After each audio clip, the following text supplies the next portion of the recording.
Hi, Gary. It's Joey from, will you pick up the phone? Or you wake up at it off your name there. Welcome to my name there. I want to speak to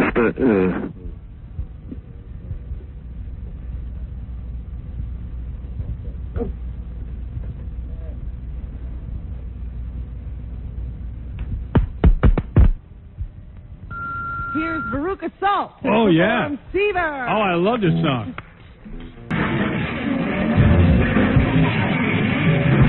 Whoa. Woo! Man, that's great. Veruca Salt. Man, I love that. Can't fight the seether. He has a unique style. He makes tons of money, and he is a force in broadcasting. And now, in the movies, I am pleased to have on this broadcast Howard Stern. I always, in my mind, as soon as I see the two of them, I have them naked, and there's probably vibrators Because involved. I was going to say, there's got to be something. You know, Ellen's strapping on, maybe. Yeah. I think Ellen's wearing a strap on. Definitely. Well, Ellen always looks like she's just done. Yeah. Ellen always, her face always looks like she's smelling something bad. It looks like she's been with too many chicks. Wash your face. Anyway, I'll tell you all about that when I get back. I got to take a short break, Robin, and then we'll discuss everything that's going on in the world. We'll discuss our weekend. We'll discuss everything that's happening on the show. And it's a long laundry list of items we have to get to today. So everybody just stay steady. Hold the course. To the course. Howard Stern Show. Hold the course.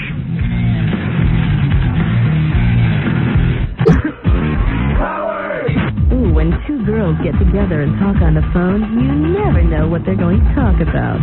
Hear it all on 1-800-44-STERN. Call now. They're waiting for you. 1-800-44-STERN.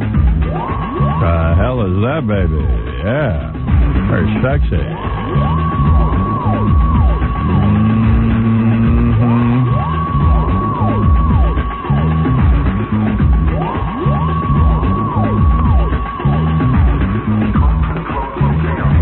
Pretty cool. I was just checking out that song. What is that? Anybody know? I'm not sure what it is. Coco Chaos? That's pretty good. I never know what that is. So, good morning, everybody. It's Monday. Welcome to the show. This is a live show. This is not the best of Stern. This is a complete live show. We don't know what will happen. We're flying without a net. You never know what's going to happen.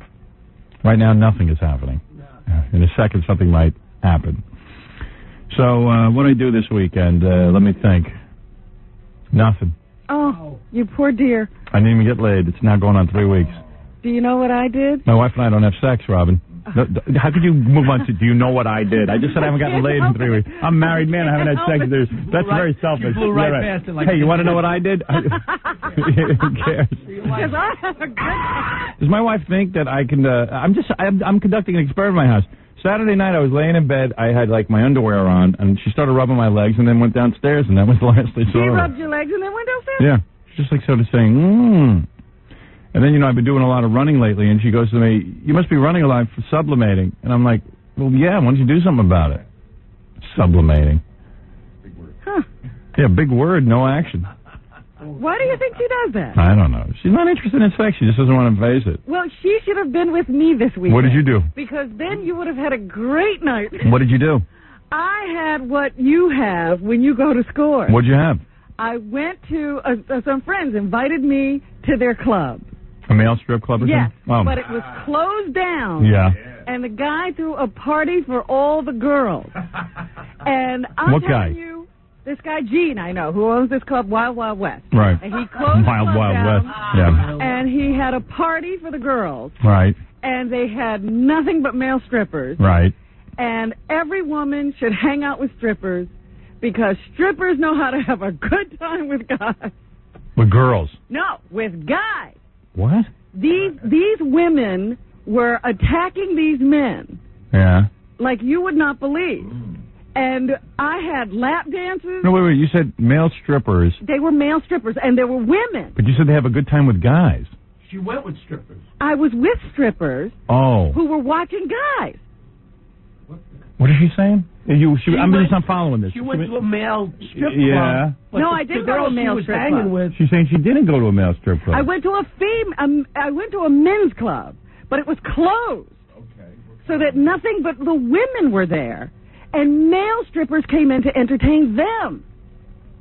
So you But she was with female strippers at the club. Right. Right. Those were the patrons. And I'm saying these women taught me how to have a good time with guys. So what did you do? tutorial. I think I'm pregnant. Oh. Sounds like you went real far. Oh, my goodness. There was one Were guy you touching there. these guys? Oh, Howard. You're kidding me. You don't touch the girl. No. Are you kidding me? Did you have anal sex? Oh, wow. I thought I would, when they let me out of there, I thought I was going to be dangerous. Did you grab their, Wow. their, People were grabbing everything. You know that. so you touched their most intimate of areas? I didn't touch it with my hands. No. Your feet? Well, What were you doing? Putting it everywhere. Wow. Were they aroused, these guys? One guy was. Wow. Very we aroused. measured him. Yeah. 14 inches. Wow. And I'm telling you. Wow. You're in that, heat. That you know that scene in movies where you see a guy pick up a girl and Have sex with her? do her against, standing up. Right. I almost had that. Wow. I almost had that. You measured? Oh yeah, Man, it Robin. was amazing, Interesting. amazing. And I'm telling you, You need to go back there. even maybe your wife would have divorced you, but Right. if she didn't divorce you, Really? oh my God, I've never felt like that in my Well, it sounds like an orgy, not a... life. It was, and the women were out of their minds. Really? Yeah, they dragged me back into the VIP room, and that's where the lap dances started. I'm much Awesome. more fascinated with how the hell she wound up hanging out with lady strippers than I am about the sex. How did that happen? Yeah, I'm still not following that part of the story, but I follow the rest of it. I now understand the You whole became friendly with store female strippers? thing. Yes. Oh, I see. When? Did you become friendly with the female strippers? Oh, a few months ago. Where did you meet them? Somebody took me to this club. They, just happened to be with a friend who knew this guy. Right. He stopped by to say hello, and I wound up getting to know some of the people there. The strippers? Yeah. Right. And they had this party yesterday, and they invited me to come along, and Wow. it changed my life. Really? Now you're like, and what do you do? I want to marry a male stripper. Now, do you have to, see, you like it. Now you see what I say. Oh, I would my marry God. a scores chick.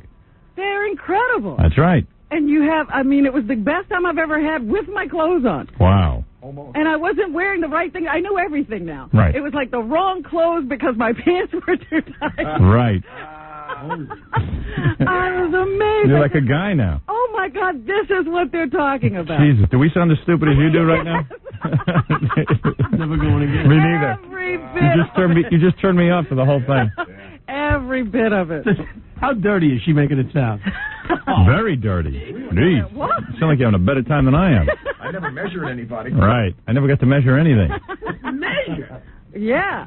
Wow. Wow. When was this, yesterday? Yeah. Yesterday evening? Yesterday afternoon. Afternoon. Boy, I never heard of that. Whew. Boy, I'll dance for you. I couldn't go to sleep when I got home. Wow. Yeah, you look like you're wasted. Oh, yeah. Were you drinking? A little. Right. Hey, that's good for you. It makes you loose, makes you feel good. Drugs? Drugs. Oh, no drugs. Just drinking. Now, but I have to say, good morning, Wild Man. Wild Man was the guy who was dancing for you? Wild Man, Romeo, and you know what? the You have- 14-incher, his name was Scorpio. Scorpio? Big thing. Yeah. These white guys, black guys? Scorpio was black. Black. Wow. And the other guys were, one Scorpio. was Hispanic, one was white. Really? And there was a fourth guy, but I was already in the VIP room by Who the kno- time. VIP room. That sounds familiar. Wow, good for you, Robin. Oh, I had a great time. And do you have to give these guys money as they dance? Oh, yeah. Yeah. Did they give you the but money? was flying. And my friend Jean set me up with, I felt like I was at school. You had funny money. The wads of money and Right. Wow. just had a great time. Did your panties come off? No. Then you're not We weren't pregnant. allowed to take off our clothes. Then you're not pregnant. How do you know? I can't picture what was going on in that club. Oh, my goodness. Just close that place down. I said, you know, I think all those women should have been arrested. Were they married women? No, I don't know. Some of them had boyfriends. Oh, they were stripper girls. Yeah, oh, they're allowed to do stuff like that. They are? Yeah, they're allowed to have sexuality. But boy, oh boy. Did you get felt up? Oh, I was used. I was turned around, and I was in position. I couldn't believe it. Wow. Those I can believe. We can believe it. Oh, my goodness. Wow. Yeah. I didn't have such a good That's why weekend. the pants were too tight. They were inhibiting. I didn't have a real good weekend. Oh, Not like that. Holy mackerel. I didn't have any kind of weekend like that. Oh, boy. Wow. Yeah, it was, I said, man, this is what they're doing? My wife and I went out to my sister's house on Sunday, and every time we go to my sister's house, we've been there a million times, we get lost. And we yelled at each other in front of the kids and fought the whole time. No, trying to find them? Yeah, and screamed at each other and told each other how much we hated each other in front of the kids. Then the kids go, are you guys fighting? We go, no. Killing time. Just killing time. I said, just par for the course. You know, you're not supposed to fight in front of your kids. Right. It's impossible. That's what they say, all the experts. Yeah. My parents fought in front of me, and I Look fight. at how you turned Yeah, out. look at me. I'm normal. I don't know. And then the whole weekend was a blur. I mean, I just remember like Saturday night sitting at home watching the Miss America pageant. And that's pretty bad. That's horrible. Yeah, I actually watched it. And as I'm watching it, I'm going, where are these women from? Where do they come from? Don't they look 100 years old? They're 19, I'd say anywhere from 18 to 23 years old, depending on which girl it is. Yeah. And they all look like they're 40 with like these bad hairdos, and they look and like... they even have 40-year-old ideas about things. Yeah. Oh, it's really weird. So they're interviewing one of the girls, like they're all at Disneyland, and they're interviewing them, and they go to this one girl. What do you think of gay marriages? Now, she's from Hawaii, where it's the only state where they allow gay marriage. Mm-hmm. She goes, they go to this girl, and she's like 18 years old. What do you think of gay marriage? She goes, it makes me sick. Just like that. And I'm sitting there going, even if you want to be Miss America, you could say something like, even if you're against it, you go, in my religion we were taught not to, but, I try to be tolerant, or it's something that goes against my religion. Something like, she goes, it makes me sick. I was like, douche, learn the rules. I mean, learn how to play the game. She doesn't want to be Miss America. Yeah, she don't want to be Miss America. They're all against abortion. Yeah. They're pro-life. 18-year-old chicks, where have they been? I don't know what country they grew up in. It's got to be something somebody's feeding them. Yeah. Oh, and then they go to one woman. This is great. They say to her, how do you feel about the censoring of rock lyrics? She goes, I'm for it. Yeah. Did you see that? Yeah. I watched the whole thing, too. Yeah. I guess you were... Sunday night. Yeah, Sunday was the good time. Yeah. But I couldn't believe it. Well, you know what? What 18-year-old is for the censorship of rock lyrics? But the best part for me was the new part, the new portion that they did, where they videotaped the families. Yeah, that was great. And you see where these girls come from. Yeah. The land of bad toupees. Ooh. Yeah, trailers. Yeah. But a lot of these girls, man, are really frightening and look pretty bad. They were real skanky. They weren't the most attractive. No, right? They had funny hair, very dry, wispy, flyaway. Are they normally this ugly? I haven't watched the show in years. My mother even said it. She said, don't we have prettier girls than that? Yeah. Nice impression of your mother. Sounds just like Jackie. Yeah. I just can't get the image of this Puerto Rican stripper feeling of Robin out of my head. I'll show you a picture. Oh, you got pictures? Never take This pictures. one. Oh, it was after all the festivities. You going to call him or what? Did you get his number? No, please. Oh, please. Some of the Squirts chicks give me their number sometimes, and I want to call it, but, I'm not allowed. Well, let me take your wife to this place. Really? And maybe you'll get to go. Yeah, believe me, take her. I'm telling you, this is what your wives need. If they're, lagging behind in that sexual department, Right. they need a little revving up. That's what they need, Howard, is to see Mr. 14 inches. Yeah, it's over for me. Please. They're coming back. We measured it. Well, you'll almost take anything after a certain point. So Oprah Winfrey is doing a show today. She's making a big announcement. The big announcement is whether she's going to stay with her TV show or not. I couldn't give a rat's ass what she does. Shall we all tune in? Let's have 50 million people tune in. I'm so sick of that pretentious cow with her book club. I'm getting America to read. Oh, shut up. Really, just shut up. Leave us with our romance novel. Yeah, I'm using my show. I'm using my show for good.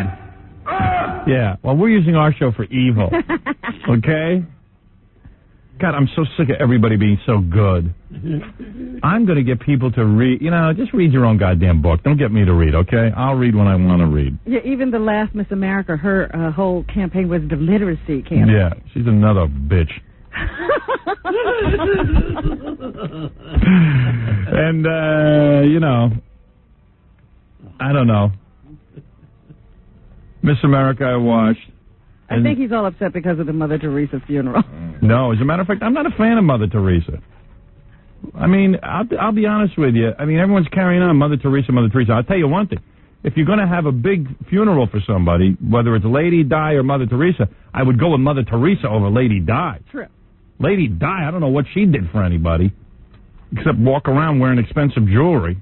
But yesterday they had 14,000 people, they say, in Central Park. Were there 14,000? Because I tuned in about 9 o'clock in the morning. They were saying they didn't have one person down there for the tribute. I think they're bumping up the numbers. I do, too. Well, first of all, there were 18,000 people in the park for the big run. They had a 3-mile run. Who it was. They had a 3-mile run against breast cancer. Okay. And runners are kooks. Anytime you can run without being interrupted, anytime that someone will time you, you'll show up. So 18,000 people showed up for that. And then they had this big Lady Di tribute going on in Central Park, but I think by the time they got it all together, which was Sunday, I think people are pretty bored with it. Right. And in this country, we're not big Lady Di worshippers compared to England. Well, I thought it was kind of silly. A week after her funeral, yeah, I figured nobody would show up. And they're saying 14,000? 14,000 people there, and they interviewed, the same old wackos who were saying, oh, I wouldn't have been anywhere else today. And it was like closure for me. Closure? Yeah, I won't be seeing her anymore. Bunch of puppet heads. If they never told anybody that she died, they could just take some, just show some pictures and say she's still alive. Same video over and over. Yeah. Same jewelry, same dress. Right. There they are. But Mother Teresa had a lot of weird things going on with her. If you want to get into criticism. This is the first critique of Well, come on. Anybody who is a student of history knows and reads the newspaper that Mother Teresa dealt with people in Calcutta who are tremendously poor, tremendously backward. And what does she tell them? Don't use birth control. Continue to have babies in this squalor. Have babies, and she's against abortion. So when these people are screwing and they finally realize they're making mistakes, they can't get an abortion, and they shouldn't use contraception.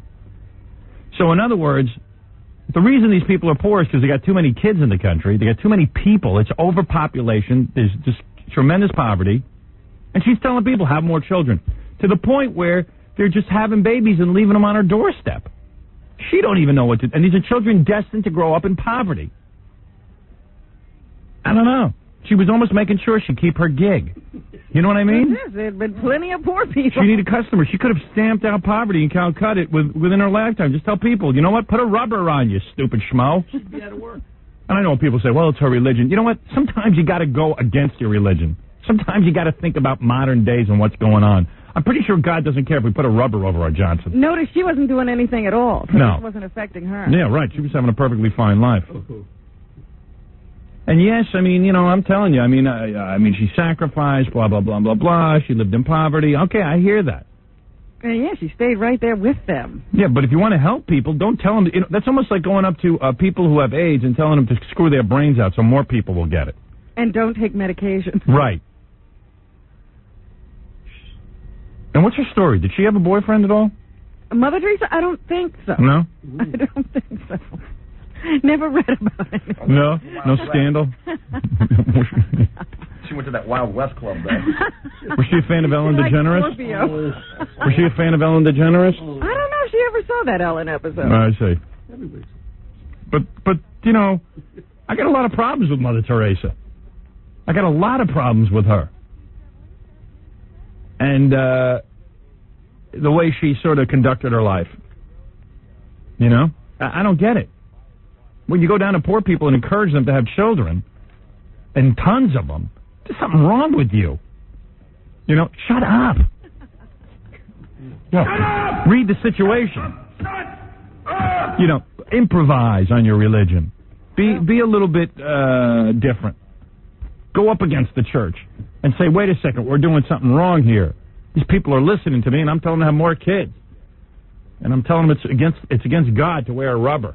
And they're so backward back there, they believe anything you hear. They believe a cow is a person. Can you believe this? You know how backward this world is when you think a cow is a person? Robin was there. She lasted a half hour. I was going to say, and that was the Indian middle class. Right. You didn't even get to Calcutta. You can imagine. You know, there's some TV show, I don't know what it was, or a movie or something. They were talking about back in the 1500s. Do you know animals used to be put on trial? Yes. You know about this? Oh, I love that movie. Yeah. I saw that movie. What's the name of that movie, Robin? I forget the name of it. Well, whatever the name is. The Prosecutor. The Prosecutor, or something like that. They used to put, and I know you think I'm making a joke. I'm not. Like, they accused a pig of killing a boy. Yeah.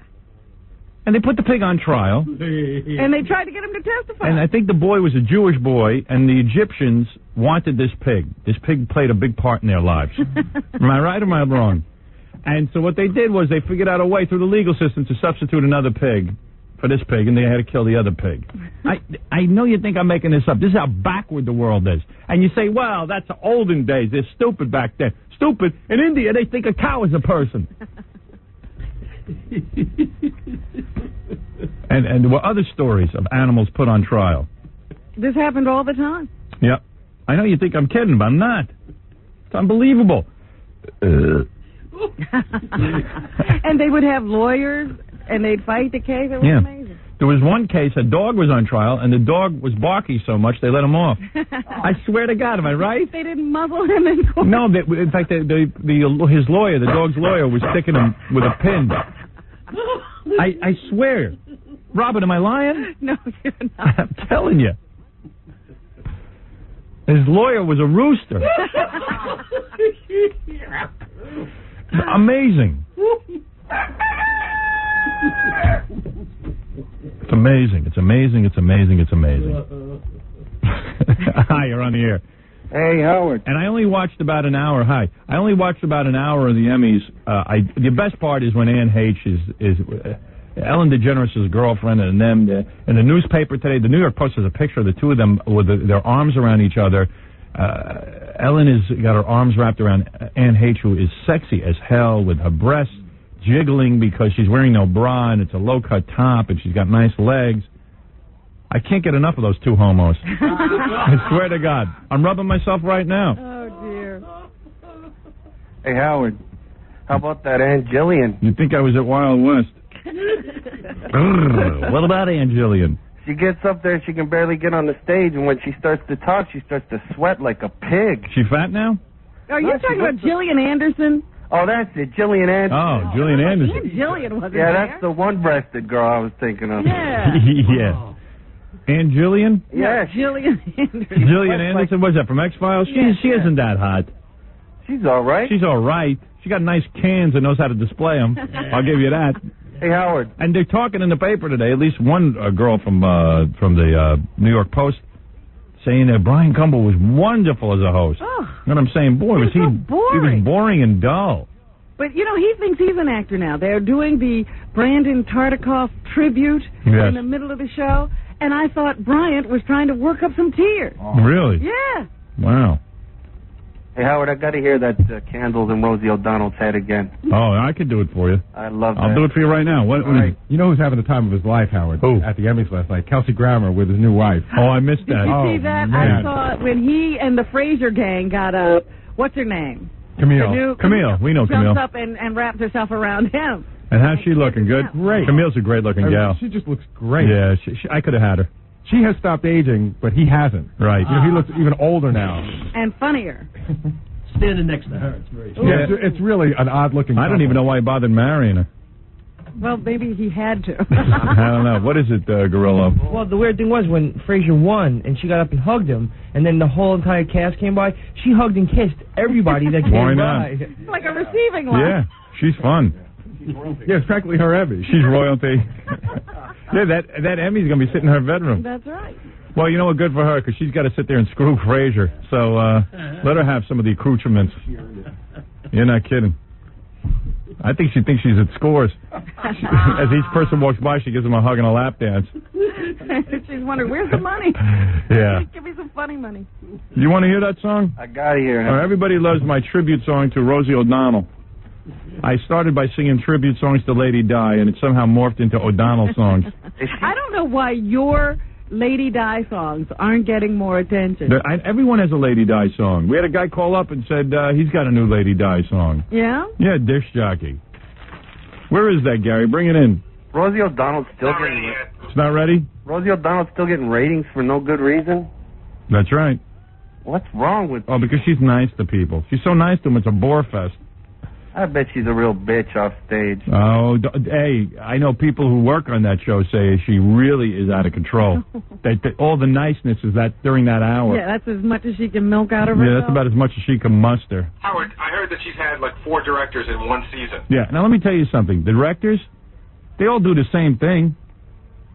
It's just, you know, there's not much to do. Yeah, why would she have a problem with the director? Talk show. It's a talk show. I mean, how hard is it to be the director? You shoot her, you shoot the guest. Yeah. Every time I turn it on, she's singing a damn commercial. Yeah, I know. It's awful. It's awful. Paid for that, too? All right, I'll sing the song. All right, it's a little early for me to sing, but I'll sing. Tune up your vocal cords there. You know how singers say sometimes it's too early in the morning to sing? I sing the same no matter what time of day. There's no difference in my voice. Makes no difference. All right, give me some music, Fred. I will sing it now. Look at Rosie O.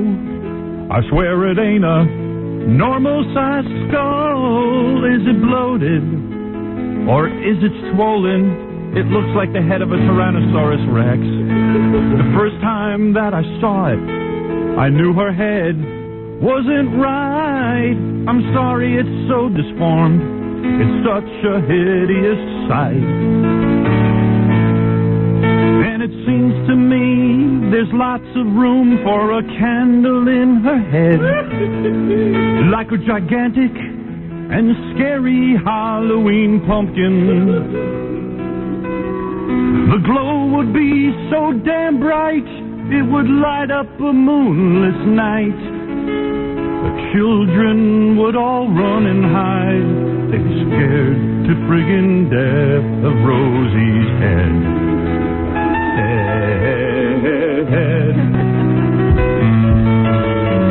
Could they shrink it? Oh, excuse me. Or could they shrink it down?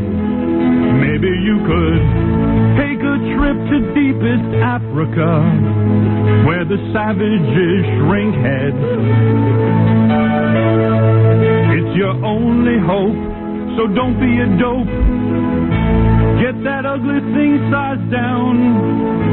Have on your shoulders, it makes us all so limp as poor old Bob Dole's right arm. And it seems to me that there's lots of room for a candle in her head, like a gigantic and scary Halloween pumpkin. The glow would be so damn bright, it would light up a moonless night. The children would all run and hide. They'd be scared to friggin' death. The biggest head in history, called Ripley's quick as hell. So all will know of Rosie's enormous, ridiculously sized head. Thank you. Bravo. Thank you. Bravo. Are you staying on the line? Oh, yeah, I wanted that guy to hear it. Bravo. Beautiful, right? Thanks, dude. All right, man. That's for you. Now we can go on with the rest of his day. That's for my fans. Oh, my God. The Howard Stern Show. The average radio listener listens for 18 minutes. The average Howard Stern fan listens for, are you ready for this? Okay. An hour and 20 minutes. How can that be? Answer most commonly given, I want to see what he'll say next. But what about the people who hate Stern? Good point. The average Stern hater listens for 2.5 hours a day. So, yeah. If they hate him, why do they listen? Most common answer, I want to see what he'll say next. Hey, let me tell you something. We got so much show today. Hey, Norm McDonald's calling in today. He's working on some movie he wrote. He wants to call in and say hi. Geraldo Rivera's stopping by. I got a couple other surprises for you. I don't dare tell you what they are right now, lest other stations steal them. That's how competitive this business has gotten. And we'll be back. Just give me 2 shakes of a leg, baby.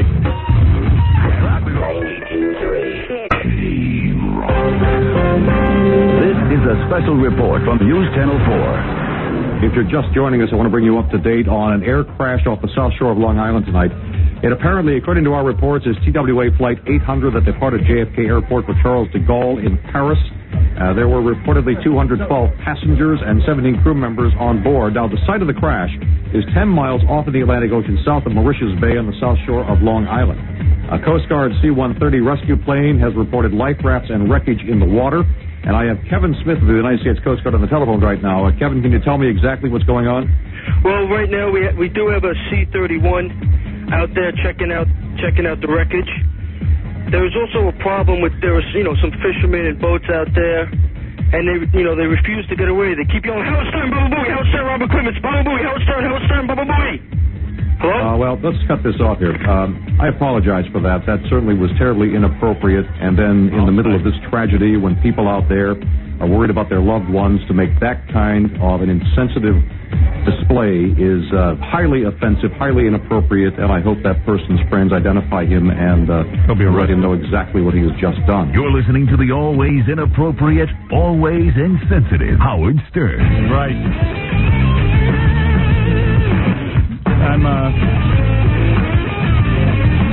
I got a bunch of tape I can play for you. Some really great stuff. I sent Stuttering John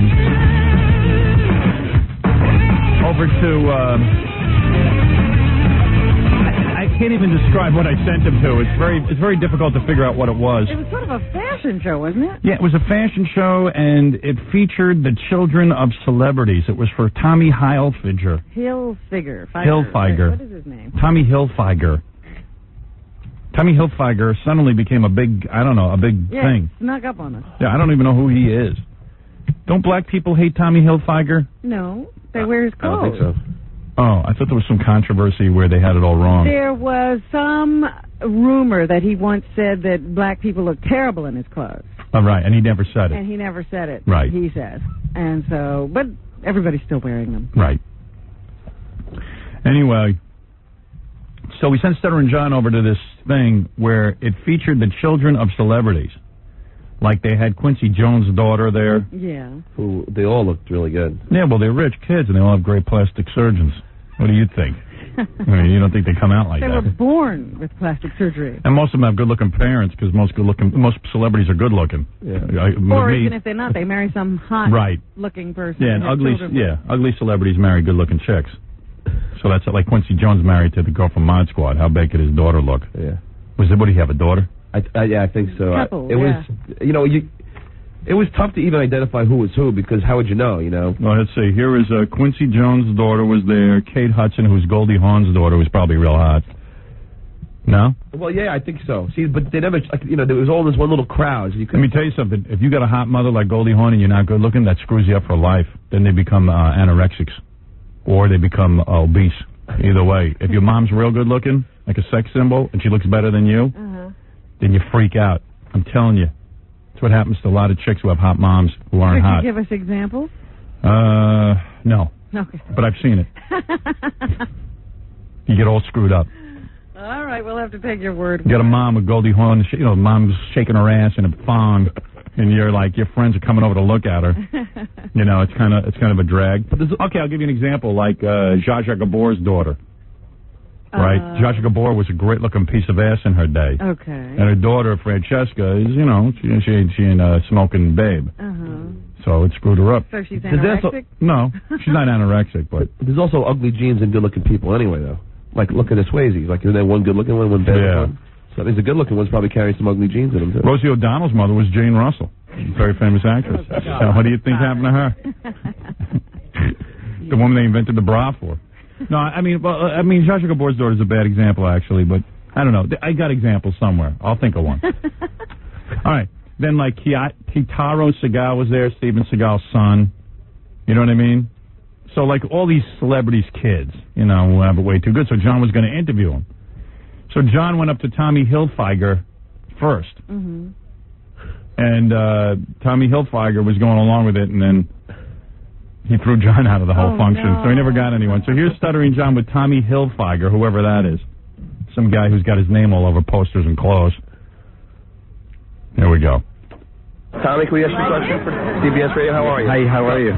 Now that we're CBS Radio, John goes CBS Radio, they don't want to talk to us. I know. Sometimes in these interviews, they'll say, "Who are you again?" after they hear the question. And then they say, "You're not with CBS Radio." And we go, "We really are. We're not lying. We're CBS Radio." It's the truth. It's cool. It's great. We're legit. It's helped us to CBS Radio. Tommy, can I talk to you for CBS Radio? All right, well, you look like an idiot, but if you're with CBS Radio, okay. Not too much. We're trying to get the show together. Got a lot of people here. Do you miss Versace? Thank you. No, sir. I absolutely do. I think everyone does. He was a catalyst in bringing music and fashion together, which is my thing. I agree. Why do you think that Ralph Lauren changed his name from Lipschitz? I think Lauren sounded better. A little bit more easy to pronounce. Very chic. Sounds very good, Ralph Lauren. Why are there so many homosexuals involved in the fashion industry? I don't know. Do you feel that you exploit blacks since your fashion is based on black prisoners' fashion? You know, the oversized pants, the no laces, the no belt. I think that's a stupid question. You know what? I don't know. What would you do if you found out that slave labor was used to make your clothing? I think that's a very stupid question, and I think that you should be thrown out of here before even mentioning anything so ridiculous and absurd as that. Like what? Listen, we're very busy putting on a show. I don't want to listen to stupid questions. Thank you, Tommy. Oh, okay. Thank you very much. Thank you very much. Why would you thank somebody after you yell at them? And that was it? They threw you out? Yeah, they threw us out. Should have asked for a hug. Come on, give me a hug. What's the matter with you? Big fan. Let me take your hand. Come on. Tommy, I'll wear your clothes. I don't even think those questions were so bad. No, I didn't either. What would you do if you found out that slave labor was making your clothes? Like with Kathy Lee.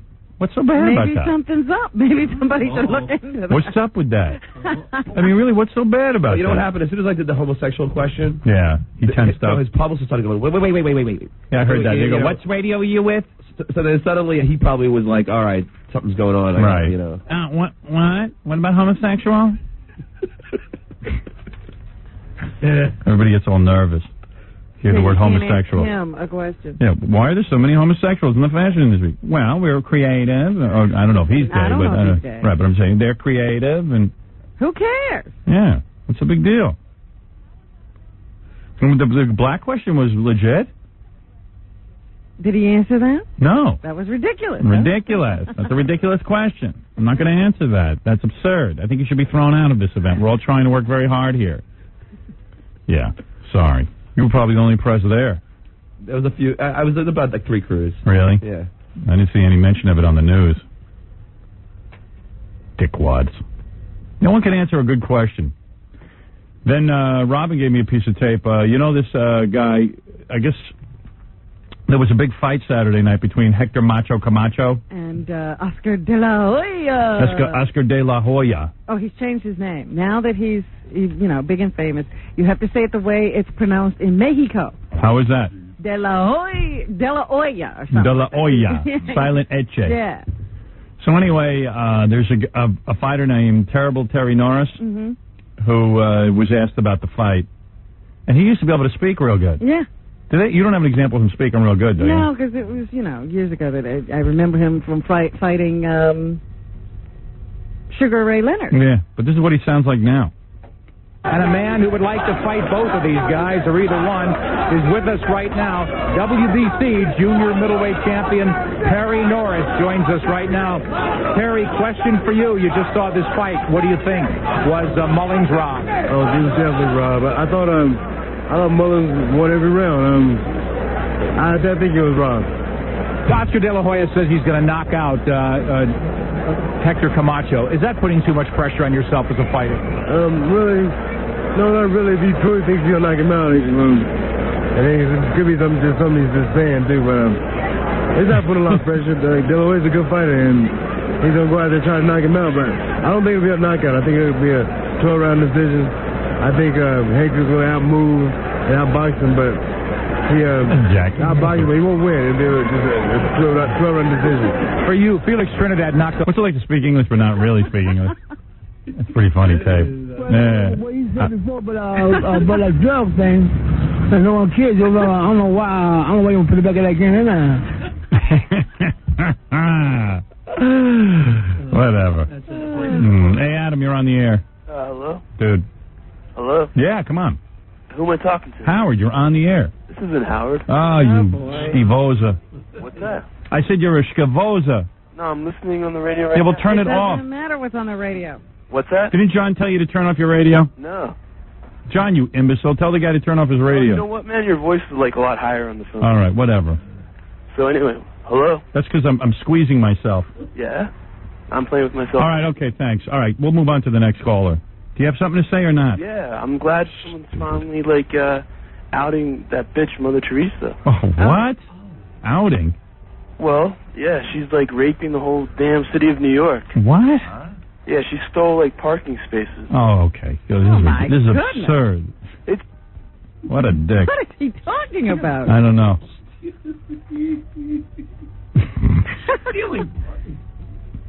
It's absurd. Troy, you're on the air. Hey, how you doing? That was even too much for me. What's up? How you doing? All right. All right? Oh, boy. All right, cool. Anyway, our audience is retarded. I've been dying to tell you something. Well, you obviously aren't dying to tell me because you're not telling me. So far, everything you've said is completely unimportant. You're right. All right. Well, anyway, I don't know if you'd agree with me or not, but would you agree with me if I said that a lot of times in your career and in the past, a lot of things that you've said have been kind of thrown back in your face sometimes by, the general public? Now, how about everything I've ever said? Okay. Well, what is he talking about? We can go there, too, about everything you've ever said. I don't know. This guy's not making sense. All right, but I just want someone to make sense. Okay. Well, anyway, I was thinking, and I was analyzing this, and I don't know if you realize this, but your name itself kind of encapsulates your career in life, if you think about it, because if you think how words turn. How words turn. Right. My words were turned against me. Exactly. Oh, I didn't realize that you were getting to this point. Right, and I didn't realize you were saying that. Right, and I've heard you say in previous episodes how you don't like your name. I thought maybe I'd shed some light, and maybe you appreciate that name. I hate this guy. I hate him. All right, thank you. All right. Dick. He must be some nut. I was going to say, what does he analyze names? Yeah. What? How words turn. Sounds like he's been hanging around with Jackie. Jackie's always coming up with wordplay. Is he? Yeah. Oh. Hey, Art, you're on the air. Hey, Howard? Yeah. I just wanted to let you know your show's not on out here in L.A. What's on? Nothing. I'm getting nothing but static. You sure you got the right station? Yeah, 97.1. I always listen to it. You sure, man? Tune up and down a little bit. Maybe your radio's off. It's digital, and I also went out to the car and the same thing. Maybe the transmitter's down. It could be. I was just wanting to let you guys know. Is there nuclear war there? No, but there's a hurricane coming in. Oh, is there? Yeah. In L.A.? Mm-hmm. It's a little bit off the coast, but... All right, thanks. Okay. I don't know. If anyone knows anything about this, give me a call. What can I tell you? All right. I don't know what's going on. Thank you. Yeah, it sounds like the transmitters are down, but you never know. Hilario, you're on the air. Hey, this is Howard. Yeah. Hey, what's up, man? What kind of name is Hilario? Yeah, man, it's a rare name. Portuguese, also Greek. I don't know, man. That's for real. Yeah, Hilario. Oh yeah, it's real rare. Yeah, it's That's my superhero name because I kill people with my hilarity. Absolutely, I get hilarity all the time. Hilario. Oh yeah, absolutely. I'm calling down here from basically Miami, around South Beach and stuff. But no FIEGs around here. But aside from that, I'm calling about Mother Teresa, man. I mean, over the years, I worked with her first time when I was in high school and stuff. I thought it was pretty cool and stuff. But then I kind of got to a little exposure. And I think totally, man, that, I think the woman was basically, but of course I don't mean to judge, but I think there was a lot of dubiousness in there. And of course a lot of, one of the things she was basically accused of was basically having a salty mouth. And whenever anyone went, against her wishes in any respect, like all religious fanatics, she would just go totally off, man. She would just, belligerent them. What's going on, man? Really salty mouth and you salt the hell. when you're talking about Mother it was really pretty bad. And that's why I really didn't think she was... Yeah, I don't know anything about her having a salty mouth, as you say, but I could believe that...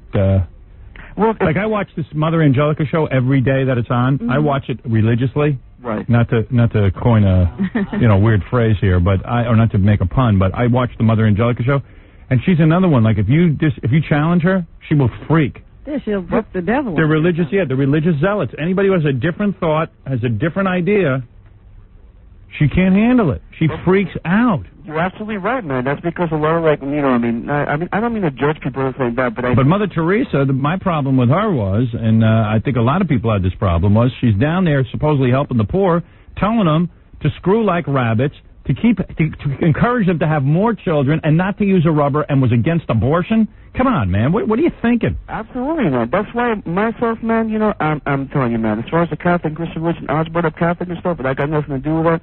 I'm basically my own thoughts, my own type of way of being. But I basically think, as far as the Christian, major religions, I think it's a very... I think those tight white collars make nuns and mothers angry. Yeah, I think it's cutting off the blood to their head. Thank you. It's very possible. I got nothing against nuns, man. I think what they do is cool. It's just that don't go down telling poor people not to use contraception and not to have abortion. These people can't even eat. They had nothing to eat. They were leaving babies on her doorstep every day and night. What kind of life is that child going to have? Zero. No education. Nothing. Nothing to look forward to. Yeah, so you're going to tell people to keep having babies? And they're listening to her. They'll listen to anybody down there in India because they're so goddamn stupid. Really. They can't even figure out what to eat. I'll never forget when the guy at the hotel says, "Oh, we hope you will visit our country again." I said, "I don't think so." Yeah, I don't think I ever want to even acknowledge this part of the world. I don't look like Mother Teresa, do I? These are people who won't kill a cow when they're hungry. Starving. Yeah, it's just starving, and the food's right there. Big gal sitting right next to him. Yeah, and she's telling them, have more kids. This is a country overrun with people. Their problem would be over if they stopped having babies for 5 minutes. Keep having babies. You're doing the right thing. That's like telling people with AIDS, keep having sex without contraception. Because you're killing yourself. Yeah, Mother Teresa and the Indian government we're always fighting about the contraceptive issue. I got a problem with people like that who don't think. And I understand, she did a lot of good. I know you're going to say, hey, Howard, you never hung out with any poor people. I go, yeah, I did when I was a kid. Jackie. Yeah. You suck. Jackie wasn't even clearing $50,000 when we met him. Let's be honest, 50, 20. So we hang out with poor. We help the poor. See? Guy's got 3 homes now. Jackie's our charity. Right. People in India live better. Mike. Yes. You're on the air. Hey, great. Love you guys. Thank you. All right. I was thrown in jail for yelling at my wife. I believe it. Yep. Okay. What'd you yell at her for? Well, who knows? I yelled at my wife this week, and they should have arrested me. You should have been in jail. I was blisteringly loud, man. We were in the car with the kids going to my sister's, and my wife knows I don't know the exit to my sister's house, and I said I don't know. She goes, I know, don't worry. Gets me off on the wrong exit. We're 15 minutes late as it is. My mother and my niece are standing in their driveway waiting for us because they're so angry we're late because they're hungry and they want to eat. Uh-huh. I said to my wife, what are you doing? Pay attention. And that started it. Well, why don't you know where to go? I go, I don't know where to go. I admit it. And then we used the F word, and it was in front of the kids. Yep. So what happened with you? Well, we got in an argument. This was, I don't know. Men and women are not meant to live with each other. My wife saw that Men Are From Mars, Women Are From Venus. Oh, she looked at the thing? She goes, what do you think of that? I said, I think they're the same as us. We're all doomed. Men and women aren't meant to live with each other. She goes, I think you're right. But she's not moving. No. I was trying to get her to move out of the house. Nothing like a good fight. Yeah, exactly. Then her computer wasn't working, so she brings me in to fix it. Like, I'm the computer expert. I don't know that much about computers. I mean, I use them, but... Mm-hmm. You have to call somebody when they... Right. So I'm in there, and I'm working on it. It don't work. And it's true. Hers don't work right. And I said, well, after an hour, I said, I can't fix it. What do you mean you can't fix it? I never should have gotten started. She's yelling at me. I'm yelling at her. It's unbelievable. All weekend, just yelling and screaming. What kind of life am I having? Yelling and screaming. Everybody mellow out with me. I should have been at Scores all weekend. So, what'd you yell at your wife for? Well, I don't know. It was just some stupid argument. And did you hit her? No. And she. So who called the police? She did. Oh. I mean, what did you like? You were just yelling, and then you stopped. I was yelling at her and whatnot, and I had an order of protection to give you a little bit of background. What's that all about? Well, we had some incidents before, and she. How can you live with your wife and have an order of protection? Yeah. Well, this is the whole stupidity of the thing. You know, I was allowed to live in the same house and everything else. Oh, you're getting a divorce? No. Huh? You're married? Yes, we're still married. And your wife has an order of protection against you? Yes. Did you hit her before? No.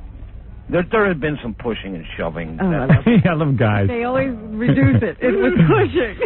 Pushing. Well, no, she's done the same to me. I never called the cops on her. Yeah, because you look like a big pussy. Well, right, exactly. You know, but it's always the guy. Hey, guys, you really shouldn't shove your wives. No, you should. What are you putting your hands on her for? Just leave the house if you feel like you have to start, like, getting physical. I know what you mean. If she comes after you, run. I know a lot of times women are such a pain in the ass, you really just, the only way you think you can get through to them is to shove them around a bit. But it never does you any good. Shake them, right? You shake them until their neck snaps. But you really shouldn't do that, man. Well, I told her to get away from me and everything else. She well, then it's her fault. Go away. I was shaking, and she wouldn't leave. But, his order of protection from his wife. In the same house. Wow. What does the order of protection say? Yeah, like, what could it possibly say? Well, I'll tell you. I got it right in front of me. Go ahead. It says refrain from assault, harassment, menacing, reckless endangerment. Imagine you got to tell a guy that. Yeah. All right. We're gonna, the poor legal system has to sit and deal with guys like this. Well, no, wait a minute. Explaining how you have to live with your wife. He's about to hit her, and he goes and reads the paper to see if it's on the list. Isn't there anything I can do to you legally? With a chair. Where's the list? There's nothing about a chair on here. Well, wait a minute. Shouldn't there be a mandatory divorce if Yeah. you have to go out before the legal system? Yeah. Because you don't know how to not harass your wife and threaten her? Dude, why don't you divorce her? Get a divorce. Well, hey, that's probably down the road. Yeah, you don't think you can get another chick? Huh? Oh, yeah, I can. Sure I can. Yeah, so get rid of You her. probably have a few, don't you? Well, no, I don't. I've been accused of that, but no. No, I don't. I would get a new wife, man, or just stop getting married and get some girlfriends. Yeah, well, I hear you. I don't get that, man. If you're pushing and shoving your wife and you got an order of protection. See, that's, what the courts say and everything, and that didn't happen. That's what she said happened. Get yourself a new punching bag. I don't need a punching bag. And what are you fighting about that gets you to this point anyway? It's stupid stuff anyway, You know who you should go out with? Who's that? Christy Martin, that lady boxer. Oh, come on. She could give you a good fight. Yeah. She'll hit you right back. So what happened? Because you shoved her and pushed her a little bit, now there's an order of protection. So as soon as you start yelling at your wife, she calls the cops and they just take you away? Yeah, she called, and I spent 3 days in jail. How embarrassing is that? Oh, it's totally embarrassing. There was like murderers and stuff. And Were you cuffed? Huh? Were you handcuffed? Oh, yeah. Did they drag you out of the house? They shackled me and the whole bit. I was watching Cops on Saturday night. That show is the best show still on TV. It's big. I haven't seen it in a long time. Big fat white woman, man, sitting in her house wearing tight shorts, which she just shouldn't be wearing. Like these people just. My wife. That was your wife? So anyway, and she's screaming something about the cops, and the cops don't even know what she's saying. You can't even understand it. They go out to the car. Her husband's asleep in the car naked. Oh, God. And they drag him off. He did something to her. I don't even know what. And he was yelling at the cops, and they couldn't cuff him, and they were having trouble, so they just took a can of mace and sprayed him down, and he went right in that car. Naked? Naked. It's great.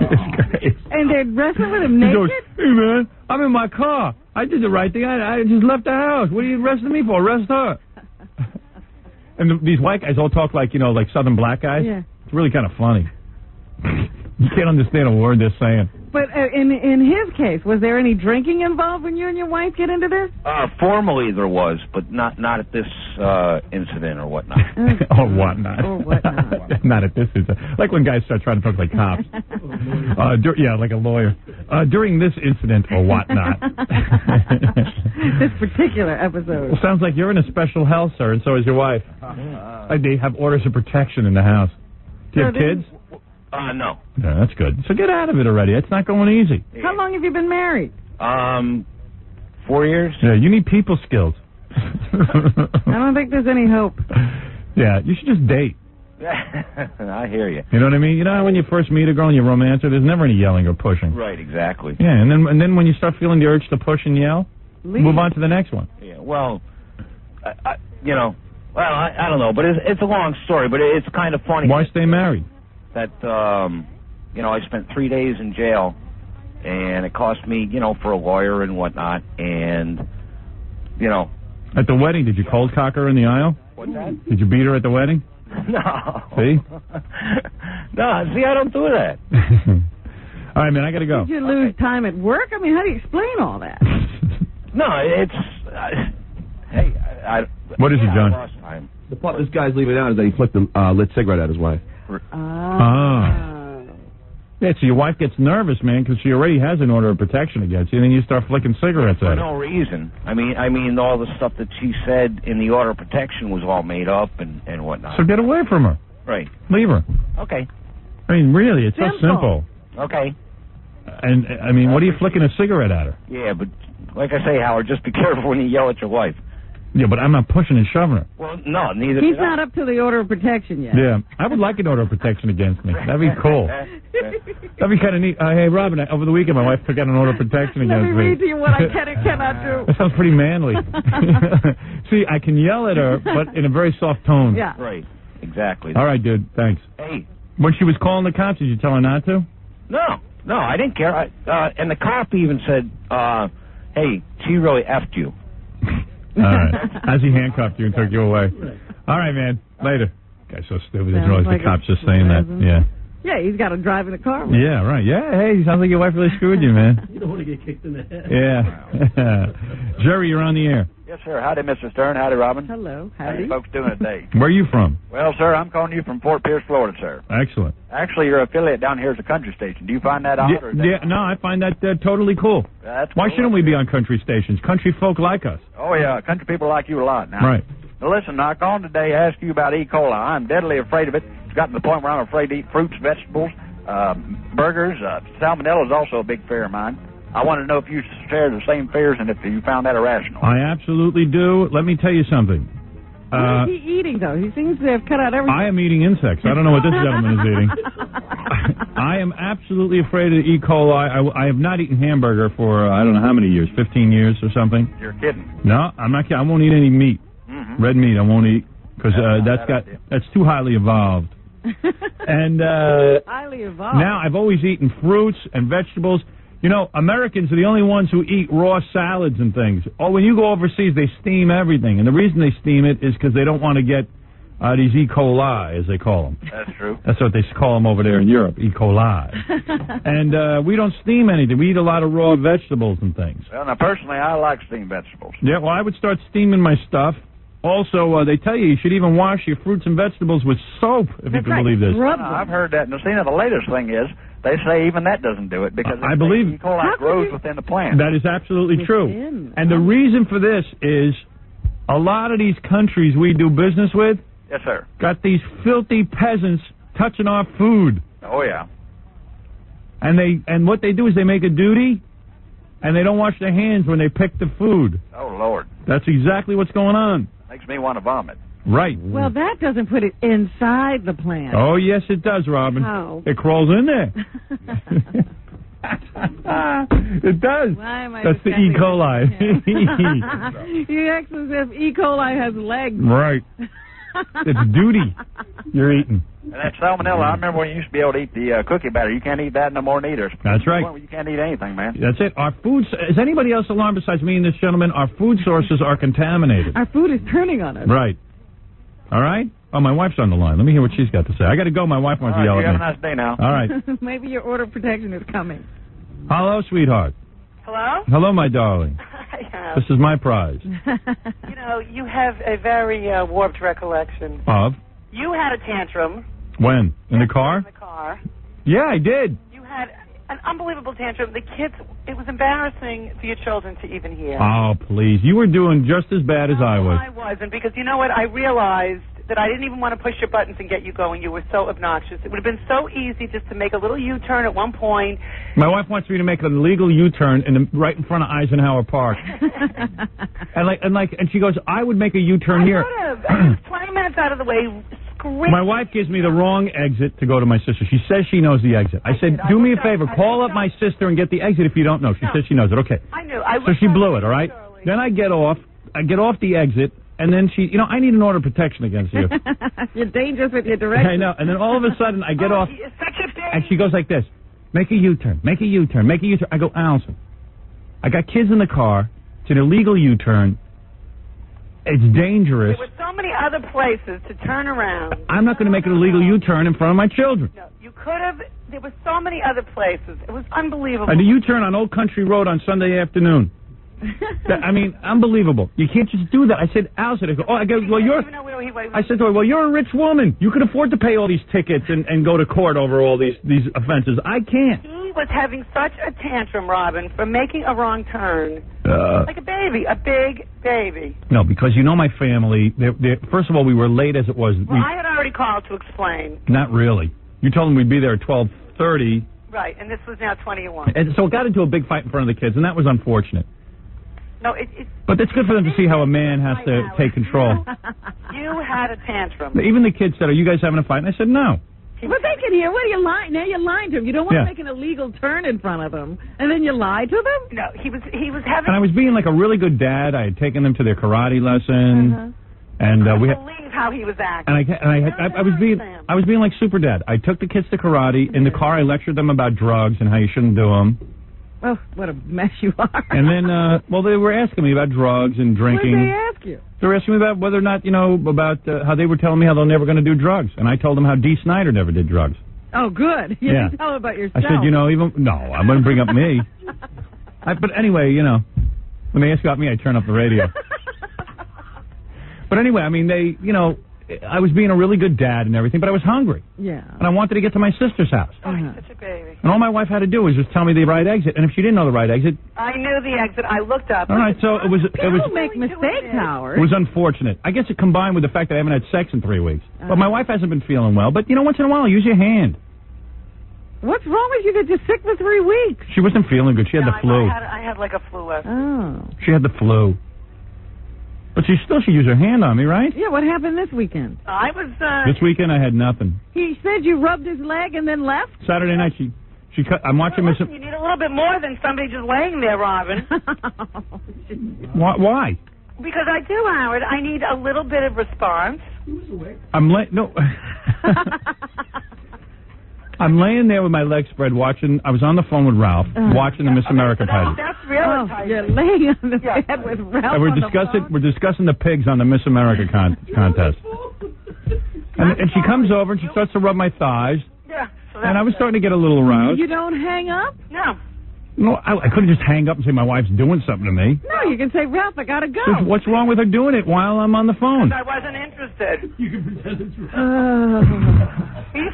She wasn't interested. Well, maybe I was. You set yourself up. Whatever, I don't care. Believe me, I don't really. I think we're past the sex stage in our marriage. I think we've. Yeah, I think we've done. I think we've done all the sex we're going to be doing anyway. It's enough of the sex. You were doing so well there for a while. It's enough.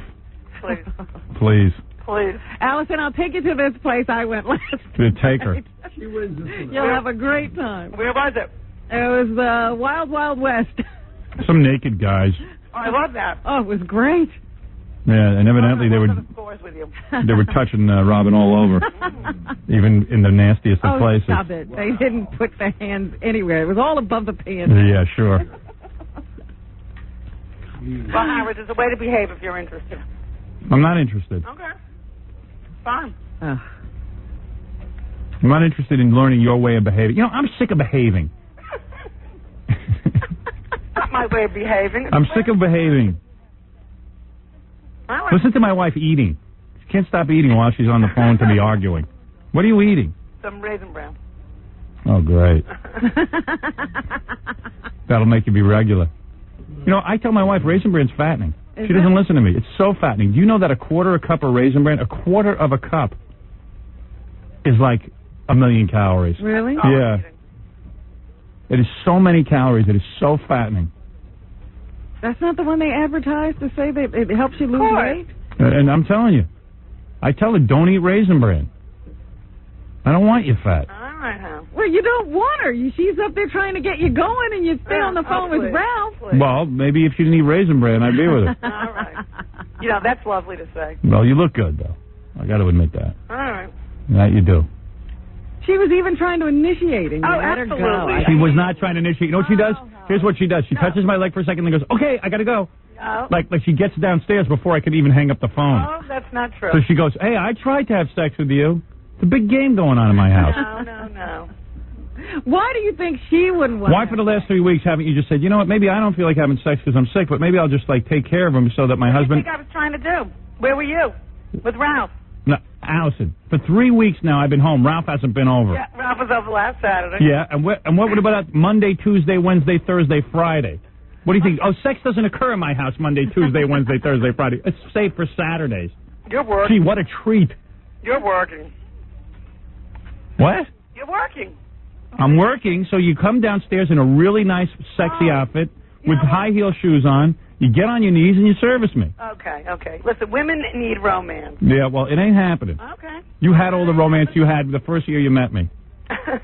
That's all romance. No, you have been... So what about starting it?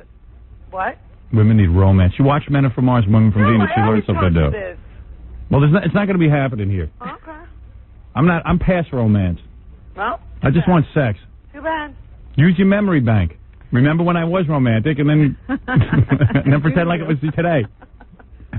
What does she mean by romance? You know what I mean. What do you want me to do? Bring home flowers?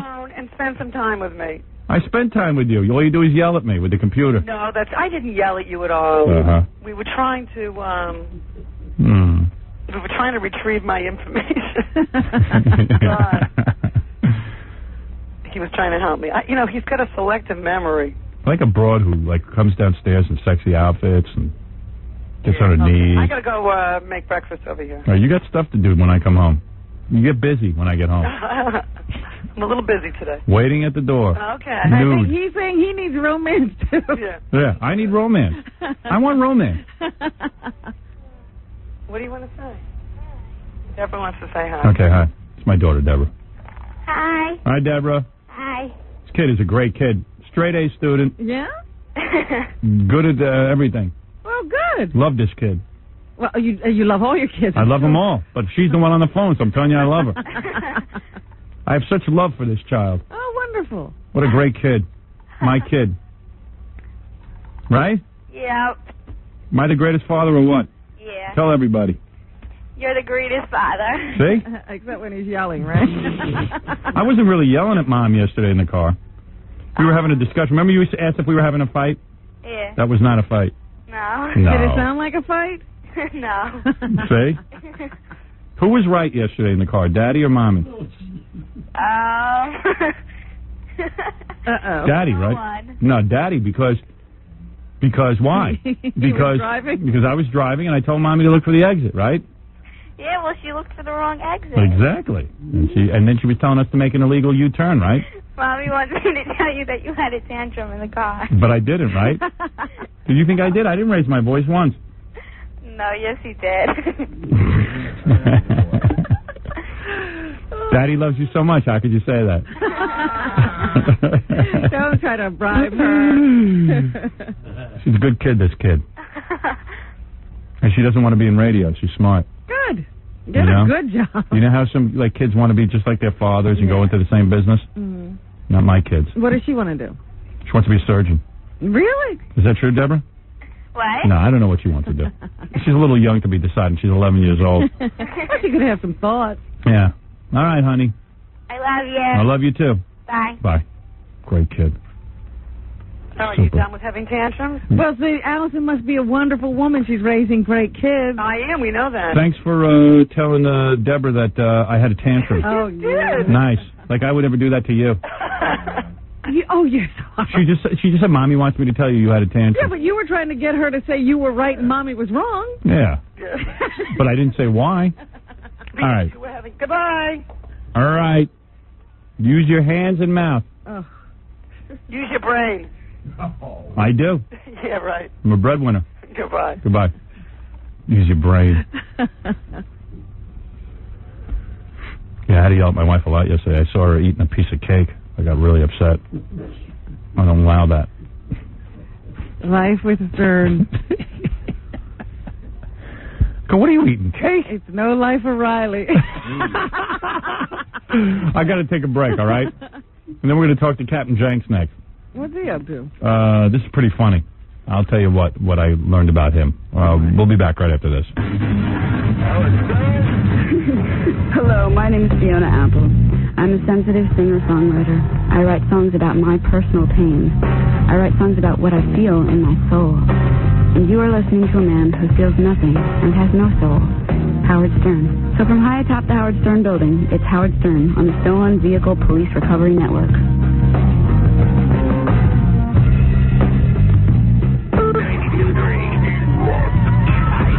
Rock. You're listening to the Howard Stern Show. Hey now. All right, so let me get a bunch of things lined up here because first off, you know the guy who makes all the phony phone calls is Captain Jenks, right? Jenks. Hey, Howard. Hey, man. So, you know how Captain Jenks never gets any girls? Mm-hmm. Right? You never get any girls, right? What's that? You have a hard time getting girls. Sometimes, yeah. Yeah. Because I'm kind of a short guy, you know. So some girl calls us who, we got a girl who was living with you for a couple of weeks in Cleveland. Yeah. Who says you're a real skunk? Yeah. I'm going to put her on 1 second. This is a pretty funny story. I go, here, finally he found a girl who dug him.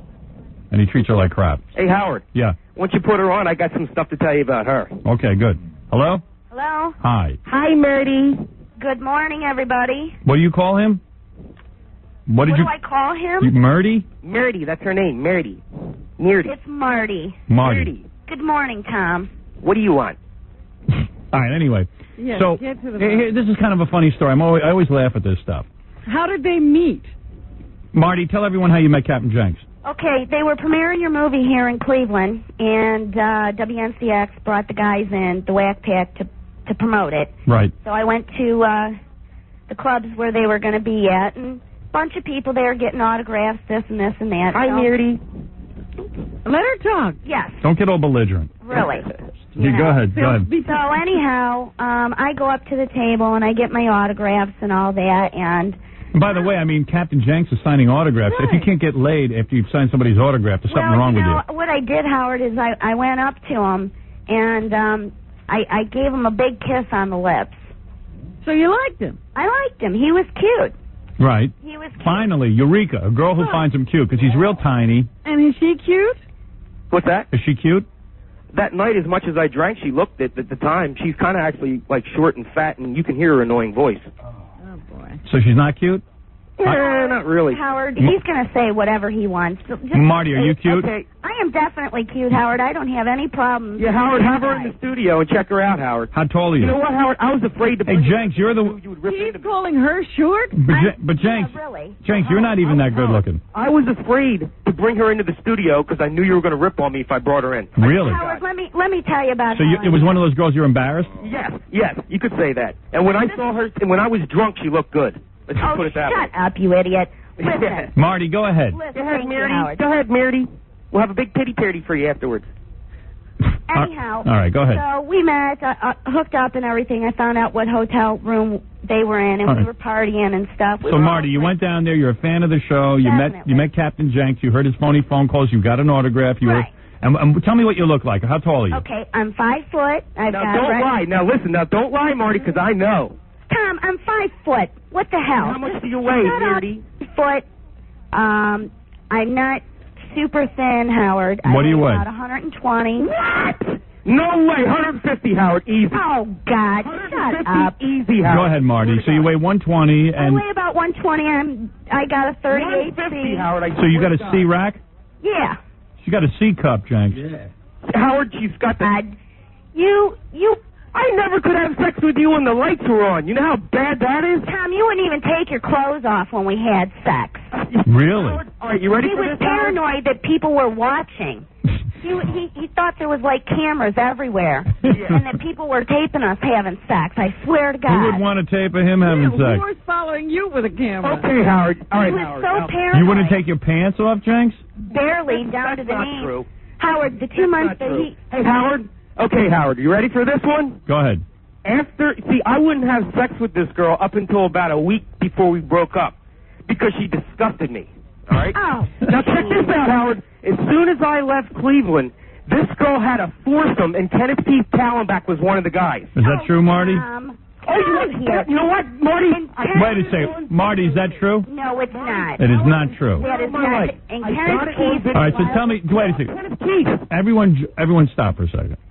Marty. Yes. All right, let's slow down for a second. Okay. You don't even like her, so what do you care she had a foursome? That's right. So what if she had a foursome?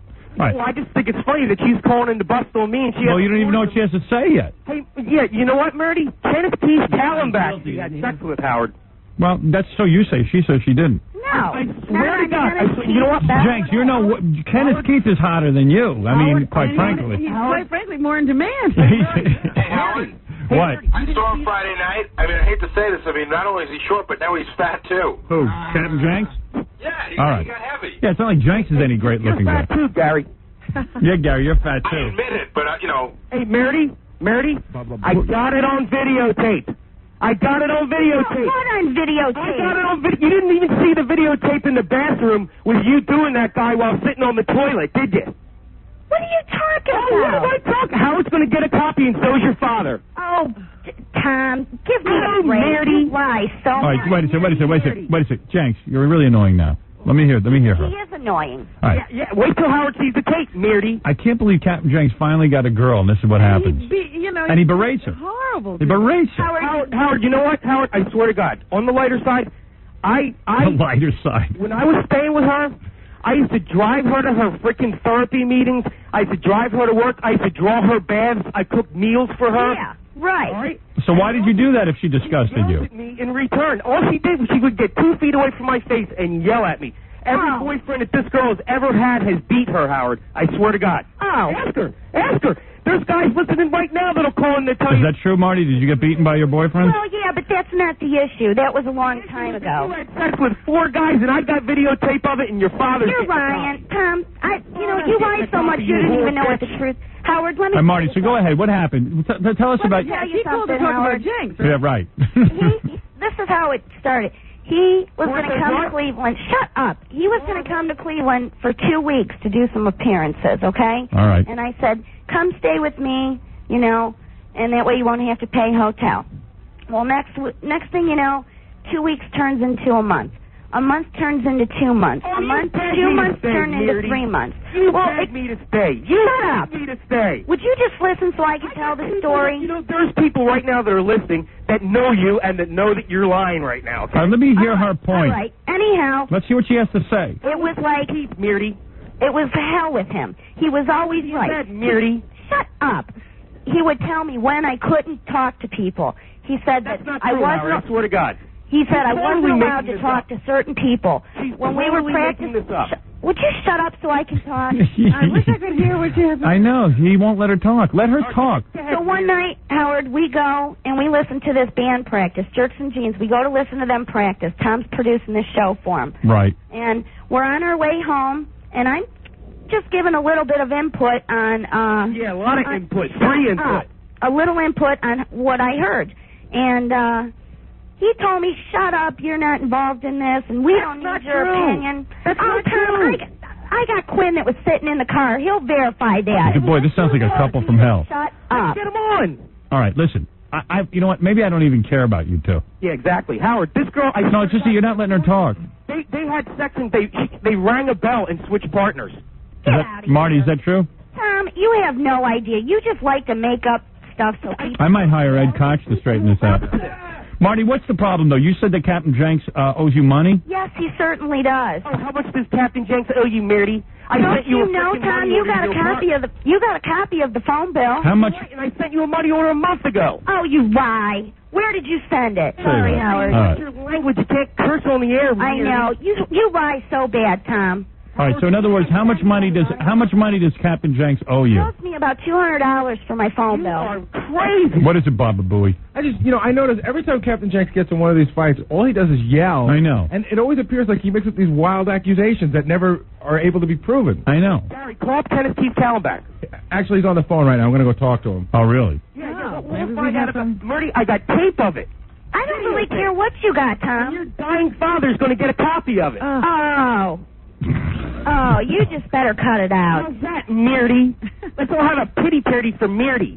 You know what, Tom? Wait, Tom, you're a lowlife. Full-time job. You would send someone's dad who is dying a tape of his daughter having sex? Well, look what she's doing, Howard. So far, she hasn't done anything except say you owe her $200. You know what?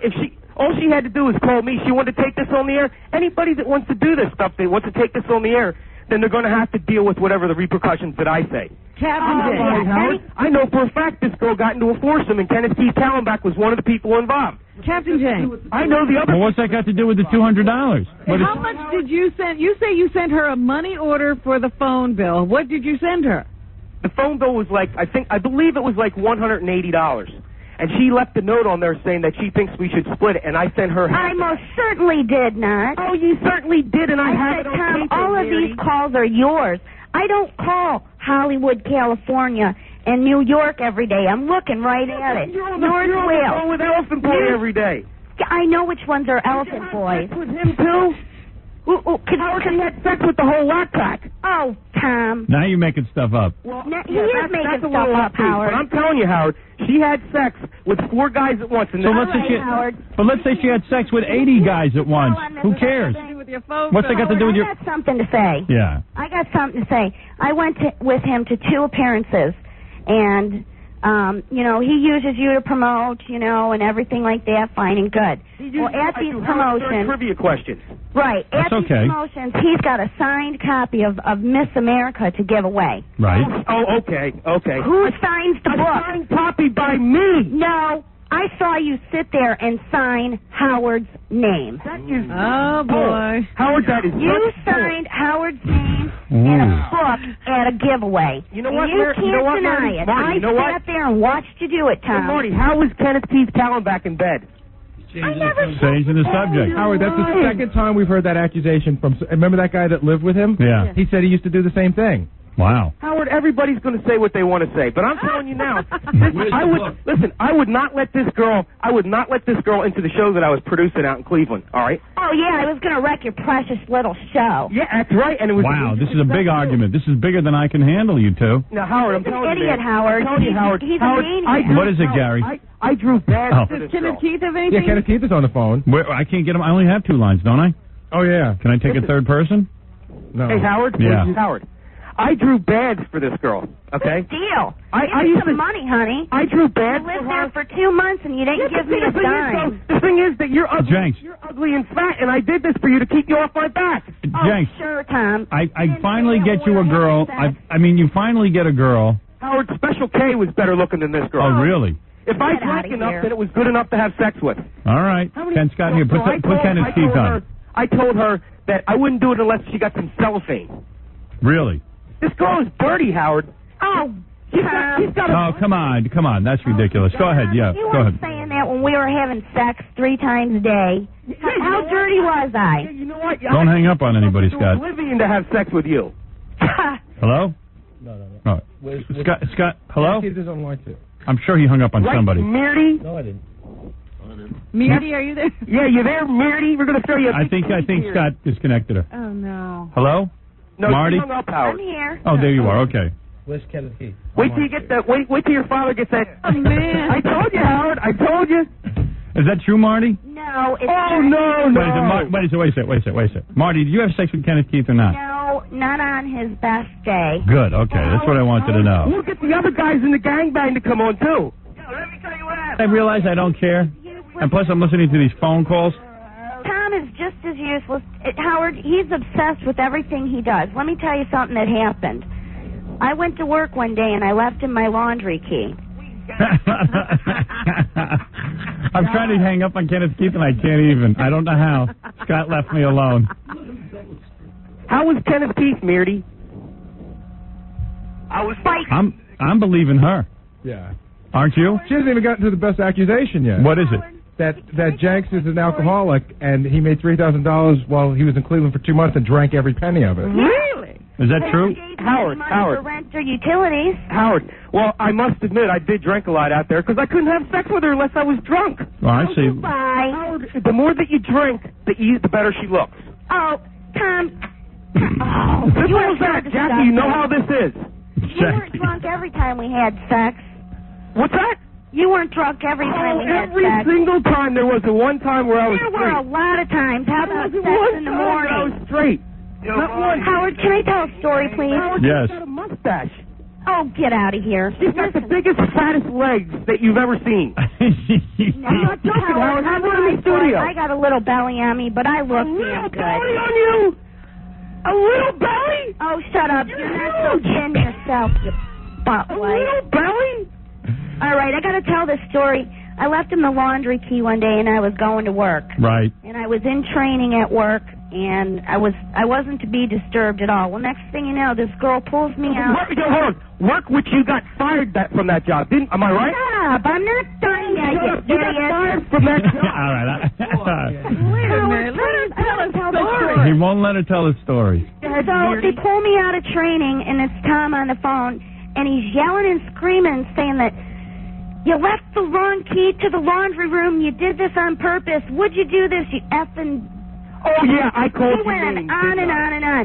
I can't believe you did this. Well, I think what Marty, I think what this proves, and Captain Jenks. He's a nut. Whore. No. Well, wait, the kicker of it is, Howard, I hung up on him, and when I was done with training, I went down, I checked my voicemail at work, and there were 24 messages. All from me. Is that what All you're saying? from you, I believe that. Tom. Nobody else no called doubt. me. On her phone bill. On my phone mail. Is that obsessive or what? Howard, let me tell you something, okay? Let me tell you something, Howard. Yeah. This girl lost that job, okay? No, Why did she lose that job? Because people couldn't work with her. Oh, Okay. Tom. Marty, everybody knows about you, okay?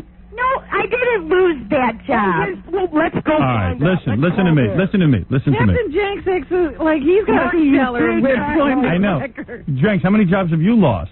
What's that? How many jobs have you lost? He doesn't even But have at a least I job. admit it. All right. When was the last time you held a full-time job? What's that, Gary? When was the last time Don't you... even bring up United Healthcare because we know you got fired from there for running up their phone. I didn't bill. get fired. I worked there. All right. Listen, Captain Jenks. Marty. Hey, Marty.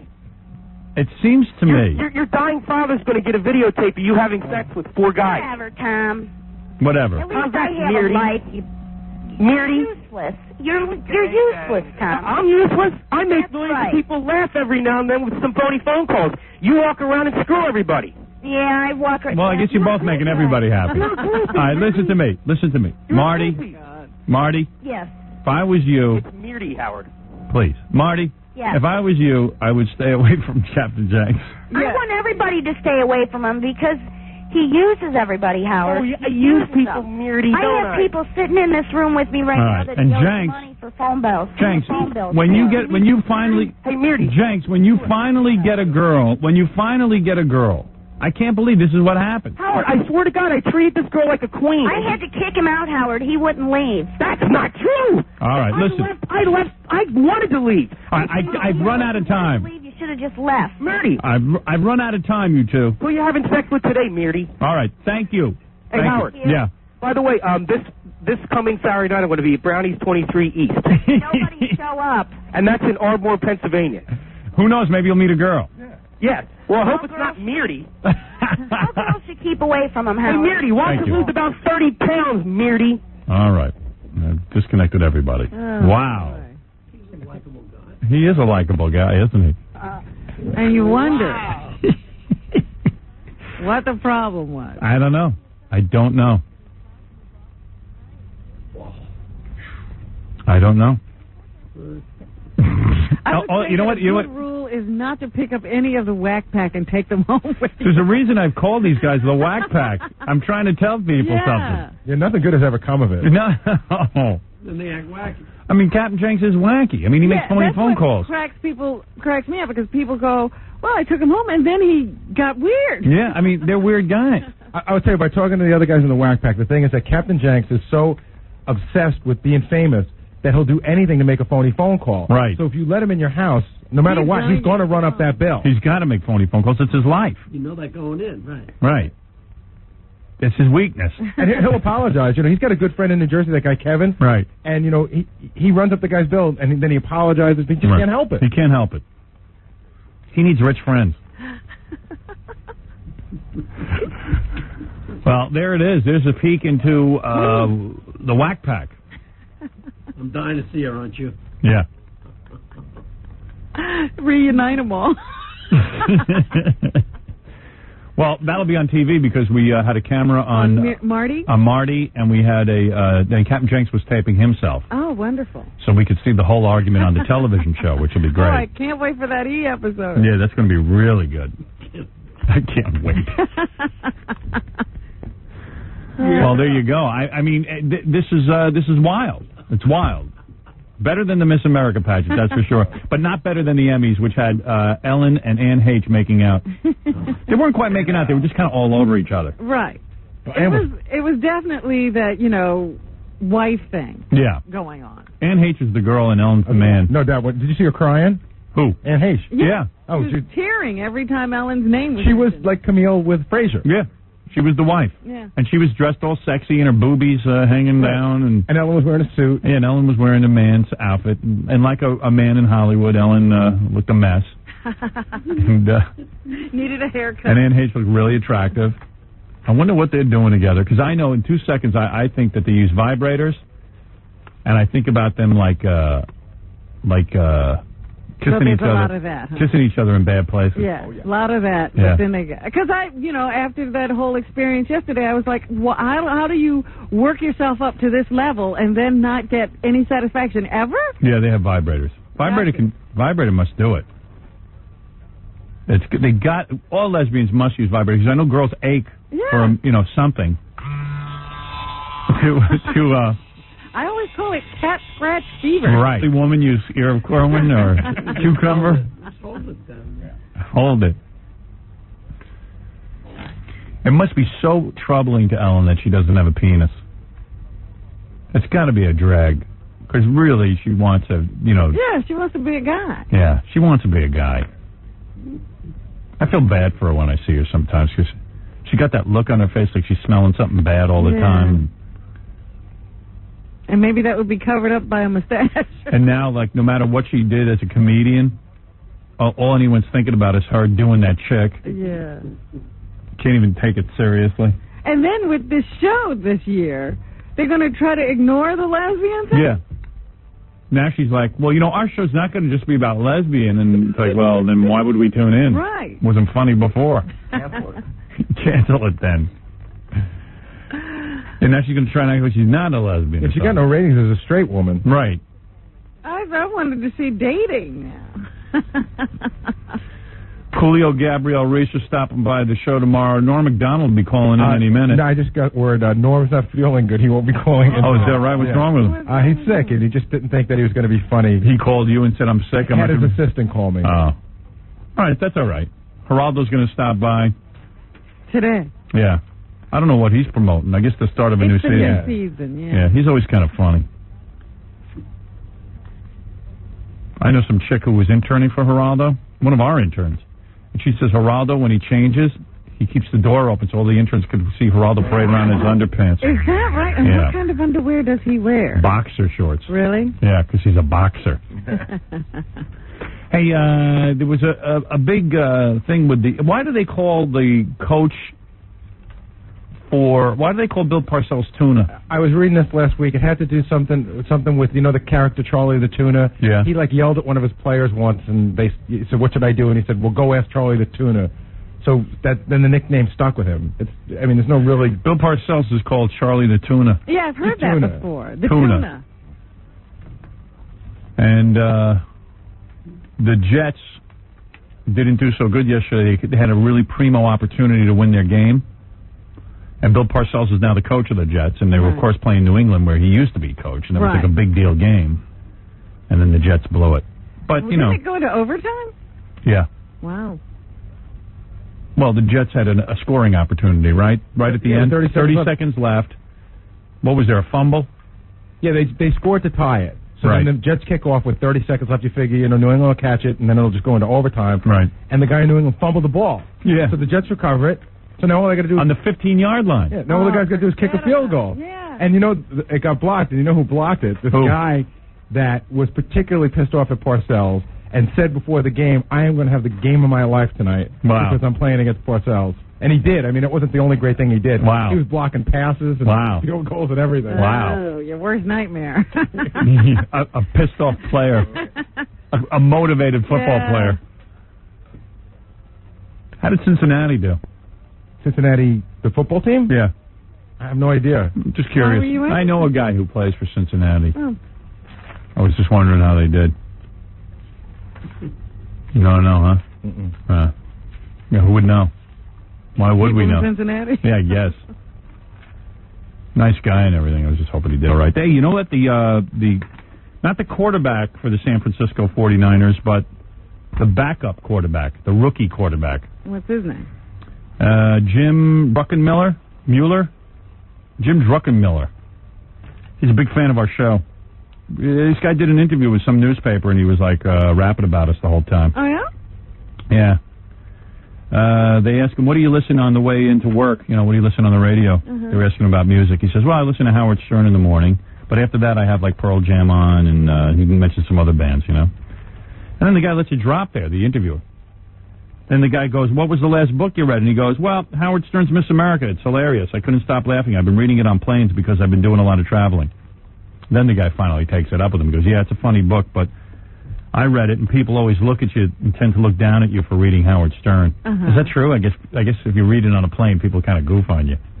Is this the football player saying this or the reporter? The reporter. Oh, okay. And the football players say, I just say, hey, you ought to read this. It's funny. So he didn't care about the stairs. So the interviewer says, what do you enjoy about Howard Stern? His raw sense of humor, his carefree attitude. Sometimes he just doesn't care. It'd be nice if we could all think like that, but we can't, especially in my position. And the guy goes, that's funny because when we're out there in big group media sessions, you have to be the anti-Howard Stern. You have to keep everything right down the middle of the road, don't you? He goes, I would love to give Howard Stern type answers, although I'd be nervous if I ever met him. You don't know which way Howard's going to go. You don't want to get on his bad side. And then the guy goes, well, if Howard finds out you're a listener, maybe you could be a regular contributor on the show. Maybe, he goes. I don't want people to think too bad of me, though. Oh, he's now worried about his association. Yeah, right. But all right, that's cool. He gave us a nice little rap in the newspaper. That's the backup quarterback to the San Francisco 49ers. Jim what? Druckenmiller? Druckenmiller or something. Miller? So there it is. As far as I know, he didn't date Captain Jenks' girlfriend either. That was pretty weird, huh? That sounded like a good argument. Why would you ask Captain Jenks to move into your house? Yeah, you got to be nuts to do that.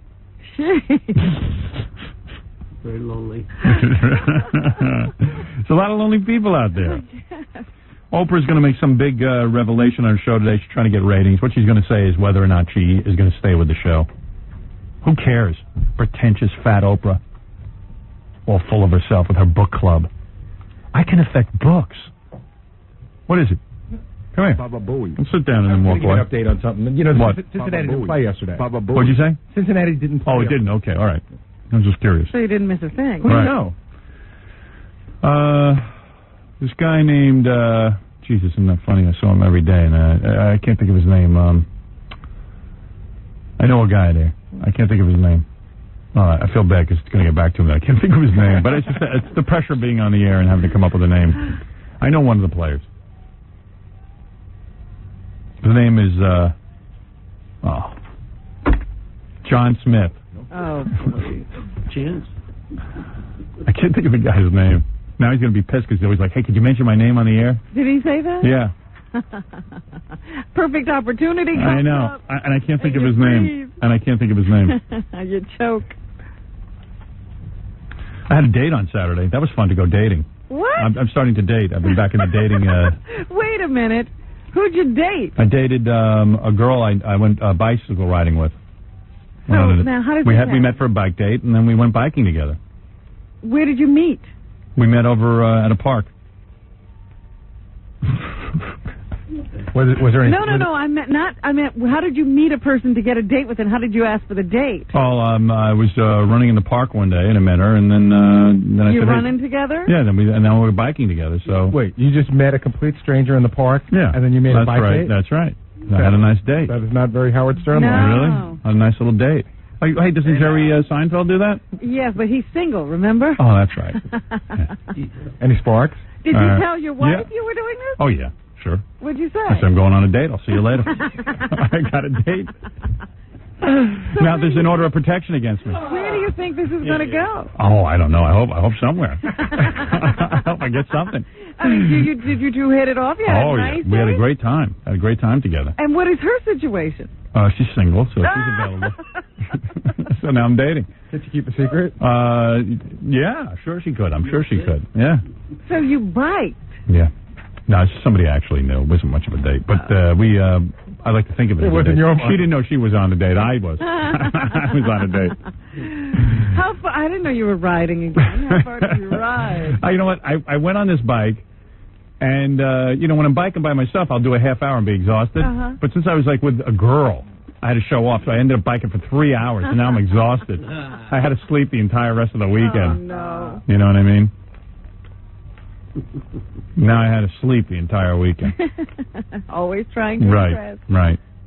Jackie, can I borrow a spare house next time I'm on a date so I can party? I got to ask you, because I was driving somewhere yesterday, and I kept seeing all these guys in their biking outfits. Yeah, I don't have a biking outfit. I was going to say, do you get into that silly getup? No. I don't. You know what? I don't have a biking outfit. I just wore like a pair of shorts and a T-shirt. Okay, because, they wear that skin-tight... That's to wipe the sweat away, to wick the sweat away. Really? Yeah, I have some of those. But when I got into biking, I had the outfit. Remember, Jackie, I showed up at your house in the outfit? It's like a superhero's outfit. Yeah. Right, yeah. It looks like a bodysuit. You know what it is, guys who bike? Everybody learns how to bike as a kid. Anyone can bike. So they want to look like they want to point out to everybody that they're better than just a regular biker. Professional. They're professional bikers. Yeah, they're trying to turn something stupid into a sport. So it's not like they just hopped on a bike to go for a Right, ride. yeah. If you go, and I see these guys, they all put me down because they come whizzing by in groups, in packs.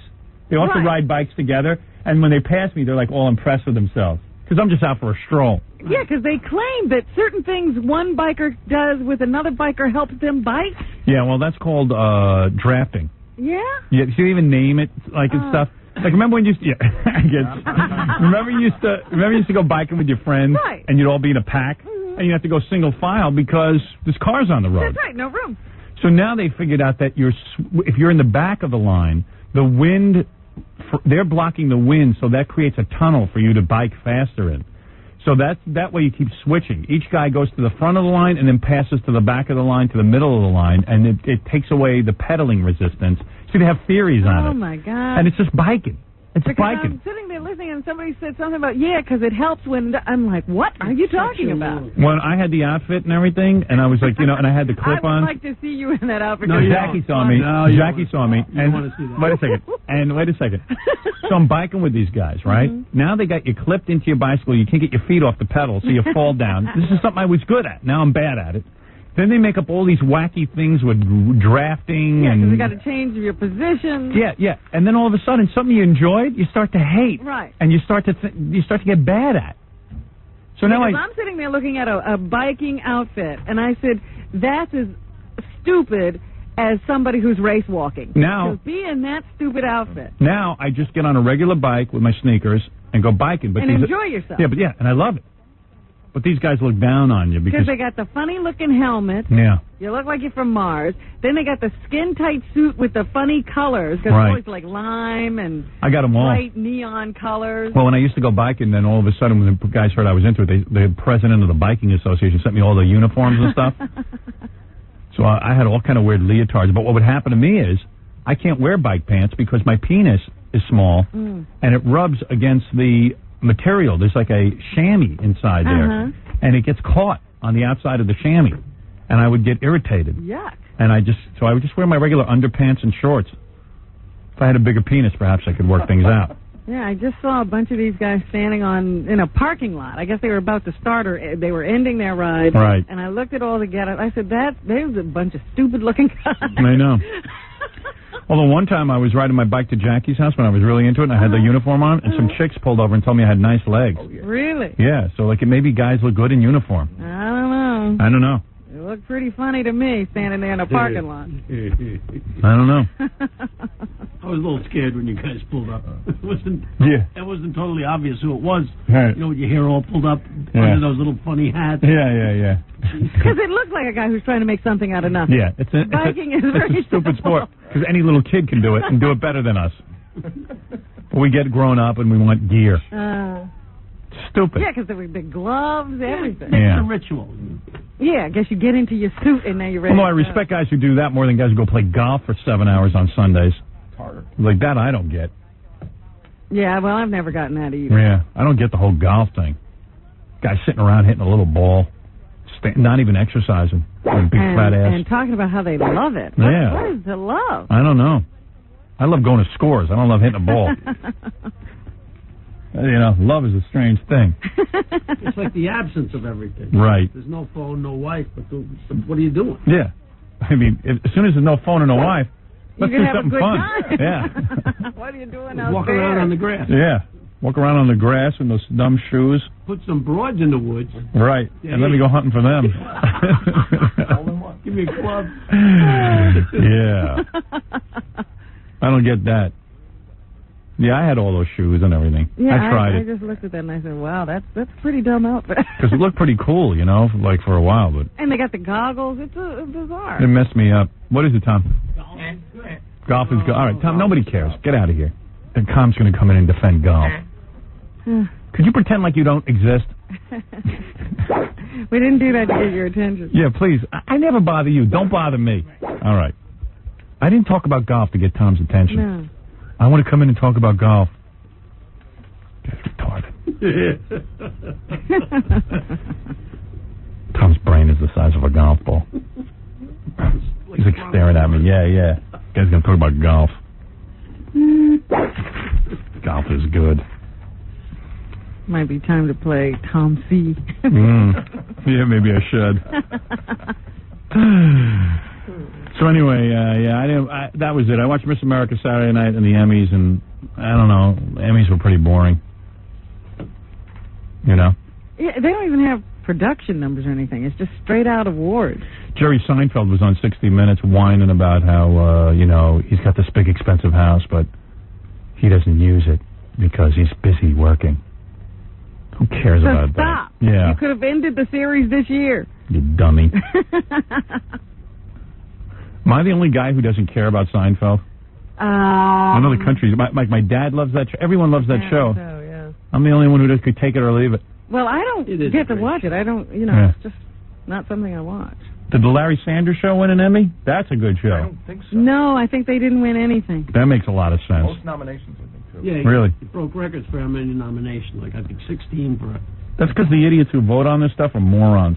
I'm trying to think. Did they win anything? Yeah. Where is, didn't Stuttering John or somebody do an interview with Les Moonves outside of the Emmys? I guess I think. Yeah, a guy in California that's also not ready yet. Scott's very backed up working on a project you gave him. What was the project? That Miss America stuff. Yeah, but by the time he gets it, it's 10 o'clock. I know. He's retarded. He's so slow. And so boring. It's just bad. You work faster when you smoke. Yeah, let them smoke. Mark, you're on the air. Oh, Howard. Hey, man. King of all media. Hey, man, I got one of your tapes from here from sort of an unreputable source, like at the flea market, and I've matched it up against the dude's laser disc. Man, there's like, the scenes are different. It's like all choppy, and in the bathtub scene, you can see like a boom mic up in there. Is there like a pirate one going around?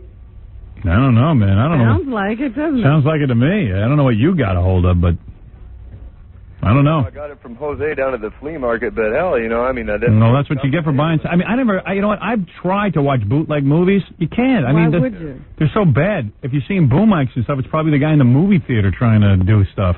You know. Yeah. Anyhow, That's annoying. You know, bootleg movies, man. What they do is they take somebody's home video camera and sit there and tape the movie off the screen. You can't understand the sound. I don't get that. You know, I'd rather just buy a good copy of it and see the goddamn movie, Or pay $7.50 and go to the theater. or rent it from the video store. How cheap can you be? You know, what kind of way is that to watch a movie? I got a friend who's always buying those bootleg movies. Really? Yeah, you have a friend too who always buys those bootleg movies. And I swear to you, I don't know They how. have relatives who buy it. I know, and I just don't know how they watch it. I don't either. And it costs you about $5 for like $2 more. You could just rent it at the video store. The sound must be awful. Oh, it's not even intelligible. You can't make it out. What is it? Years ago, that friend lent me JFK. Right. Which is a 3-hour movie. Yeah, 3-hour movie, you get a headache. It was so fuzzy. I got a headache. It Yeah. was so fuzzy that you couldn't concentrate on it, and it gave me a headache. I had to turn it And off. you get real excited, too, because it's the movies that are in the movie theater. Right. You get all excited. It's like, wow, I got JFK. I watched it with a group of people, and I was like, yeah. And then people were like mad at me. Yeah, angry. Yeah, sort of the cool thing about movies is being able to hear them and see them. That was the whole idea of the Yeah. technology. He had, I don't know if you ever saw his copy of Home Alone from a theater with mostly black people in it. Yeah, and But they're it's- talking through Yeah, the whole and yelling and Right. getting up and... Wow. Hey, later this week, LL Cool J's coming in, Richard Lewis, Mark Harris. The girl who lights up a room when she walks in. We got a Louisville press conference because we're new to Louisville. And, Yeah, Richard Lewis having a resurgence of his career? well, we'll see. I hope so. He's a good guy. Wouldn't mind him doing well. Although it's funnier when he's doing bad. I was watching TV last night. There's a pretty, I still find that scene real sexy with Arnold Schwarzenegger and Jamie Lee Curtis when she's dancing around in True Lies. And she, like, rips off her dress and she's Right, dancing you for her have to husband. Strip for him. Yeah. She's still got a pretty good body. I wonder if that's her body or if that's someone else doing it. You know, sometimes they do that. Well, she's known for her body, though. No, but she's getting old. Yeah, but I think that's the whole thing that, it's still holding up. Yeah, I guess. I don't know. I got to take a break. We'll come back. Geraldo's stopping by, and I got a bunch of stuff to play for you. As soon as Scott gets done with it. Man who pays my salary, Howard Stern.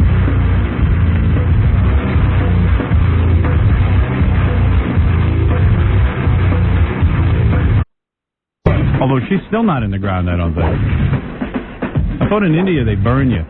Well, that's if you're Hindu. Yeah, Hindu. Mother Teresa's been out of the ground now for 2 weeks. Did you see her? She's lying out there in the coffin like she's sunny. I know, it's bizarre. It's like they should lay her down at the beach. They've already done the stuff to her that they need to do, right? Right. She's got formaldehyde. Yeah, everything. But because it is odd looking at her. Yeah, I saw some Indian kid trying to eat her. They're so hungry over there.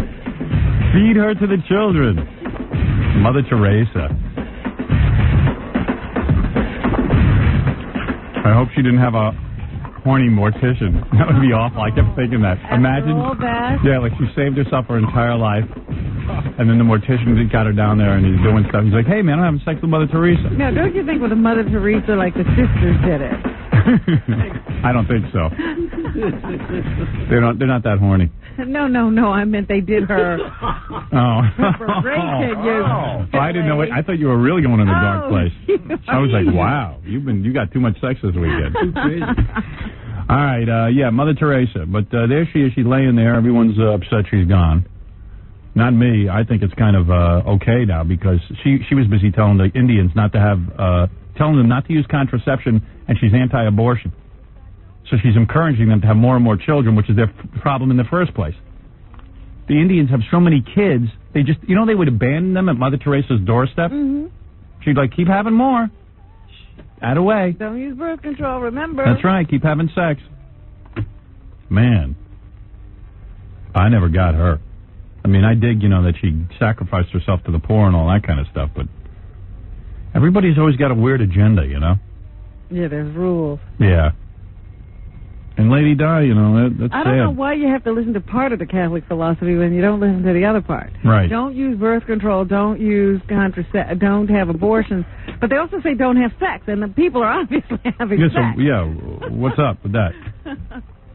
Anyway, They go, I better not have an abortion. there was a lot of doings going on between Lady Di and the Mother Teresa. Yeah, Lady Di had a memorial in the park. Yeah. We were a bunch of nuts all stood around and had to have closure on Lady Di. Yeah, if you're still mourning, I think you ought to check into a hospital. You know how empty someone's life must be that they're still grieving over Lady Di, There's something seriously wrong with you. the princess. Christ Almighty! Really, look at your life, toothless idiots, all clogging up the park. They had pictures of women crying. Yeah, because somehow I don't know. I think they think they're a princess. I was reading this great article. At least Mother Teresa, man, she didn't go around with $200,000 rings and, I don't know. And I'm pretty sure Lady Di did charity work, because what else was she really going to do to make herself famous?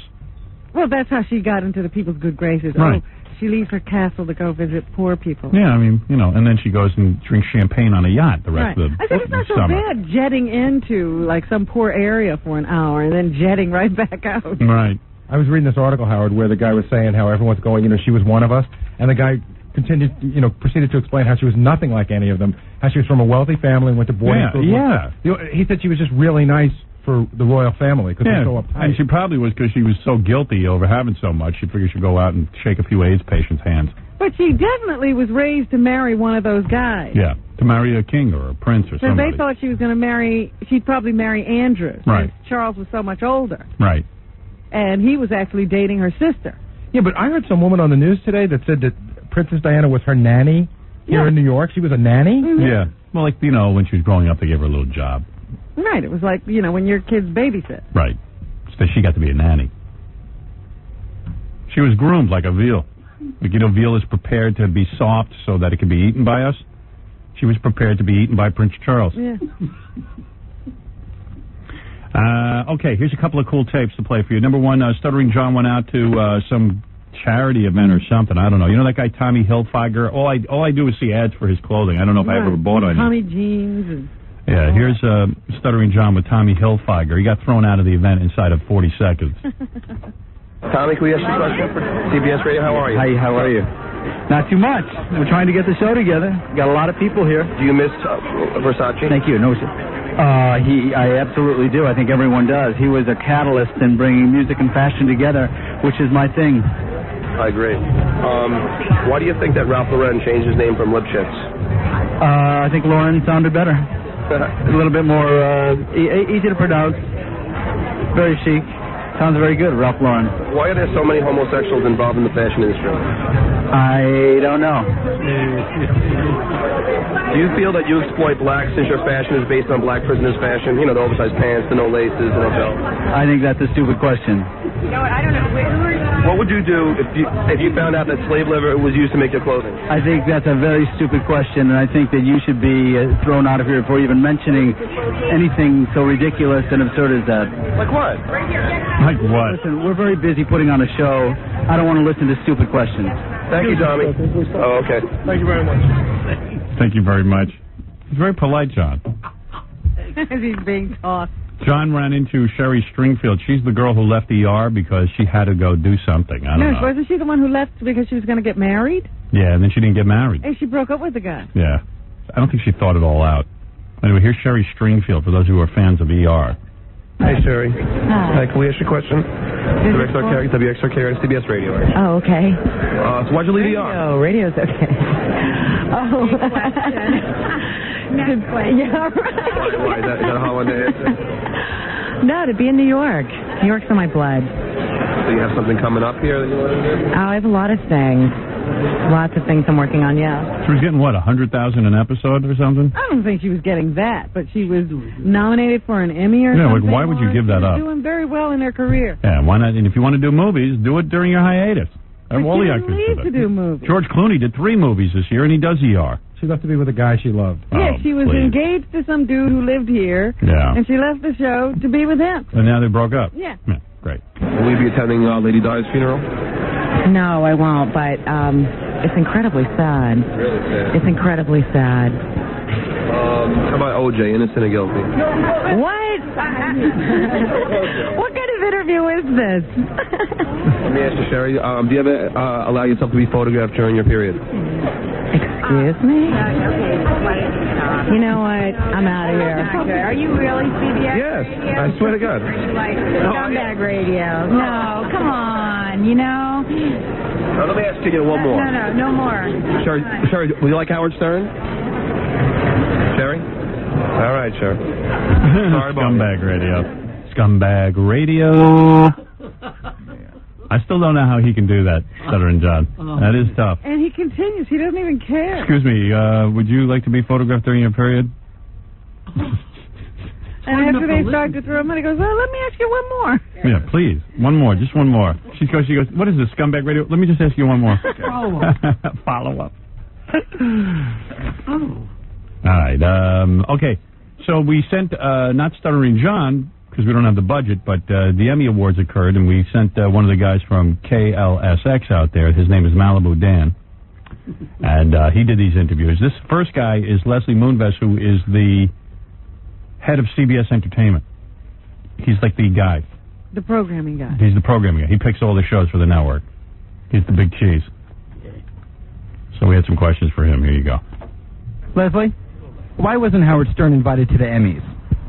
Why wasn't Howard Stern invited to the Emmys? Well, Howard Stern, as of yet, is not a major presence in the television business, but one day soon he very well might be. So at that point in time, we'd love to have him here. Why am I not a major, Why weren't we nominated? Were we submitted? I mean, HBO is more valid than the E! Network? You don't think the E! show is as good as the Larry King show? Or the Larry Sanders show? But what, like, was Larry King nominated for an Emmy? Is that a different... Well, they do Best Talk Show, don't they? I think that's, Daytime Emmys. I feel the E! show should be up against Jay Leno and David Letterman. Yeah. Why not? I think our show packs more laughs, and it's the number one show on the network. I don't get it. I don't think that's really the issue. I think the issue is Howard Stern is ignored by everyone when awards come out. You wait, the Academy Awards, my movie won't be nominated for anything. Yeah, I got a little upset watching the Emmys. I was like, I would like to be Sure. recognized for my work sometime. Absolutely. It's not going to happen, but absolutely. I would like it. Yeah, right. And where were you during when you heard that Princess Di was dead? Where was I? I was actually away on vacation with my family, and that's where we were. Have you ever done a black woman? What? None of your business. This is my wife here, right? Hi. Are you a sub for Stuttering John? Well, sort of. Yeah, good. All right, there you go. Thanks. Have you ever done a black woman? Boy, that deteriorated fast. Really? Jeez. Go from Lady Di to... But have you ever done a black woman? That's the wife standing right there. It's a good interview. I was watching Michael Jackson being interviewed by Barbara Walters. Yeah. And did you see it? No, I didn't. I learned nothing. Barbara Walters, I think, is on acid. She must be. She must be on Prozac or something. What did she do? I mean, I never saw a 20-minute conversation where I learned nothing. She asked nothing. No problem. No. Michael Jackson was like, all I can tell you is I have been in the same situation as Lady Di with the paparazzi. Someone must do something about the paparazzi. He was screaming about the paparazzi. Yeah. He looks like he's completely whacked out. It's frightening. It's frightening. He looks like a puppet. A big girl puppet. He looks like a girl. And, Adam Arkin was interviewed at the Emmys? Yeah, just briefly. That's Alan Arkin's son. Right. What show is he on? Chicago Hope. All right. Adam Arkin. Adam, can I ask you, have you ever been on Prozac and then drank alcohol? No, why would you ask that? Just asking, just wondering. Would you share a water bottle with someone with AIDS, by any chance? What is this interview for, and what's the tenor of these questions? Just curious if you do any of those things. Just. Yeah, sure. Why not? Why not? Well, good for you. That one will. Howard, it went into whoever was with him. She was way off mic. It was hard to hear, but she said, listen, we're bringing back Hollywood Squares. Now, if you want to ask some Hollywood Squares questions, those are acceptable. Oh, really? Yeah. Hollywood Squares questions. Who's bringing it back? I don't even know. Adam Arkin? She was even giving him examples, like you can ask, like, why are you bringing it back, or how will it be different? Those are good questions. No, I'd like to hear the answer to that. Adam Arkin? That doesn't make sense. So I'm watching the Miss America pageant, and the talent portion comes on. Some of these broads, the song. I mean, who's watching this? I don't know, but doesn't anybody know that these people can't sing? I know. Now, I'll give you a little montage of some of the songs and some and of they the all talent. try. I guess if you can't do anything else, you can sing. One chick came out and started doing a hula hoop. Yeah, she was great. Yeah, she was doing a hula hoop. Yeah. Yeah. I went, this is pretty funny. She called it a gymnastic dance. But she was doing a hula hoop. She even did that thing. You know when you throw the hula hoop and you make it come back to you, like even I can do that? Oh, right. She did that. And Well, she did do it Yeah, you spin it and it comes on back. on her ankle, Yeah. with her ankle up in the air. Yeah. Now that was talent. I can do that. If it's stuff I can do, then it's not a talent. It was very funny because at first she was running around with a ribbon on a string. Right. And just whirling. That was pretty funny. All right, here you go. Here's some talent. Pan outfit. Here's Miss North Carolina, who I think should have won. I think she got robbed. Really? This big giant woman won Miss America. She was way too tall and big. Singing And I Am Telling You from the Broadway musical Dreamgirls, please welcome Miss North Carolina, Michelle Warren. By the way, the woman hosting the event, Eva LaRue? Eva, is that her name? Uh-huh. She's a soap actress? Yeah. God, is she a piece of ass. What is she, a Puerto Rican? I think she might be mixed, Ray. I'm sitting there going, look at her skin. It's like a nice tan, but it's not even a tan. It's a permanent tan. She should have won. She should have won the whole goddamn thing. I would have voted for her. And then the guy hosting with her... It's her husband. And he is a complete dork. I mean, the guy's a douchebag. You have to see this guy. He is a total A-class, A1 douchebag. Douchebag says real what? Handsome guy. Yeah, not even. Like, he's not even handsome. He's, like, older than her, and he's like, well, it seems that the ladies are ready. Big, deep voice. Yeah, like, yes. He sort of looks like Michael Buffer. Oh. Let's get ready. It looks like a kidnapping, actually. When he's next to his wife. His wife's hot, though, man. And she keeps changing outfits. Yeah. I mean, she looked better than the girls in her gown. She won the evening gown competition. She didn't change nearly enough. Her first gown, you couldn't see her legs. That really was a bummer. Oh, really? Yeah, but her breasts are magnificent. lovely. Her breasts were magnificent. Perfect. I don't know who did her breast job, but she's perfect. She's an equestrian. The first year I did the National Horse Show, she rode with a celebrity hat. Well, if you're going to do another one of those, let me go. I want to see that up close. Boy, her talent was perfectly shapen breasts. Hey now. Oh, my God, what a body on this chick.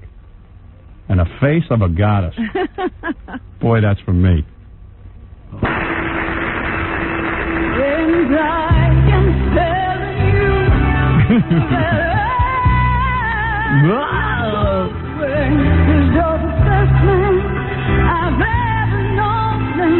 And you got to sit through this. Yeah. They don't even make it go. I don't even know how you judge this. Did you notice at the end of the pageant, the whole big deal was that last year's Miss America sang "Here She Comes Miss America"? Yeah, I saw that. She was so flat and she so couldn't off sing key. either. And I remember she said they said, "What are you doing these days?" And she said, "Well, I've got a bunch of singing engagements lined up." Wow, where in her house? Well, she said in the secular community as well as in the church community. Really? Right, so she can go sing at churches.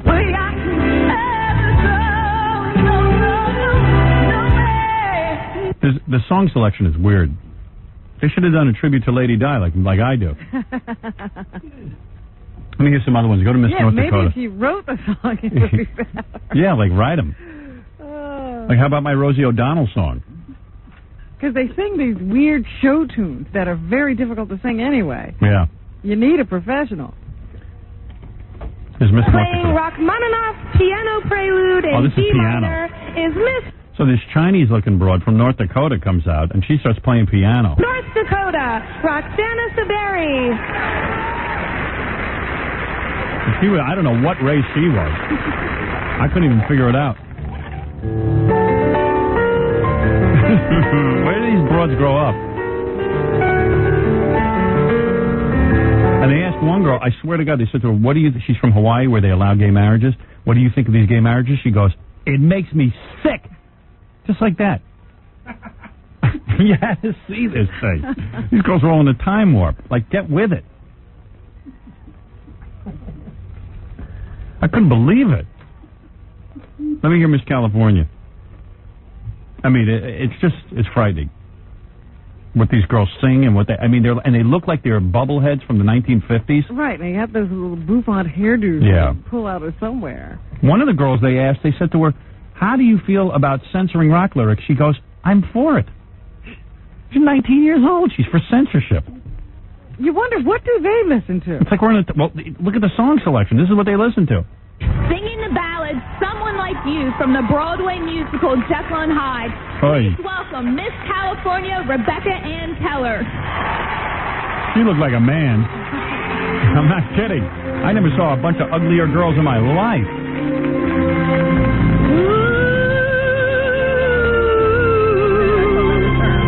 You thought that was her? That was me. I'm here to watch life go by. These are the faggiest songs I ever heard. All Broadway shows are faggy. Somebody sang that Barbara Streisand tune from... Yeah, I must have it. What's next? Miss Mississippi? All right, here you go. Miss Mississippi. 1 Mississippi, 2 Mississippi. That Mississippi. Singing Una Voce Poco Fa from the Barber of Seville. Please welcome Miss Mississippi, Myra Barganier. I had a drink during this.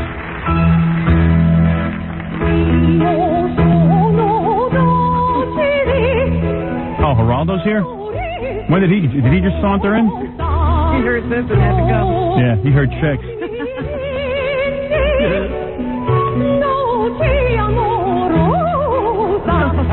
Hey, tell Geraldo to come in. He could listen to this.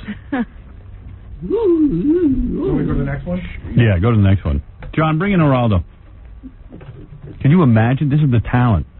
Can you imagine having to go through 50 of these to find this crew? Yeah. This was the best of the bunch. One of them who didn't make it into the finals had breasts down to her feet. Really? Yeah. Miss Hawaii was hot. Miss Hawaii? She was really cute. I never saw a bigger bunch of slobs in my life. Well, look at Windblown Geraldo. Oh, Geraldo, so handsome. What's going on with him? Even Geraldo wouldn't climb on top of those broads. And he'd do just about anything. Come on, he didn't discriminate. Yeah. Geraldo all pumped up from his workout. Must have just come from the gym. I guess. You didn't go yet? That's yesterday's workout. Wow, you're all pumped up. What are you doing now? You're not boxing anymore. What are you doing now? I know. I work hard. What's that called? Pilates? Oh, Pilates. Pilates. No, I don't do any trendy stuff. You don't? No. What do you do? Lift weights? Yeah, weights and aerobics and push-ups and. Are you like one of those we guys work out who- every day on the boat. 6 weeks across. Are you like one of those guys at the gym who has to like bench press a lot of weight? No. Yeah, I bet you Geraldo's like, Yeah, all right, man. The guy's spotting him. And All right, man. I'll need 2 spotters. One more rep. Just 1 rep. So strain everything up. He has to prove he's the macho man. Popping out. Yeah. Look at me, man.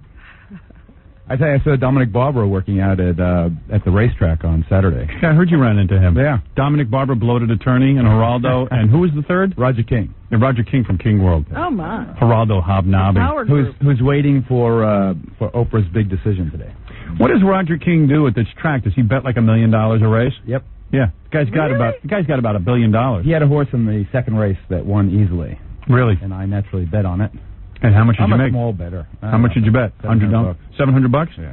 Oh, That's a small that's bet. a small bet. You know, Geraldo completely losing touch with the You should have reality. seen these guys. No, that's what I won. I bet less. What did Dominic bet? Oh, huge sums. I promised him I wouldn't tell you. I'll put down 10 grand. Don't matter if I lose. I'll just take a ring off one of those widows in Council Street. He's driving a brand new Mercedes. Is he? Yeah. Yeah, I tell you something. I tell you one thing. There's no way Oprah will not resign. There is no way a woman walks away, any person walks away from $1 million an hour job. Let me ask you something. What is her big announcement today? That she's resigning? That's what it will be. She is such a... I am reluctantly resigning. She is such sticking around one more year. She is such a fat, pompous ass. $1 million an hour. Does she make you as sick as she makes me? No, not as sick as Miss America contestants. I love that. Did you watch Miss America? No, I wouldn't. Yeah, I don't know really? why do you bother? I have to. They put it on TV. I got to watch it. So I was in Paris and London. What do you want to know? Who do you think's phonier, Oprah or Charles Grodin's hair? Charles Grodin's a friend of mine. Oh, is he really? Yeah. God, what an ass. What a complete blithering idiot Charles Grodin is. Well, Charles Grodin. Oh, please. Come on, Geraldo. How do you hang around with an imbecile I like didn't that? say I hung around with him. I just said he was a Such friend. an idiot. Not you, I mean Charles Grodin. Thank you. Although I don't know how bright you are. You're hanging around. That's your friend? Like, what do you do with him? Where do I you hang go? around with you. Where do you go with? What do you do with Charles Grodin? Nothing. Our, we've had dinner together. Our wives. Go miniature golfing. No. How much can he bench press, man? Charles Grodin. My father said he was watching him. Charles Grodin. He says, "What's wrong with the guy? What does he have? Too many facelifts or something? I mean, it looks fake, or it looks. Looks what like is his face is stuck in one position. You've seen him up close. What's wrong with him? I have. I don't know. Does he know he's a bore? Does he know he did it? He had an hour with Letterman. How do you have dinner with him? Does he put you to sleep? No. I saw him interviewing Letterman. You talk about, being a talk show host, and now he considers himself a talk show host. He's just a bad actor who has a bad cable show. Well. And he's interviewing Letterman. I never saw a guy take a guy like David Letterman, who is interesting to interview because you never get to interview him, and actually turn it into an hour of where I had to turn it off. Well, Letterman isn't exactly the kind of guy to give you anything. No, but he didn't ask him anything. A real person. He would give him something, but the guy didn't ask him anything. He really doesn't like you. Who, Grodin? Grodin. No, yeah. Here's what he does. He gets on his show and talks about me. Yeah. Because he wants my audience. He doesn't understand why he doesn't have an audience and I do. Like, it's not fair. Like, he's supposed to have an audience and I'm not. I have a huge audience. He's so much more intelligent. He's so much more talented. Therefore, if you talk about me, maybe my audience would tune in. Or he'll convince people that they shouldn't be. Right. Did you really get thrown out of Canada after one day on the air? No, I'm on the air there. Oh, no? I'm on the air there. Are you trying to change the subject? No, I heard some member of Parliament recommended a bill that he'd be banned from Canada, that you all be banned. Yeah, well, they have recommended that. But I'm not going anywhere. Bills take time. Yeah. Are you on in Canada? Is the Geraldo show on Canada? Yeah. It is. Yeah. And they let that awful stuff? Yeah. Why do you let Geraldo on and not me? That's terrible stuff. It's funny, I'm on in Gibraltar, and when we landed the boat in Gibraltar, all these boat? chubby pink Brits. That's where I've been. You don't know You've been on a boat? Who knew you went anywhere? I sailed Voyager with Gabriel, my 18-year-old, across the Atlantic Ocean to, I took 6 weeks off. Getting to know your kid? Yeah, it was wonderful. Yeah, that's good, yeah. All by yourself? No, we had two other guys with us. Oh, really? That sounds like a pretty macho trip. It was. Cheech and who else? No. Cheech and Cheech and Chong. Cheech and Chong. I love. They bring the pot. You don't smoke anymore, do you? No. No? I was in Ibiza, though. That was one of the stops. That's where every old hippie went from the 60s. So what happened? You got on a boat. Got on the... you know what I heard? As soon as Lady died, dropped dead, got killed? Yeah. Geraldo quickly ran over to the scene to try to do a show. It's true, and I did one. What? I found out a lot of things. What did you find out? That he wasn't a licensed driver. That the Henry Paul? Henry Paul was not a... You were the one who discovered that? Absolutely. I didn't know that. I also found out that You mean he had no license at all? He had an operator's license, as we all do, but you need, in France, it's very strictly regulated. It's about the same as it is in New York City. You need a chauffeur's license to drive someone for money. That he hit the... from a straightaway, he ran right into the right-hand wall of the tunnel. It's deeply scored there, and then he went off to the left to the 13th pillar.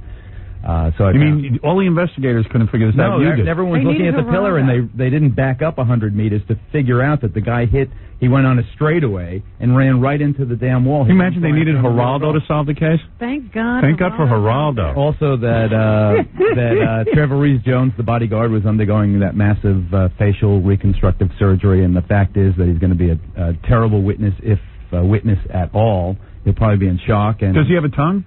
He does have a tongue. That was he does. misreported. Oh. And nothing was stolen from the wrecked Mercedes. That was also misreported. Oh, it wasn't. It was not stolen. Oh, okay, Nothing because I was- heard there was.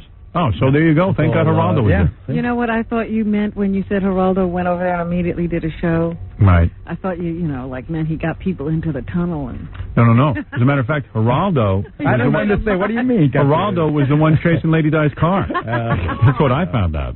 No, I think the paparazzi were scum in the way they behaved. Oh, come on. Still. No, really. Why? Because, listen, Geraldo, Are they any more scummy than they ever are? Geraldo, in France, they are a bit more. Can And I ask you something? You've been there. You've been standing in the fountain in Cannes. You know what they're like. But listen, I went to Cannes to promote my movie. Yeah. So I wanted, and there were times I get annoyed at a guy taking my picture, and I'd sit and I go, well, wait a second, I came here so that these guys would promote my movie and take pictures. Right. Why would I be a jerk and not allow them to do something I came to do? And what if you were popping a pimple in your room and they took a telephoto picture through your window? That's over the line. Of course. But to take Lady Di, who's dining at a car. I agree the driver is primarily responsible, but they acted Of course. like scum. But I think Fayed's responsibility is more intriguing. How much is the life of the mother of the presumptive heir to the throne of Great Britain worth? I mean, in terms of an American civil court, that liability would run into the double-figure millions easily, if not beyond. Really? Absolutely, and I was the first one to suggest that, and everyone said, oh, how dare you talk about this poor man's liability when he's lost his son, which of course is true, but in a legal analysis show, you talk about the legal liabilities, and that was it. All I know is that guy Dodi Al-Fayed got more trim than Geraldo ever got, and that's saying something. But he was He had a lot rich. more money. Geraldo was working with nothing. That's right. Geraldo's I worked my way up. Hey, Geraldo, I know someone who was an intern for you. They say Geraldo has this weird thing. When he gets changed for a show, he likes to leave the door open so the interns can see him in his underwear. Out of it. That's the truth. They even you wear boxer shorts, right? I wear, what do they call, Calvin Klein. Yeah.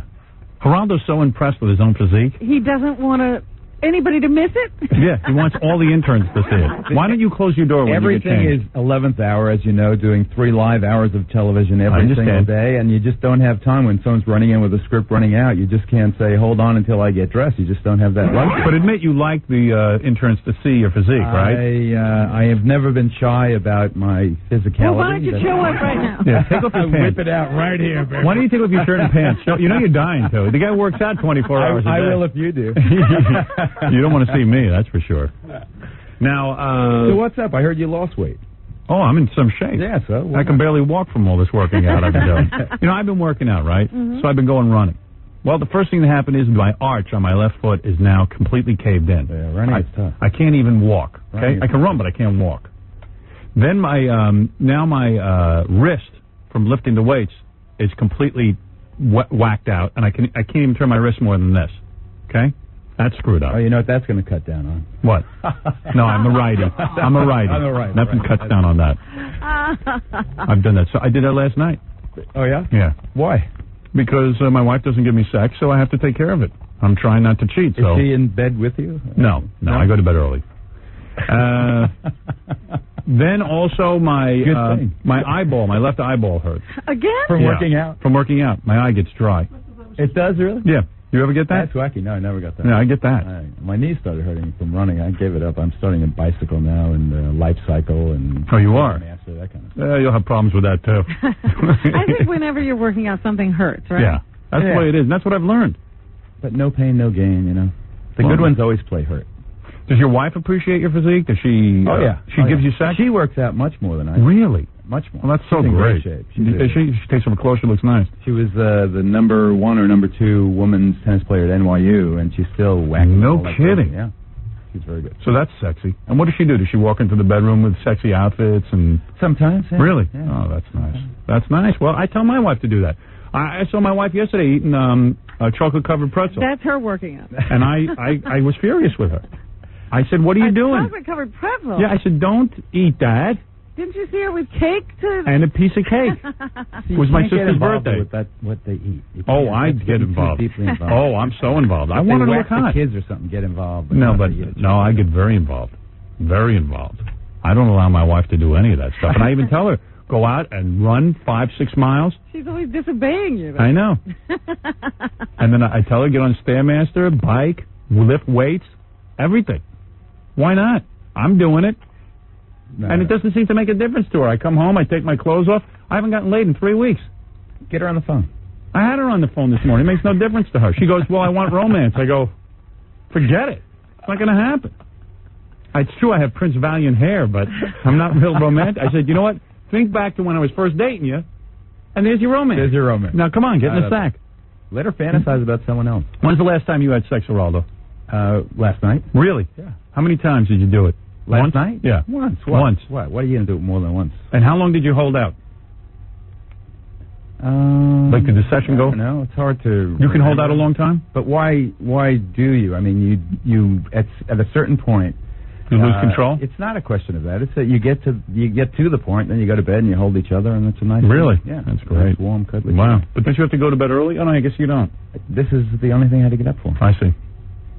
But I don't usually go to bed early. And when you had sex, I don't get off work until 10 o'clock usually. Man. Were you loaded when you had sex? Loaded. It's loaded enough. I see. Craig came over, my brother Craig, and my Let me ask you about your wife. Does your wife keep the door open when she gets changed around strangers? No. No?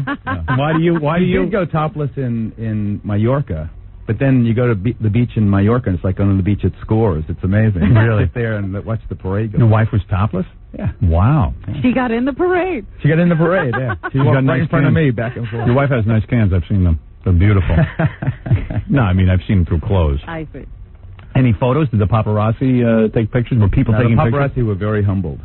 No, I'm sure that when you go out in public like that and someone sees your wife take her top off, did people try to take pictures? Nah, not in Spain. Not in Spain. They didn't care. They don't care about Geraldo in Spain. They don't. Well, they may or may not care about me, but they're not into taking pictures of topless civilians on the beach. I see. Interesting. How much would a topless Geraldo picture go for, I wonder? I'm sure the tabloids would pick up on that. All right, so now... the tabs are going to be interesting to see what their course of conduct is. The tabloids will not change one bit, nor should they. They will for a while. You think they will? I think they will for a while. And I think William and these 2 Harry... weeks that they're running these die tributes with no news. I think William and Harry really will be off limits.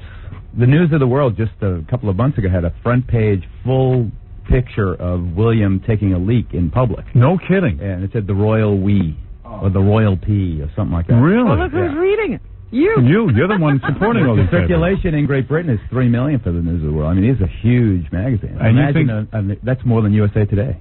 You're caught up in this Lady Di thing. Well, I'm caught up in, You're like a chick. in the investigation of it. A lot of girls are into this Lady Di thing. I'm so over it. Very emotional. Profoundly affected. It was. And were you affected? I can't imagine. I'm not that affected. I can't imagine that you didn't get things thrown at you for your song. What song?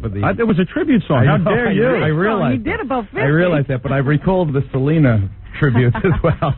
No. Let me tell you something about my Lady Di tribute. Yes. That was sincere. I'm sure, Howard. That's why I'm here, because you're talking about which one are you talking about? She loved you? Us? She left us? Yeah. No, the Candle in the Wind. No, that was to Rosie O'Donnell. That was for Rosie O'Donnell, not for... the candle in your head? I only heard about it in Europe. No, they were talking about it in Europe. No, my one to Lady Di was very respectful. Was it really? Oh, yeah. Where is it? Let me play it for you. Now you're talking out of school. See, I told you they were talking about it. Come on, they were talking about it. I have it. 1 second. Yeah. 1 second. I know this crew would never put together anything insulting. No, it is not insulting to her at all. I think it's rather nice. I thought of it when I heard John's follow-up question to that actress. Here you go. Listen to this. Tell me what you think. All right. Really, that's not fair. I'll give you. Be honest. Okay. She left us, yeah. She left us, yeah. He's laughing. Yeah. She left us, yeah. Well, since we lost our Di, we don't know what to do. Respectful. She got killed the other night. Her boyfriend was killed too. They hit a cement pole, and you know it's awfully sad. They should have played this at Westminster. This should have been it. You see, it's not bad. Candles in the Wind. This is it. You don't think that this is respectful? Well. Listen more. Listen some more. Okay, all right. The driver, he was smashed, which is why he smashed the car. But why'd he take the wheel after boozing in a bar? I guess they called him, and he came when duty called. You know they called him, and he drove into a wall. Yeah! It's deeply affecting. It's deeply but it's not offensive. I really think that you have hit the right emotional chord. Yeah, I don't say... I say it's different than the... Yeah, I think everybody else was going in one direction, and of course, Howard was going to. They should have played this at the Central Park Memorial yesterday. I was available, and I volunteered. I volunteered. How many people were really there? Are they lying when they say 14,000? 14,000 isn't very much.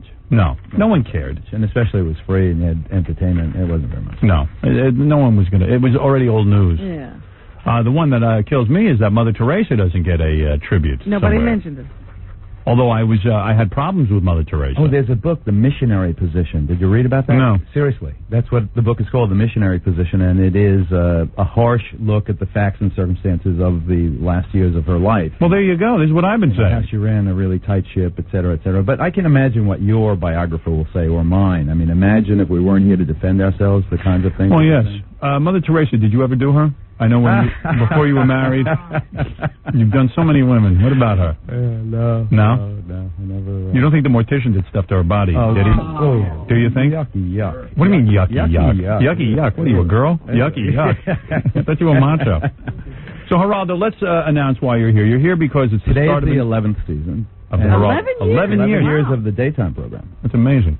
That's why I know Oprah will never leave, because I'm. Are you like associated with King World? Fraction of Oprah, and I know how hard it is to walk away from that. Is King World your syndicator? King World indeed is my distributor, and you're saying Roger that King is my pal. You're saying it's too hard to walk away. Is Roger King nervous about Oprah leaving? Well, you have to be nervous because even the speculation affects your stock price. He owns 30% of the stock. Of course, you're nervous. Right. And how do you know what kind of mood she's going to wake up? And what do you think she will say today? That she is not going to? It's reluctant. I'm tired. It's hard work, but I owe it to my fans who've been with me the last 10 years, and they've been so loyal, and they really are tuned in to how I've changed this.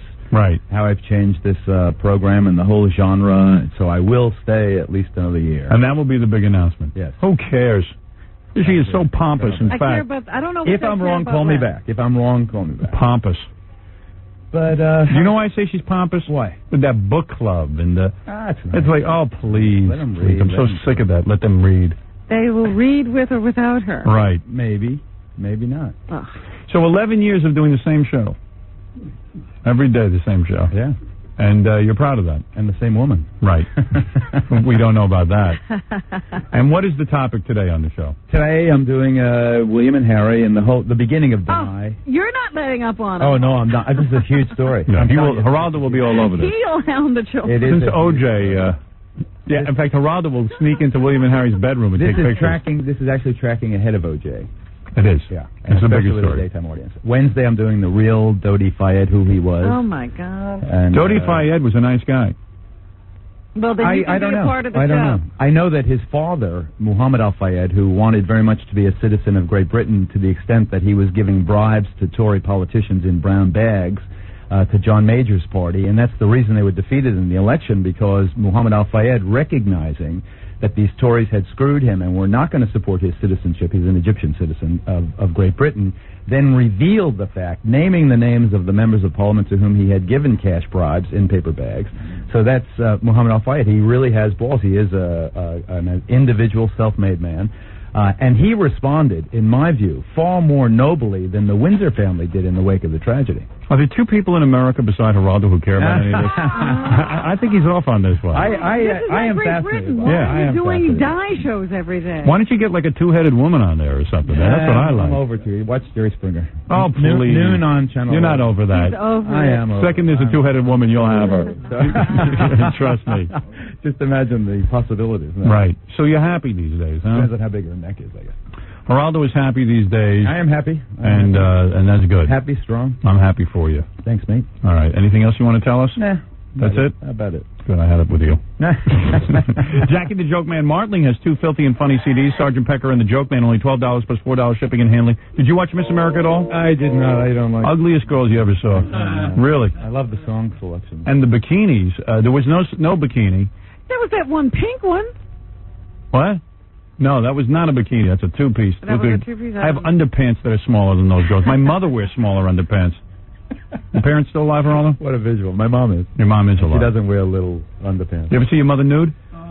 Not that I can recall. I did. If anything, I've You saw blocked it out. Geraldo's mother? Yeah, she's pretty nice. She's got a good body. She's really hot. My mother would get you a bear hug and your head would pop off. Oh, really? No, my I'll mother's tell in you. great shape. She's in great shape. Is she? Just left yesterday. We had a nice family reunion. Went back to Florida. Oh, is that right? Got her in an old age home? Oh, no, she's gotten real spry. She's on these trips. She's going to Dublin, Ireland to watch my sister run in the marathon. Oh, really? All over the place. You're financing all over the place. All right, good. They're living a good life. They have a good life. Everybody's having fun but us. That's why Oprah says yes to the talk show. All right, listen. All right, you don't think Princess Di was knocked off by the royal family, do you? All the newspapers in the Mideast are suggesting exactly that, or the Zionists. But you don't buy that, I hope. Yeah, I saw the crash. The guy was totally stewed, drugged out. Right. Piece of crap. They should have. The bodyguard would have been better off at 60 miles an hour to turn to him and blow his head off and take their chances. Right. Rather than let him drive the car into the cement. But it is a fascinating story. I'm on it. 11th season, 3 o'clock. Geraldo's on it, everybody. Canal 2. If there's any shenanigans, he'll figure it out. I will. I'll get to the bottom of it. Between going to the gym and figuring out the Lady Di case, he's a pretty busy man these days. He's having a pretty good time. You still hanging around with Mark Furman? I haven't seen him in a while. Yeah. He doesn't talk to me ever since we did the big collision on the air. I see. What does that mean? No, I said he had a pathological, sociological problem with people of other races, and I didn't know when he looked at me what he thought of. Oh, and then he got pissed. He got pissed, yeah. Right. I beat him in basketball, I tell you that. Yeah. I physicaled him. Right. Well, there you go. Geraldo, physical test against Always Mark Furman. fighting. Always fighting. Fighting is good, though. Yes. You don't hold grudges if you fight. Is that right? Yeah. Geraldo's a maniac. All right, we're going to take a little break. We'll come back, and then I'll do the Jackie plug. Jackie, I know you're anxious. Jackie's waiting to have a plug. And we'll be back right after this. Thanks, Geraldo, for stopping by. My pleasure. Good seeing you. Everybody, Geraldo Rivera here, investigative reporter, talk show host, newspaper owner, the producer of that embarrassing Al Capone special a few years back. He's the author of 2 best-selling books. He's a successful television show host, an awesome media mega god of radio. Thank you. Someone more in love with himself than I am. Here he is, Howard Stern, all 6 foot 5 inches of him.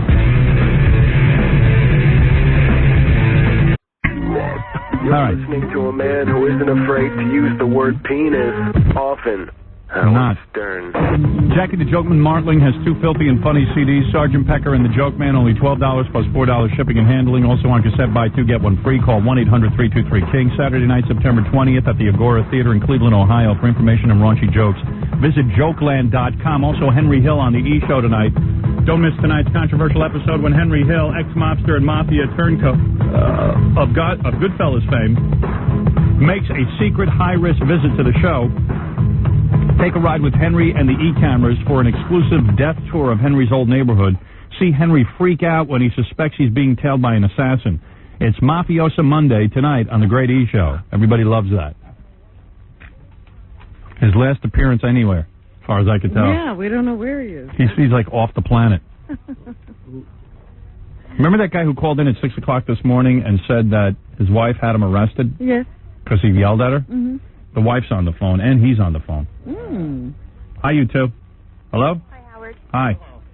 I got your wife here. Okay. Did he know that? No. I'd like to clarify some of the lies that he told this morning. If that's possible? Yeah, go ahead. Okay. He failed to mention that the previous incidences that had happened. One time he choked me. I had bruises all over my neck. See? Howard, there's a lot more to the story than he told you. He made it sound like everything was, that I was just being, that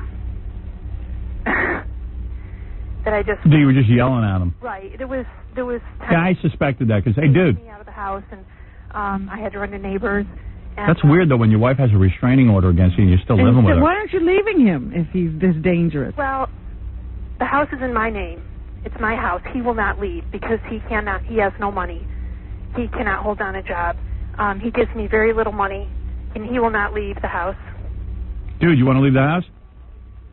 I'd love to, but I don't have any money. She's right.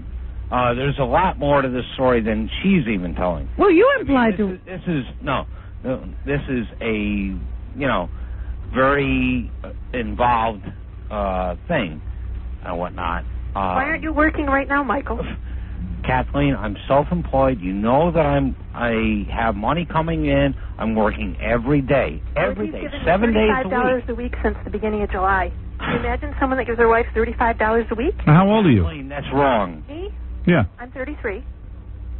You got a job? I've got a good job that I have to work a lot of overtime because I basically take care of the house. And then he comes home and he beats you? No, he doesn't beat me. But this happened like in the spring.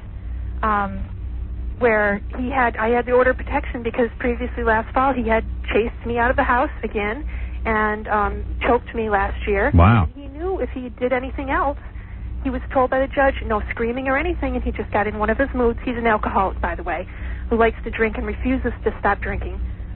No. I asked about drinking. He lied about that, too. No, I did not lie about that, Rob. You said No, I that did it not. wasn't involved in I it. said I haven't drank in a while. What, 4 weeks? Whatever. Kathleen, I battle this thing every day. You know that.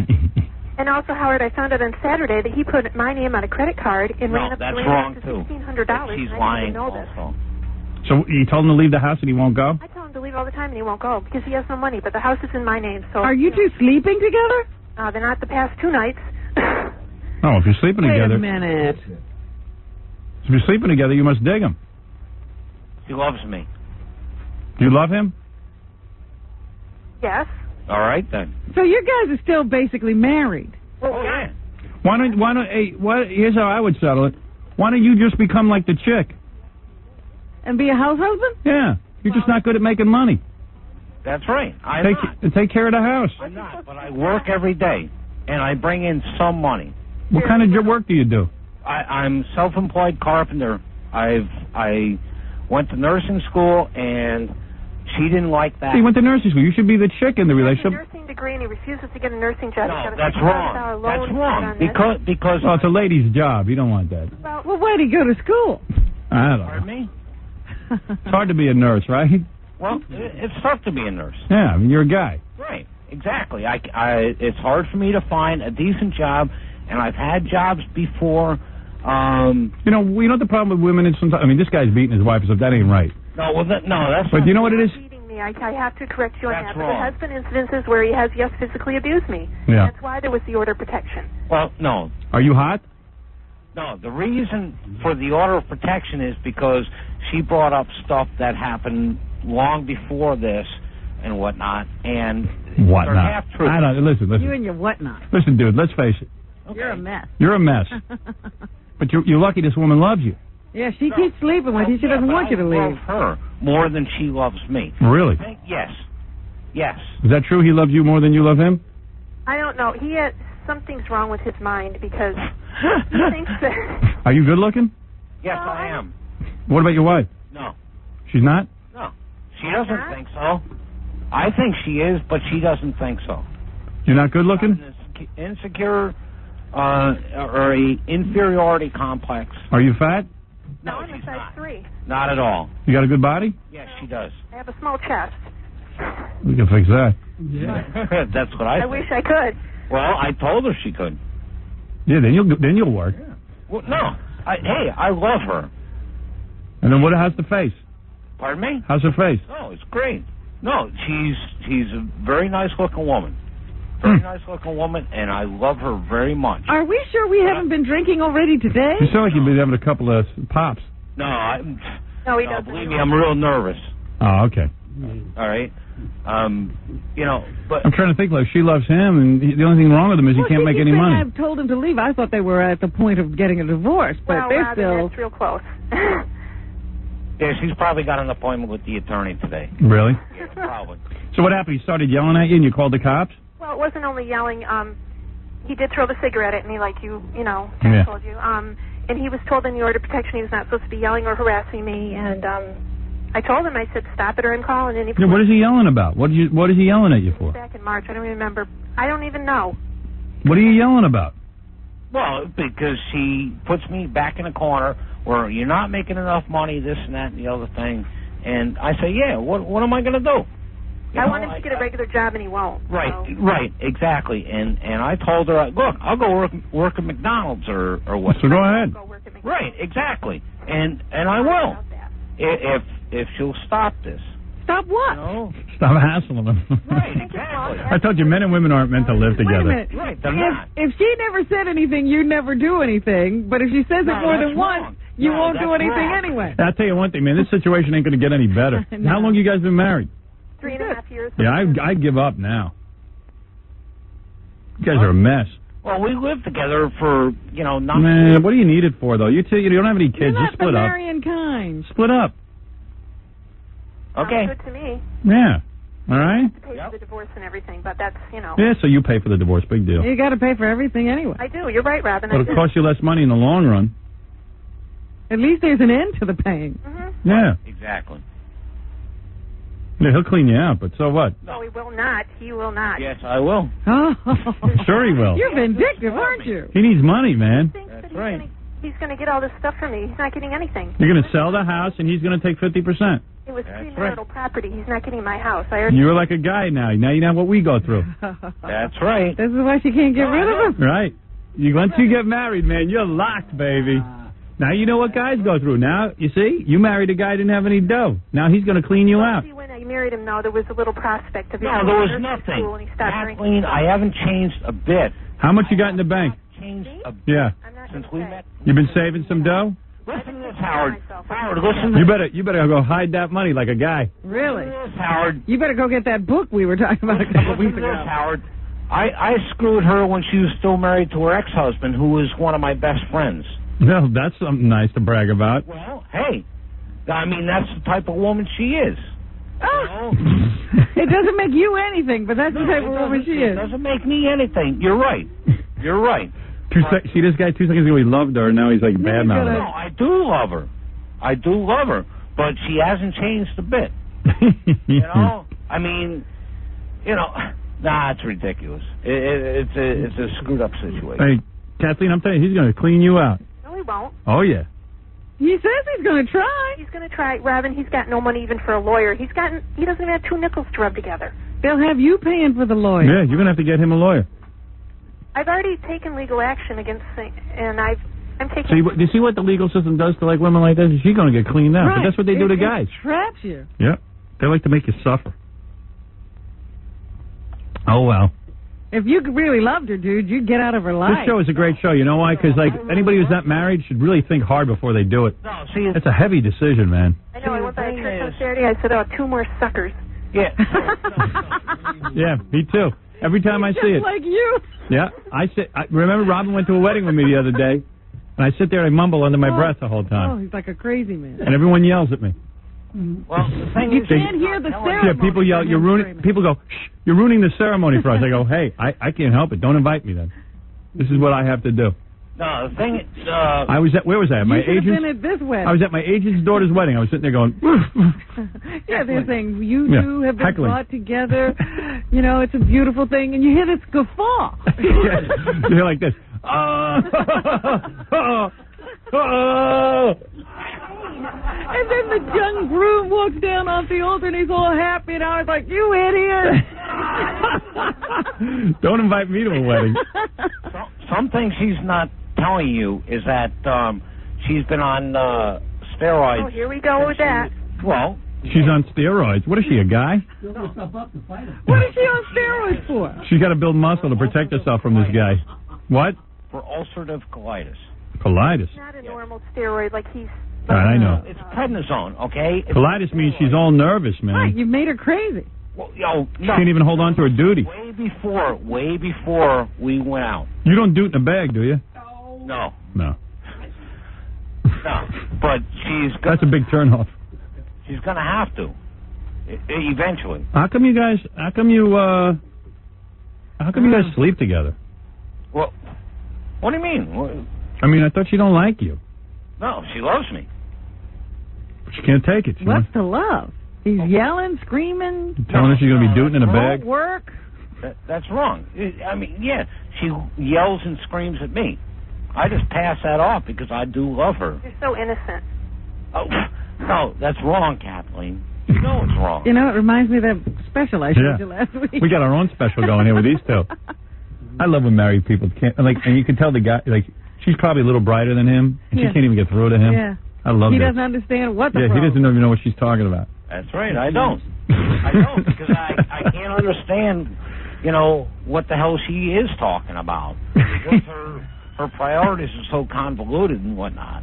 But she's convinced she can't get another guy, so she feels trapped. Yeah, that's the problem. She thinks she can't get another guy. Really? And he keeps telling her she's going to be doing it in a bag in a couple of years, so she thinks she better stick with him, because at That's least... what I said right off the bat. Is he good looking? Got an inferiority complex. Kathleen, is he good looking? Yeah, Yeah? but I mean, You said to him earlier, why don't you go out dating? Howard, he can't even bring anyone to McDonald's. Wow. I mean, what's he going to be dating? Well, she has your money. But what about you? Why don't you just go get somebody else? Why you got to stick with him? What does he like to drink? Beer. Oh. Big deal. Well, it is. Thank you, Jackie. All right, I got to go, you two. Okay.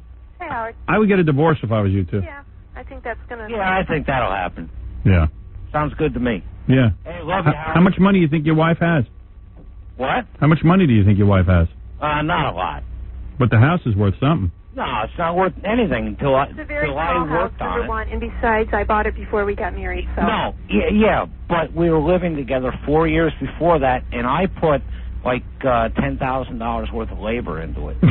Go tell that to the judge. Well, no, I will. All right, take care, guys. All right, guys. Bye.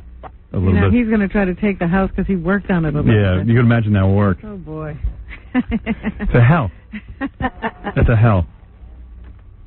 It's a hell.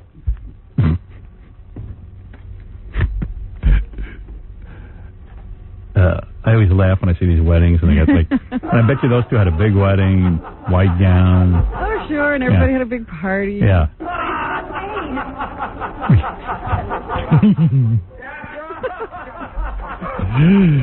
But, I mean, aren't these things kind of obvious before? No. What it is, you're all horny and everything, and You just can't see a thing. you get nuts. They're in love. You know, she doesn't realize how stupid he is, and you get cuckoo. You get cuckoo. And probably everyone at that wedding knew these two were idiots. They were the only ones who didn't do it. Right. Everyone was sitting there laughing. That's pretty bad. But isn't the world's best entertainment other people's misery? Isn't it great? Show named that. It's so great.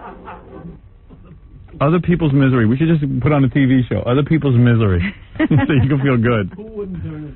Right. It's called The Ricky Show. I like the guy. He's like, you know, see, there's a lot she isn't telling you and whatnot.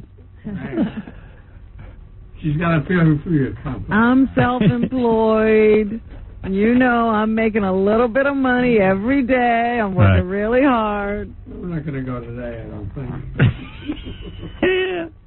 I went to nursing school, but I don't want to be a nurse. You're like, why do people have to live together? Oh, Why can't you just date a little bit, and then when you get sick of each other, move on to the next person? That would make a lot more sense. Well, it's obvious that a lot of people can't do it very effectively. Right. So maybe not everybody should do it. And maybe no people should do it. Oh, there must be a few people who are really happy. Really? Yeah, like you. Beside me and my wife? I doubt it. Must be. You don't know one other couple? Oh, yeah. Good times and there's bad times. Right. Even for you. Even for Jackie the Jokeman. He's so easy to live with. You know what? Fred didn't even invite us to his wedding. He didn't want us laughing. Everyone knows you can't live with Fred. Yeah, absolutely. Paul, you're on the air. Hi, how you doing, Howard? Hey, dude. Hey, hi, Robin. Hi. I just called. I got in trouble for talking about your movie at work. Oh yeah? What kind of trouble? Well, I got. Well, he called it a verbal warning, but he put it on paper, so to me, it's written up. What kind of job you got? I'm an electrician for a local government. I know you. What, like the Bosnian government? No, for, like a little the county, like the county. Right. And what do you mean? You just said, "Hey, I saw Howard Stern's movie." Well, no, we were talking about when you had the match game on. Right. I guess there was it was sexual harassment, he said. And there were chicks around when you were talking about it? Well, she was in the other room in the office, and we were in like the shop area. Did you have your pants down while you were talking about it? That's what I'm saying. Yeah, I mean, what's the big deal? Well, what happened was she shut the door, and it shut real hard. Right. And the supervisor was there, and he said it was sexual harassment. She wrote up a thing saying that she... Look what's going on out there. You can't even talk about a movie without somebody putting you up. What was she, like a secretary? Yeah, but she wasn't even offended because she wrote up a thing saying that shouldn't have even happened. It never just drop it. Wow.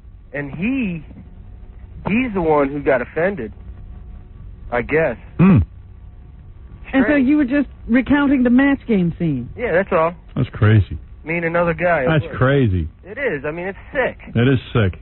Don't talk at work is the moral of this story. Put your boss on the phone. I'll yell at him. I wrote a big letter back to him. Uh-oh. Yeah, you just better mind your P's and Q's, though, or else they'll fire you. Yeah, I know. That's what I'm saying. You got to be real careful now. Whenever there's a girl around, you just got to keep your mouth shut. Keep your mind on your She work. was in the other room, and she didn't even care. I know. It's like I offended his little thing. I would have hit him.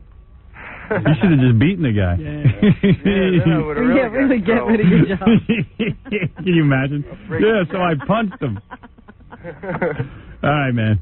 All right, Howard. Sorry to hear that. That's really unfortunate. Ed, you're on the air. Hey, what's up, Howard? Hey, man. I'm down here in Florida. I'm listening off the country station that you guys are on. Yeah. And I heard that when Garth Brooks was in town, they actually took you off the air because you were making a lot of comments about Garth, how you didn't like country and all that. Yeah. And they said that you guys are going to be coming off the air in November. I was wondering if there's any truth to that. You're going to I haven't heard that. I heard we're doing good down there. Oh, just wondering. I just heard about it. Rumors going around a lot that you're going on another station in the same area, but just not country. That's not what I hear. I mean, it could be true, but that's not what I've heard. Well, I'm just calling in to let you know. Thank you. All right, man. All right. See ya. The competition starts these rumors because they want me to leave. Oh, really? Yeah, all the time. Like in Canada, man, you should see what the other radio stations are doing. They're sending letters to my sponsors, all this data on what a loser I am, and it's all made up. How in America, I'm really not good. Mm-hmm. People don't even listen. It's amazing. That's why people keep buying the program. If I was a sponsor and I kept getting letters from radio stations about some other guy, I'd say, hey, maybe this other guy is pretty good. Yeah, why would they be writing me about him? Right. Why are they so worried? They've never worried about my where I spend my money before. Right. Tell you, a nuclear war wouldn't cause such panic. The panic we're causing up in Canada. Unbelievable. Yeah, hi, Michael. You're on the air. Hi there. Howard. Yeah. Yeah, listen. People are smiling in cars going to work in traffic jams here in Toronto. Right. And the other thing, listen, I want to apologize on behalf of all Canadians for those imbeciles and the imbecilic questions that they asked you during that Toronto press conference. Could you believe that? That was absolutely stupid. I never heard of such questions. Can you imagine asking you if you're into Holocaust denial? I figured out what they were up to. What was that? I'm glad you brought that up. So we're doing this Toronto press conference, and this guy goes, how do you feel about the Holocaust? Are you in Holocaust denial? Now listen to this. I found out in Canada, if you go on the radio, I think how wacky laws up there, and you say the Holocaust didn't happen, you automatically are taken off the air. You're likely to end up in jail in this joint. Yeah. Wow. Do you believe this? And so that guy was trying to set you up? Yeah. And then that stupid broad that came on from that one TV network and said that you're contributing to the breakup of Canada? Yeah. Hello? Yeah. I mean, grow up, get a life. You're an entertainer, man. That's what I thought. You know, you're an entertainer. People pay thousands and thousands of dollars to go to Vegas to gamble and watch entertainment. I split up a nation. Here they can turn it on their radio driving to work, and they're laughing. They're nuts. And you look at somebody driving beside you, Howard, and you mouth the word Howard Stern, and he nods his head and says, yes, Howard Stern. Yeah, and we've only been on for a week. I mean, you know. Oh, you've been on for 2 or 3 weeks. People, I see. People love it. That's right. They love it, and they love us because we're working and we're doing a funny job. We're doing a good job here. It's the gatekeepers of the Canadian culture. They've controlled this whole joint up here all their lives. They made money off it, etc., and they can't let go. Yeah, because I don't like the French. Well, in France. You're speaking likely what a lot of Canadians west of Quebec think. Yeah, and I don't like the French in France, and they're busting my balls. Imagine if I didn't like. I mean, come on, what are we talking about here? Listen, you got a friend in the Toronto Sun and a guy by the name of Gary Dunford. I know, I've read some of his stuff. He's good. Good stuff for you, man. Yeah, thanks, man. Thanks. All right. Peace. Peace up. Whatever. Who knows, man? Who knows? Want to do the lead story and then we'll take a break? Get people into the news a little bit? What is the lead story? I'm curious. I say it's going to be... It can't be Lady Di still. No. Can't be Mother Teresa. No. It would have been the Emmys, but Scott is still wrestling with the tape. Get out of here. Come on. You're kidding me. You got to be kidding me. So I'll have to dig up another lead story. What would be the lead? Maybe you want to take some time and think of a lead story. Well, that's what I'm going to have to do. I've been waiting for these all morning. All right, let me take a break. Maybe we'll have them when we get back. Maybe he's got some of them. To a man whose wife's nickname for him is the Mighty Inchworm. Howard Stern.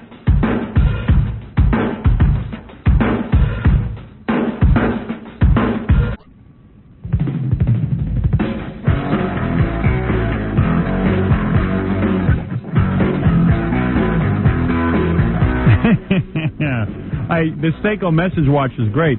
So Fred tells me this morning he's sitting in his home. He wanted to know the football scores. His watch, he had it right on his watch. There it was. I knew the baseball scores. I knew the football scores. This is brilliant. Jets lost. I knew the Giants lost. It's brilliant technology. I still haven't seen this watch. It's called the Seiko. It's called the Seiko message watch. Not only does it give you the time, and the time is not even hooked up to like you don't have to set it. It receives itself. It receives a transmission in your watch, and it's set to the whatever that is, the atomic clock. Real official time. Yeah. The atomic clock. And then it gives you the weather. It is the coolest thing you ever saw. The Seiko message watch. You got to look for it. It's at Nobody Beats the Wiz. And what else does it do? Oh, geez. It gives you today's weather. It gives you tomorrow's weather. It gave me all the. Can't you get beeped? It actually does stock reports too. Yeah, and don't you get beeped? Like $314 or something like that. And can't you get beeped? Oh, you can get beeped. I even tried that function, and you punch in the number, and you know when someone's trying to get a hold of you. Wow. Too bad it doesn't give marriage advice, Fred. That's their next version He'd be of the watch. working the watch overtime. I buy 3 watches in. Tell her you want sodomy. Tell her you want sodomy. There you go. Actually, I'll get actually, Seiko could come up with a watch like that for my wife. Right. She could put it on her wrist and say, "Time for sodomy." I tell you, the future is now, baby. Where's the marriage counselor watch? Seiko message watch is cool. It's at Nobody Beats the Wiz. Hi, this is Geraldine. What I just heard was offensive and vulgar, racist, and disgusting. But I can't wait to hear some more. There you go. All right, now we got all the tape of the Emmys, so now we can give you our full coverage. Our Emmy coverage is now started. By the way, I want to thank Flip Wilson. His penis got great ratings on the E! Show. Did it? Oh, yeah. Don't miss Henry Hill tonight. Both nights, part 1 and part 2? What, Flip's penis? Yeah. Fantastic. Mafiosa Monday on the E! Show tonight. Got to check out Henry, boy. He has deteriorated. You want to see him. Yeah, it's great. You won't believe it's him. Maybe he was an imposter. I'm still not sure. I don't know. Anyway, let's go to the Emmys. Yes, well, what kind of a host did Bryant Gumbel make? I thought that was a strange selection just because CBS wants to promote the fact He was real that bad. they hired Bryant Gumbel for an exorbitant amount of money. Does he have to show up on an award show where we're supposed to be entertained? Yes. Here's Bryant in his opening statement. I am very pleased to be here, and frankly, I am as surprised as anyone to be your host this evening. I know some critics have written that I got this job because I now work for CBS. Perhaps.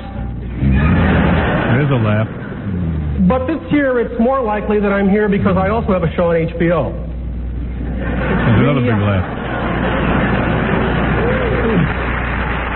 Why doesn't he do some lesbo humor? Get somebody to read jokes. Why not get somebody who knows how to do it? Like me. Producers of this show said that that I was asked to fill this role because they wanted to do a show with some class and some dignity. I am frankly trying to figure out which of my animal spots or Martha Stewart segments they saw that prompted them to draft me. But be that as it may, I'm extremely grateful to be here. Grateful to those who offered advice on what to do up here. And grateful to those who expressed their goodwill at my being here. I confess that I did have thoughts about coming out here and trying to do something different. Thankfully for you and for me, the tap lessons didn't take. Do some racial jokes. Yeah. You know what I don't like? Black people who scream in the movies. There you go. Say it. Yes, sir. What the hell is up with that? Shut up. Shut up. As I said later in the show, Bryant did try to effect some kind of emotional note. They did a tribute to Brandon Tartikoff, the man who used to run NBC's programming, who died this year. And here's Bryant's introduction. Where Okay. I think he was trying to, cry. Make people sad. The faces of those we lost that you just saw are instantly recognizable. They should have stuffed Brandon Tartikoff like Mother Teresa and brought him out. But television involves a myriad of key people who aren't on camera. And a dear friend named Brandon Tartikoff was one of those people. A programming genius who guided many of your favorite shows. From Hill Street to Family Ties, from Miami Vice to Golden Girls, and from L.A. Law to Bill Cosby, with a wealth of cheers in between. Brandon was a genuine visionary who immersed... He's what? He's sort of cracking at the end of his sentence. Well, that's good. He's trying to... He's trying to make people sad. Yes, he's supposed to do that. himself and his passion for television. His influence on the industry demands that we set him apart. Not only tonight. Is there a vibrator going on in his butt? What's that noise? See, he's Brian Gumbel, man. He should do some race jokes. What's with all these black people moving to Detroit? I mean, what's up with that? Yes, sir. Did they hear there's no jobs there? Yes, sir. Why would you move somewhere where there's no jobs?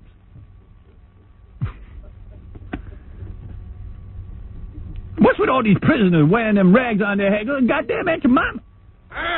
These are jokes? Yeah, that's what you're supposed to do. That's what black guys do. Like Chris Rock. Well, Chris Rock was there. He actually won a couple of awards. Piece of jokes. Better than Brian Gumbel's jokes. Let's go to Chris Rock. Here is play number number 3. Chris Rock joking about blacks and lesbians on the awards. Oh. I don't think you got that one. No, not number 3, number 12. Number 12. Oh, okay. Here you go. Sorry. That's it. I mean, so far we've seen 2 black men and a lesbian. See, those black guys just yell. See, man, now notice you ain't gonna see no black astronauts here tonight, because you don't want to see some black men go, yes, NASA, because that day is over. Get away from me, man. I ain't gonna say yes, NASA. Welcome home, CBS.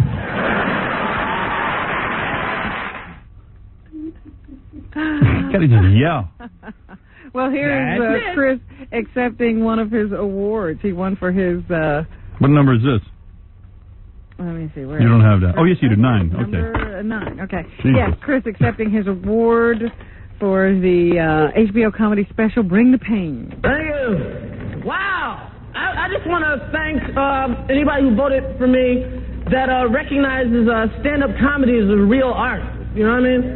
So everybody pisses on stand-up, and you know what I mean? I just want to thank the production partners, my manager, HBO. I want to thank my old agents, Bill Branca and Stacey Mock, for keeping me on the road for a couple of months to get ready for the special.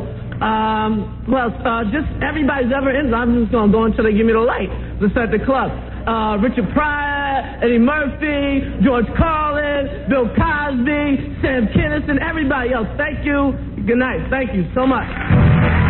Hey, he's good, man. That special was dynamite. Yeah, it was excellent. And I was just really touched that he mentioned Sam Kinison in there. That was nice. Because everyone, This is Sam. Sam's like a forgotten man. Everybody distanced themselves from him. All liquored up, coked out. Big smelly Sam. They forget that he was a good stand-up He was great. comedian. Yeah. No, sure he has some embarrassing moments, but who hasn't? Who amongst us can say they haven't? Best presenter, I thought, was Jerry Seinfeld. You could tell he must have written his own material. Here he is doing his little bit on how he didn't get a nomination this year. Oh. Wow, the Emmys. This is exciting.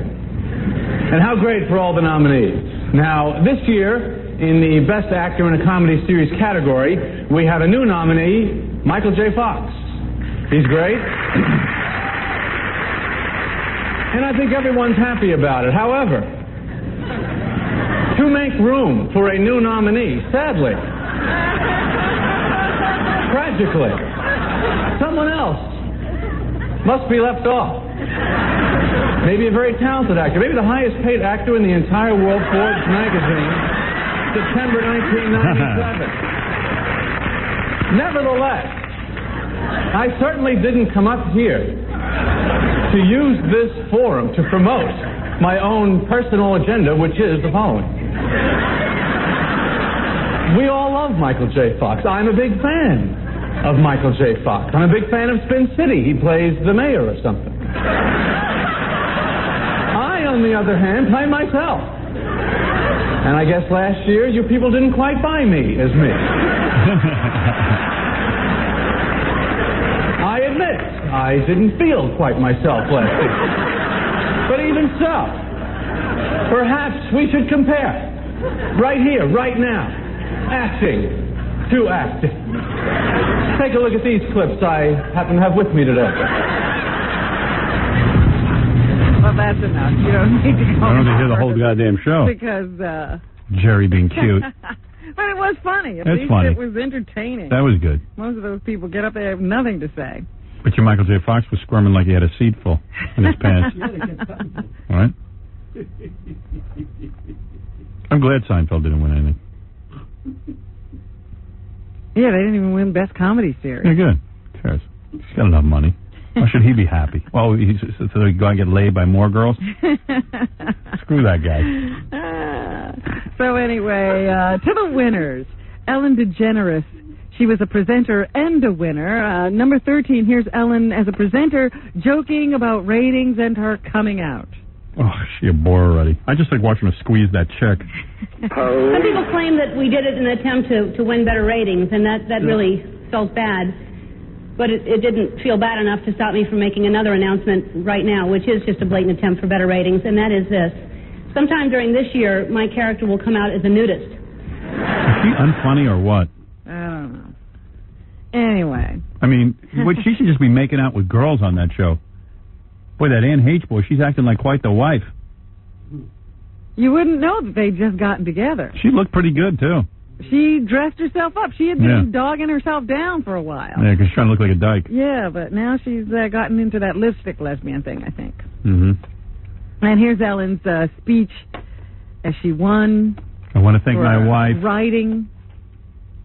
Wow. Thank you so much. I accept this on the behalf of all of the people and the teenagers especially out there who think there's something wrong with them because they're gay, and there's nothing wrong with you. Don't ever let anybody make you feel ashamed of who you are. There's something wrong with Ellen.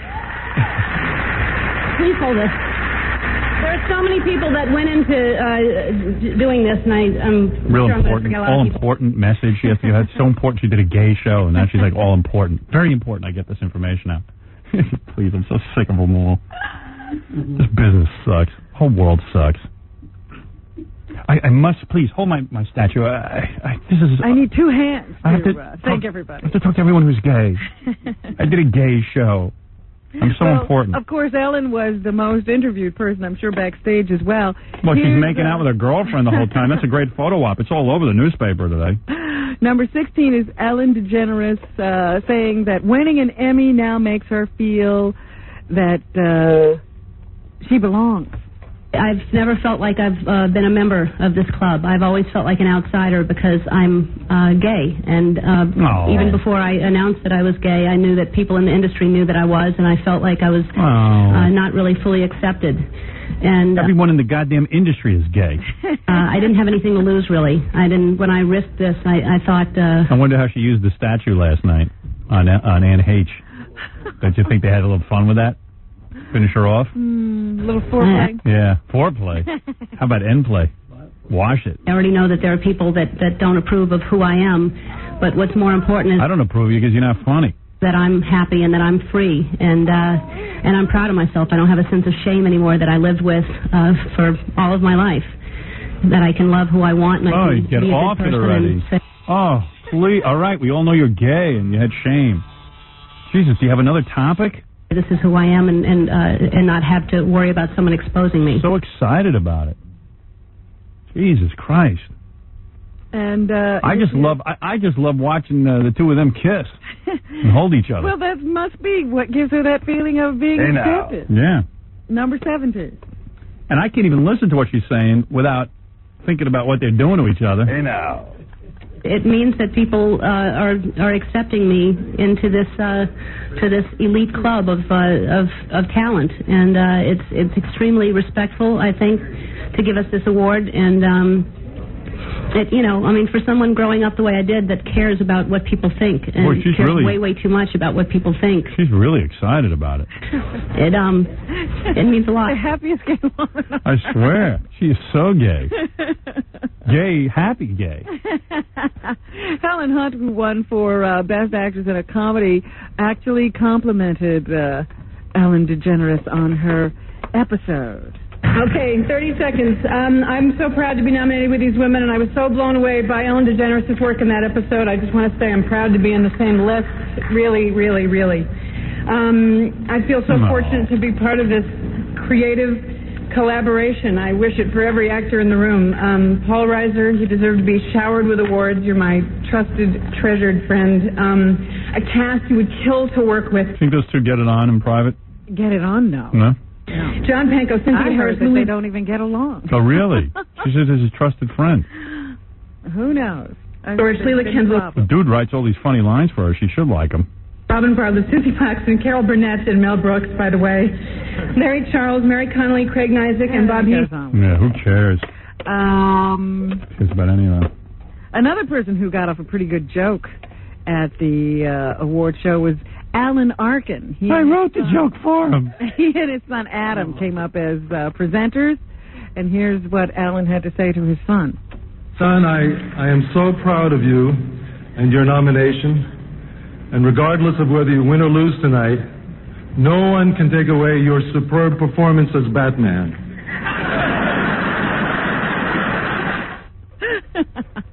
Oh, got it. His son has like one of those close-cropped hairdos, and it's sort of mixed gray, like George Clooney. George Clooney. Oh. So it's sort of visual, but he did just let it hang there, and then he went on and did the presentations. I thought it was pretty funny. He's a funny guy. Gillian Anderson won as Best Actress for a drama series from the X-Files. Here's her speech. She loves showing off her knobs, doesn't she? She likes to dress sexy. Yeah, she loves to show those breasts. As Scully, she's not too sexy. No. But in real life, I think she is. Yeah, she'll do anything to show you cleave. I feel so honored that you are presenting me with this award It's because hard to take women seriously when half their breasts are sticking out. Two big bumps in the middle of their chest. I just want to say this. Shut up and let's look. I'm such a huge fan of yours for so many years, and Who was she a fan of? I don't know. You're I talked talking over all it. over. Talking about her cans. I'm more nervous about this right now than I am about getting up here. I need to thank my family, my mom and my dad, and I have a younger brother and sister, Aaron and Zoe, who are so Why is everyone out of breath? wonderfully normal about this whole celebrity thing. They don't brag. I'm still their big sis, and you know, Sis. I want to shake them and say, "Don't you know who I am?" That's what I call P to the kids. Sissy. That was a joke. I need to thank my breasts. But all of my family. I'm just going to give you a list of names. Shut up and push Bob, them out further. Marilyn, Mary Jo. Push out your breasts Michael, further John, so we can see them. Grandma, Grandpa, Pull Lee, your top Judy, off. Marlise, Sue, Patty, Gisela, Dixie, Rosenjörg. Oh. Do you know she's just naming members? She has to name one person in the She didn't thank an agent. Nothing. She didn't thank a co-star. Maybe nobody helped her. Producer. She just, this is mine, and I'm thanking my family. I wouldn't thank anybody but me. Well, she got close. Right. I think that she has a lot of trouble with all the people she works with as well. Right. So she's not thanking any of them. Dennis Franz, who's on NYPD Blue, he's always a very sentimental guy. This is way too much. I don't. It's impossible to be up here without my pal, my buddy. He's cool because I don't even think he's an actor, is he? Isn't he like some guy they just found on the street? No, I don't think that's him. I think No? he's an actor. Oh, I thought he was like kind of cool. No, there's like, another guy out there who sort of has a funny-looking face who Ah, was a cop, and right. they just started putting him in things. I dig those guys. I like when they win awards. Look at all these people who train and everything. They can't get an award. My backbone, Jimmy Smets. It's not right. A little love affair. He loves him. Yeah, emotional guys, And I man. love you, man. They sound like Ray. Tell you, He's just going to go into a bunch of thank yous now. But John Lithgow, I'm glad he wins awards now for Best Actor in a Comedy because it prevents Frasier from taking place. Oh, good, yeah. So, John Lithgow. I hate Frasier. Thank you so much, Jen. And I hate that he's banging Camille. I have thanks and congratulations. Thanks to everyone involved with Third Rock from the Sun. Did anybody think that show would ever get, No. famous or win awards? Doing way too well. Yeah, it's like so. I mean, I can't watch it because it sounds like the stupidest thing I've ever heard of. I tried not to watch it. Then they put it on Sunday nights, and there was nothing else to watch. Yeah. And I found myself becoming addicted to it. Oh, really? Yeah. And my wife says it's good. It's funny. I'll lock you both up. For making it only get better. Congratulations to the Third Rock people who have already won 4 Emmys this week. Our costume, dance, and sound department. And yeah, but guess what? You're a Martian. To our little girl, Kristen Johnston. Congratulations also to the gentleman nominated with me. Marvelous actors, boys. Congratulations, you made the cut. Kristen Johnston's the big chick. Yeah. She plays a man. Right. All right. Or a woman. Does she play a Trapped man? in a man's body. Something like that. Yeah. But most of all, I met her at a party. She seemed pretty nice. Yeah. And she was talking to me. Well, he's just going to go. And I just thought his All speech right. was interesting because he eventually says, yeah, when these guys aren't writing for me, I'm not funny, as you can tell from this speech. Right. So he's giving all the credit to the writers. Mark Tinker won an award for directing NYPD Blue. Anybody can direct that. I mean, no offense. He tried to be a little irreverent when he accepted his award. I touched Kim's breast right there. Whose breast? Kim Delaney. I guess, he hugged her after he cool. they announced his award. So See, that's nice. he ran up on stage and he actually admitted that he got to touch her breast. Wow. And he grabbed. See, that's a cool speech.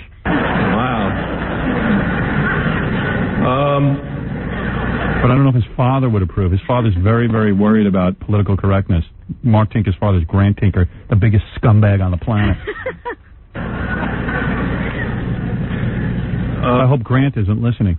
Although maybe when it's his own son saying something about breasts, it's good. He can understand. Yeah, that's funny. Hold that seat, Jackie. I'll be back in a couple minutes. Don't let the seat fillers come in. All right, now he's going on Yeah. with too many jokes. He got one laugh. Should have gone on with the thank you. Right. We have such a spectacular group of people. I'm the luckiest guy in the greatest job in the world. I can't believe that this actually worked out. Do I have to listen to this? Nah. Good. These speeches are like death.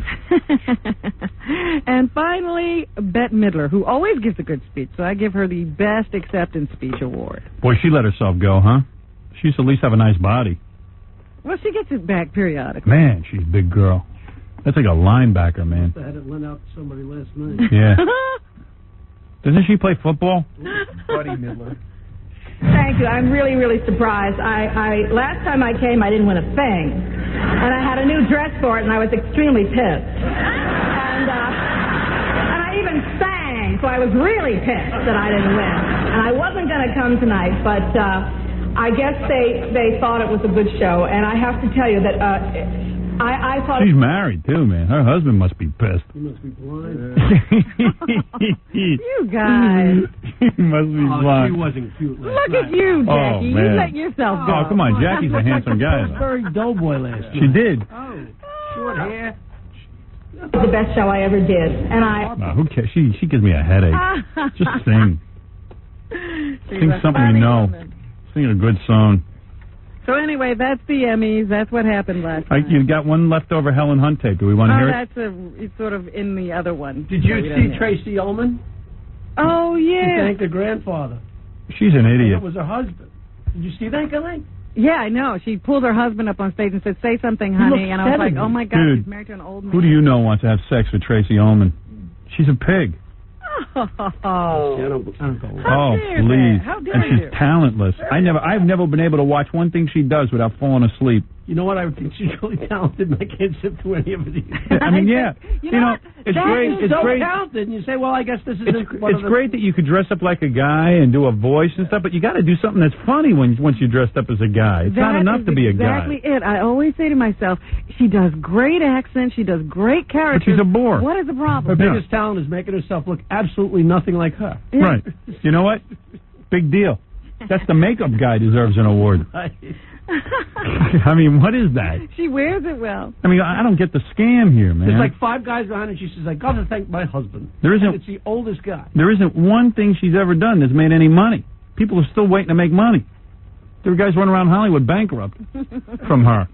They go, she's talented. I don't understand. Well, they had to bring her over from England. Yeah. We had to have her. She might be talented, but the Simpsons are more successful than her. And that was the only successful thing to come out of her show. That's right. A library in Belmont, California wants its book about gay sex back. 2 women checked it out in protest, and we aren't sure that they will return it. Homos. The book is titled The New Joy of Gay Sex. Homos. The 2 women who checked it out say the drawings and the text are too graphic You need a book to be gay? for a public library Really? collection visited by children. Homos.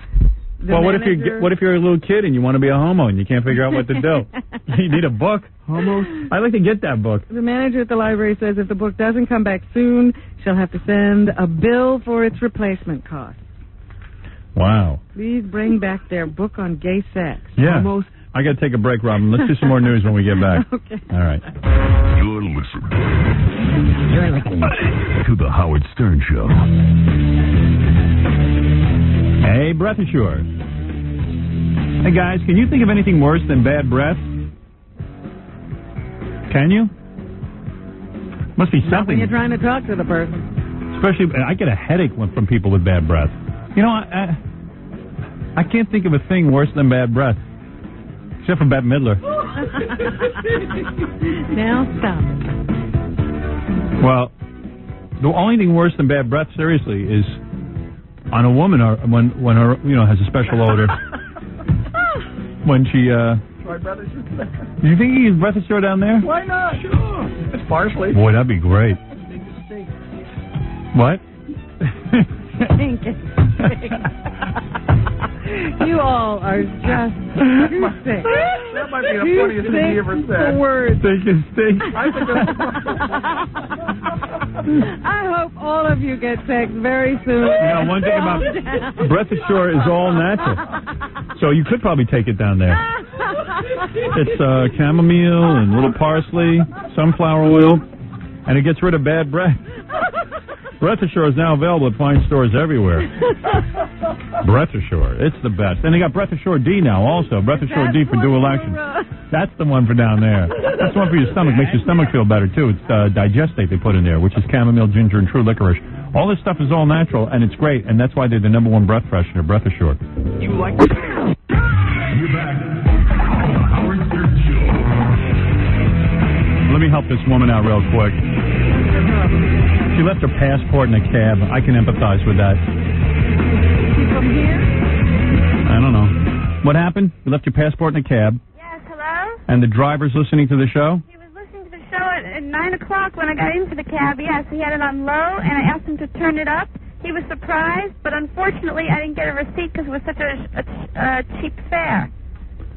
All right, so what do you want me to do? I just thought if you'd say, this is the person who got on in Central Park West. I'm now in like Harlem, and I'm standing here at a payphone for now an hour on hold. If he's still listening, I could give you off the air my name and number, and if you could call me, I didn't have my passport. I'm supposed to leave on Monday. You know what's amazing about this? What? You know no cab driver will go up to Harlem, so. Haha, What are you doing in Harlem? You a white woman? I am. What are you, a social worker? No, I was, no. Visiting a black guy? No, nothing so interesting. What? What were you doing? My dad has a store here, so I was going to say hi. Oh, white guy? Yeah, he's white. Black people hate him? Hello? Hello? Hello? One of those payphone things. Yeah, I'm at a payphone. It's a nightmare. I mean, people are handing me quarters. All right, hold on. Okay. Hold on. I felt bad for her. That's such a pain in the ass when you lose your passport. Yeah. You do that all the time. You I lose have stuff. not lost a passport. But you've lost a lot of stuff. No, it's usually taken, remember? All right. And Robin leaves her pocketbook on the floor of a restaurant, and then gypsies steal it. The gypsies, they follow me. I figure that girl's going to Israel. Because if she's up in Harlem, she must be brave. We should ask her where she's going. Okay, I'll find out. Hold on. You really want to know? Mm-hmm. See if you're right. Hey, where are you going? When? Where? No, where are you going? You mean with the passport? Yeah. Paris. Oh, boy. I know, I work there, and I had to wait like 8 months to get working papers, and they put them now in the passport, so that thing is worth, I'll give a cash reward to whoever returns my wallet.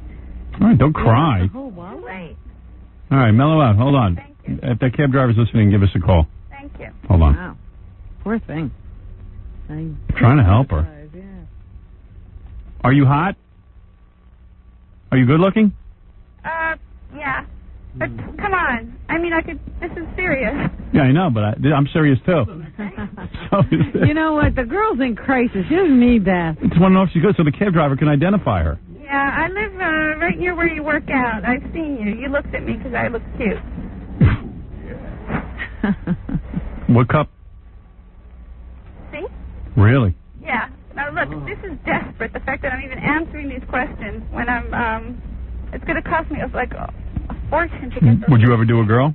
What? Would you ever do a girl? Let's go on with the news. Wait. Thank you, Robin. Would you ever do a girl? Robin? Have you ever done a girl? I've never done. Are you thinking about it? No. How much you weigh? I can't believe it. I'll hang up on you if you don't answer. Oh, and then you'll never get. sweet. And I you'll, thought you liked her because I'll come you wanted to tomorrow. I help can her. come in anything you What want. the heck But is right wrong with now, you? I'm standing at a payphone and people are looking at me. if I get your passport, you're going to come in here and get it nude. No. All right, hold on. All right. If she has sex with me, I'll give her her passport back. Sure you will. You'll have to give her a whole lot more, too. Well, you actually won't have anything. I'm always. Wife will own it all. I love. Yeah, right. I love looking. I'm going to need money. I got to tell you. I sometimes look at the list on the computer of like people who have been waiting on the phone. Uh-huh. Here's like a nurse who wants to get topless for charity. I mean, I just. What charity? Hello? Hello? Wendy? Not there. Maybe she gave up on that idea. Who knows? Well, anyway. I hope John's looking for the cab driver. With our luck, nobody's manning the phone. Look at Johnny writes. Line 8. Dopey girl who's trying to locate a guy she has the hots for. She met him at a concert. Dopey girl. Hey, how's it feel when Stuttering John thinks you're dopey? That's pretty bad. Hello? Hello? Hello. Are you the dopey girl trying to locate some guy? Oh, yes. He was right. You do answer to that. No. I don't know. He was really cool. It's not that he was cute or anything. It was just he was really nice. So, and the way that he's going to know me is that I was the girl who took my panties off and threw them on stage. You took your panties off and threw them on stage? Yeah. All right, hold on. If he calls in. We mean she was at the concert and took her pants off and then took her panties off, or she took them off under her dress? Maybe she had on a skirt. Were you wearing a skirt? No, I was wearing shorts. You had to take off your shorts? No, I was wearing pants, and when I went in the mosh pit, it was really hot, so I rolled them up a couple times, and I slipped my finger down one side and pulled them out, and then I slipped them out the other side. You ripped your panties off. Yeah, they weren't ripped, though. How do you take your panties off? She was able to pull down one side at a time under the pants and then take them out. Wow. Yeah. Very talented. Thank you. Wait, hold on. I'm sure some guy knows who she is. Anyway, go ahead with the news, Robin. Sorry. Paula Jones' new advisors said yesterday that they want a picture of the president's private part. Oh. Paula Jones is the woman who's suing President Clinton for sexual harassment. Who is her lawyer? She got a new group because the old group got sick of her when she didn't accept some settlement that the White House says they never offered. First of all, they should throw the case out of court just for that. That is a totally irrelevant request. She says that her new advisors say that since the man she has accused took out his private parts within 3 minutes of knowing a woman. He shouldn't have any problem having them photographed so that she can prove her point that she actually saw the president's genitals. Doesn't prove anything. How can you prove you? Well, she claims to know something about his penis. Only a person who could have seen it would know. Yeah, but maybe she wasn't the person who saw it. She found out something about the president's penis from someone who actually saw it. You know, so it's irrelevant information to the case. You know? I mean, it's just irrelevant. She just want, you know what they want to do? They want to embarrass him so much that they'll fork over more money. Yeah, it's a ploy to get a better settlement, I guess. Yeah, the whole legal system stinks. I am so for being able to sue a person back if they file a frivolous lawsuit. Her advisors also claim that she's been targeted, Paula Jones, by the IRS. They say 5 days after Jones turned down what the advisors now call a no-settlement offer from the White House, or from Clinton, the IRS has sent them, she and her husband, an audit letter. And they're calling it harassment from the government. Oh, you know how many lawyers would be out of business if you could file a suit against the lawyer for filing an irrelevant lawsuit? Oh, it would be They would shake in their pants. Day. Oh, it would be such a great day. But notice, no one will pass the law for that. Oh, guess why? Because all the legislators are lawyers. That's right. Republican Mayor Rudolph Giuliani has jumped into the Democratic fray, attacking activist Al Sharpton as unqualified to be mayor. He has also accused Ruth Messenger, another Democratic challenger, of being too timid to say so. The two Democratic candidates face each other in a September 23rd primary runoff. Giuliani says Sharpton does not have the work experience to be mayor of New York. It's the most complicated city in the country. Sharpton, who is black, responded angrily, accusing Giuliani of using racist terms to spur a white backlash vote against him. I'd vote for Don King before Al Sharpton for mayor. Well, he's run a big company. Yep, at least he knows what he's doing. Al Sharpton hasn't run anything or done anything for anyone except make false accusations. He is so stupid. Well, you're agreeing with Rudolph Giuliani. Oh, Giuliani's a brilliant man. Cardinal John O'Connor is angry at people like you who have criticized Mother Teresa since her death. Oh, yeah, why should you not be able to criticize somebody? Cardinal O'Connor used his Sunday sermon at St. Patrick's Cathedral to say it was unbelievably tasteless how some of television and radio stations' commentators reported on the life and death of Mother Teresa. Mother Teresa died on September 5th in India at the age of 87. Some have criticized her for preaching Catholicism's opposition to abortion instead of helping India cope with the problems of overpopulation. Thank you. Mother Teresa would tell these people not to use rubbers. These people are starving. They're having way too many children. These children are all sick and dying. And she'd say, go out and have more kids. Don't use contraception. Don't believe in abortion. And they would literally leave thousands of babies a year on her doorstep because they didn't know what to do with them. All unwanted. All sitting around with a 900-year-old woman.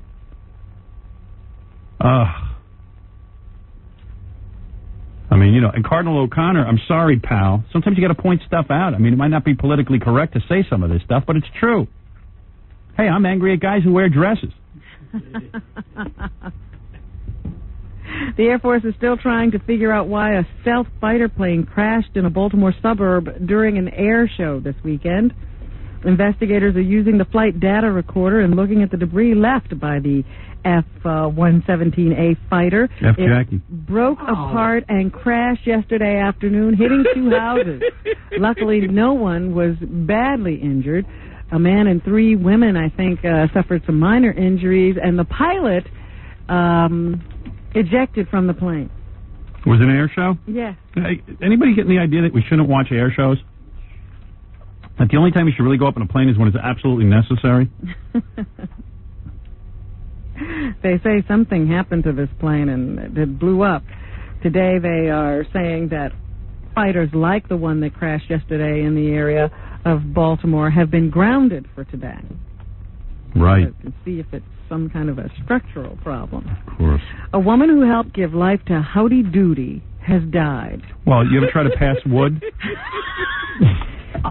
You'd die too. Oh, you are just disgusting. Just splinters in her vagina. Margot Rose was 94 Wow. She died over the weekend at a hospital in New London, Connecticut. Rose and her late husband, Rufus Rose, were internationally acclaimed puppeteers. In 1952, they were hired for the Howdy Doody show and worked for 10 years. How did they make the name Doody? Entertaining America's children by bringing life to the partner of Buffalo Bob Smith.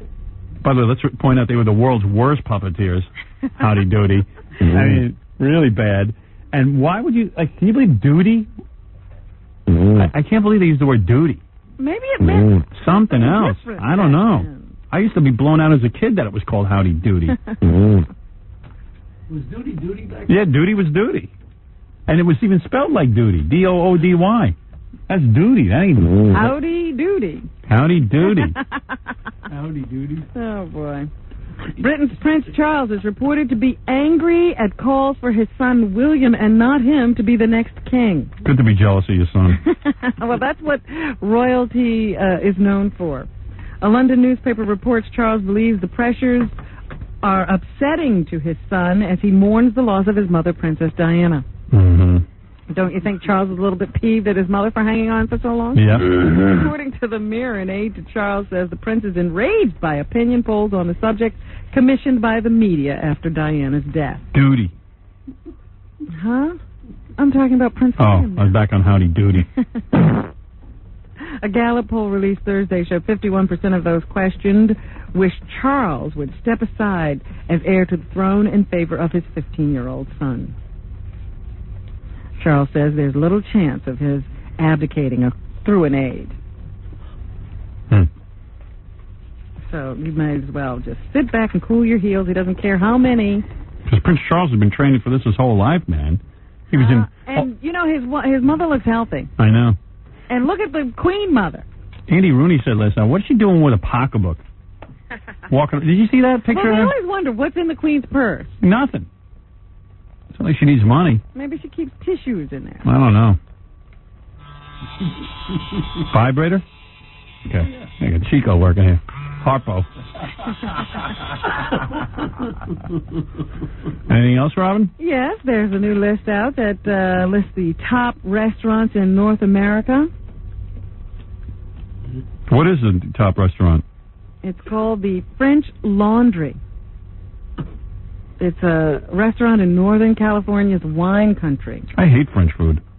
I really do. It's too much sauce. Well, there's Nouvelle French that we do here. It's not I hate that. heavy. I hate anything Nouvelle. In New York City, a French restaurant called Daniel was the top. You ever been there? No. Hard to get a reservation. Is that right? You've tried? I don't think I've ever really tried to go to Daniel yet. Daniel. But you get different reviews everywhere you go. Probably those small portions. Everyone sits around and goes, isn't this great? And you go, I'm hungry. Yeah, it's like a big scam. Yeah. A little tiny piece of food in the middle of a big plate. Yeah. It's like the Emperor's New Clothes. Right. Everybody sits there. Yeah, because one of the reasons I haven't gone to Daniel is because once in my You're too hungry. elevator building, in my elevator in my building, this couple came in right after eating there, and I said, God, was that overrated? Yeah. So you never know. $400 for, a snail. They spent a lot of money for a little bit of food. For a pigeon. Dripping in sauce. Others on the list include Cafe Annie in Houston and Le Francais in Chicago. Wow. Well, I won't go to any of them. You don't go anywhere. No. Paul McCartney says he was rolling joints and getting stoned long before the Rolling Stones, and even gave bad boy Mick Jagger his first marijuana cigarette. All of this from a new authorized biography. What's his point? He wants to show everybody that How he cool was he the is? bad boy, Oh. and that the Rolling Stones were just so much bluster. He actually turned them on. He must have been high when he married Linda. Martin McCartney says that he was turned on to pot by Bob Dylan in a New York hotel room in 1964. He says he got Jagger stoned 2 years later in London, back when he was still a baby-faced Beatle. Gee, isn't that great? As far as the Beatles breakup, he says he'd like to register the fact that John was great and I did love him, lest it be seen that I'm trying now to do my own revisionism. I wasn't even thinking about the Beatles anymore. Till Paul, McCartney it's over. claimed to have been the dominant creative force behind most of the classic Beatles songs, co-written with the late John Lennon. It's over, Johnny. It's over. So there you go. Should be an explosive biography. Right. Make John happy. And at the box office this weekend, Michael Douglas enjoyed big winnings as The Game was the #1 movie at the box office, raking in $14 million. G.I. Jane coming in second at $3.4, and Money Talks still hanging up there in the top 5. Hard to believe. Claiming to be the #1 comedy in the country, and I guess they can make that claim.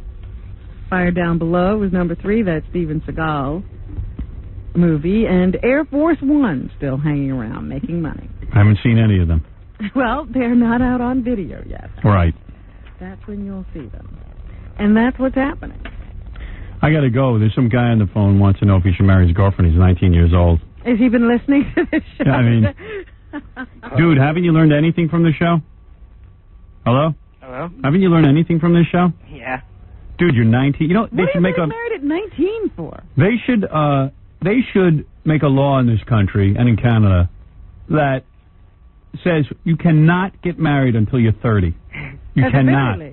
At the very least, because you don't know what you want when you're 19.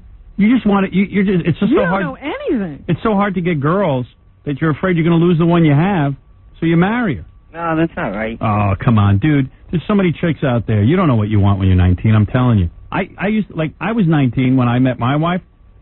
I thought I knew everything. What do you do? You got a job? When you're 19, you think you know everything. I'm telling you, man. But, you know, this could ruin your entire life. I mean, what are you doing? Getting married. Why do you have to get married? Why don't you just... Are you having sex with her? Yeah. So what are you marrying her for? I never understand you guys. I don't know. Everybody at work, all the guys at work say I shouldn't. Yeah, because why? Why do you want to? Because he's afraid of loser. No, I'm not afraid to lose her. So then what do you care? I have no fear. Then why do you have to marry her? Why can't you wait? Is she knocked up? No. No. Is she hot? Yeah. So you'll get other hot chicks. Yeah. No, it's not the point. Why do you have to get married now? Is she white? Yeah. Oh, you didn't say that. Oh, maybe he has to. I didn't know he had a white girl. Shut up. You don't want to lose that. Why do you have to get married now? You're a young kid. You're a kid. Yeah, man, you get your whole life ahead of you. I just... Imagine, like, 15 years from now, you're trapped in the house with her, and she's telling you can't go outside? Oh, he thinks it'll be blissful just like it is now. Yeah. Oh, you think you'll be able to leave the house? Ask Baba Booey if he can leave the house. I don't know. Dude, you got your freedom, man. Booey. You're young. You're having too much But fun. especially at 19, you know nothing, you've seen nothing, you've done nothing. Is this your first girl? No. Not at all. Yeah, don't be stupid. Don't be stupid. Yeah, do what you want, man. Yeah, Maybe we'll be hearing from you in a good 5 years. You know how, like, they said they don't want kids to smoke? Yeah. Like, it should be the same thing with marriage. You don't want your kids to get married till they're 30. What is it about, you know, you can't vote until you're 18, and Right. you can't sign contracts until you're 21, but you get married anytime. Yeah. Alright. I told you not to be stupid, you moron. So, but Howard, how old were you when you did? What? How old were you when you got married? Well, I met my wife when I was 19. Yeah. Dated her for 4 years. I got married when I was, like, 23. So why can't you date for a long time? It's been 3 years. Yeah. She's pressuring me, too. She's pressuring? Yeah, something's going on. You don't sound that bright either, man. I wouldn't be. I This is wouldn't. what I'm saying. He's got a lot to, Yeah. He's still half asleep. See, when you're 19, you think like, yeah, I know it's forever, but you have no You don't concept even know of what that. forever is. I mean, you know, wait till you're 40. Don't sound like she's hitting the lottery either. Yeah. Not only that, guys age better than women. You know that. You've How seen that old on is she? TV. Maybe she's 5. Maybe there's a big age. I mean, yeah, if she's 5, marry her. Come down here. I'll introduce you to Scores Girls. You'll forget her name. Okay, Howard. All right, man? All right, All right. thanks. Right. Bye. 19 How's he years going old. to support a wife? My God, you're living in poverty. Who wants that? 19. Could be out banging my brains out. All right, Robin. Listen to who's talking. Mr. 19 was all tied Yeah, up. I didn't have a radio show to tell me what to do. You didn't have you. Right. I didn't know You're anything. so bright. Well, I lucked out. I found a woman I love. This guy isn't in love. Jackie the Joke Man Martling has 2 filthy and funny CDs, Sergeant Pecker and the Joke Man. She would have stayed around for a few years. Yeah, it's true, though. You know, like, my wife would have stayed around. I didn't have to marry her. She wasn't going nowhere. Didn't Right. do anything. One-day special, Oh, here's the special. See? Right now for today, $10 plus $4 shipping and handling. That's only for today. And what do you $24 get? special. Instead of the usual $12 price, it's $10. See? Just today? Yeah. 24 short little hours. Also on cassette, buy 2, get 1 free. Call 1-800-323-KING. Saturday night, September 20th at the Agora Theater in Cleveland, Ohio. For information and raunchy jokes, visit jokeland.com. Big sale going on. Can I say one other thing? Yeah. At the risk of pissing you off, is that my T-shirts and videos are also available at that number now. We've expanded. Henry Hill. Don't miss tonight's controversial episode when Henry Hill, ex-mobster and mafioso, turncoat of Goodfellas fame, makes a secret high-risk visit to the show. It's Mafioso Monday tonight on The Great E Show. And on tomorrow's show, Coolio Gabrielle Reese stopping by to say hello to us. This Thursday, September 18th, Steve the Gorilla Gorilla will be hosting the finals of the Hawaiian Tropic Beauty Contest at Rock and Jocks in Bay Ridge, Brooklyn. Stuttering John's Band appearing at the Ringside Pub on Bloomfield Avenue in Caldwell, New Jersey this Wednesday night. And 718-BAG-5040 for Scott the Engineer's music business. He'll play music at your parties, no matter how big or small. All right. And I guess that's it. And we'll see you tomorrow. You're listening to our newest, bestest buddy and big toe, Howard Stern. You're listening to the Howard Stern Show. Once again, Howard Stern. Hey, Freddie, read these plugs. Just for your information, I'm in a band called King Norris. I'm Fred Norris. You have King Norris. Different thing. But it's a band. Thursday nights, we're unplugged at 17. That's at Murray Street, Manhattan. Saturday night, if you happen to be in the Hastings-on-Hudson area, we'll be taking our unplugged thing, King Norris that is, up to headquarters in Hastings-on-Hudson. And the CD Animal, of course, is available, and some music we put together, at Tower in Manhattan, Tunes in Allentown, and Mushroom Records in New Orleans. I think that's how they say it. Stuttering John, of course, I think you know this already, Wednesday night, Ringside Pub on Bloomfield Avenue, West Caldwell, New Jersey. However, you might not know this.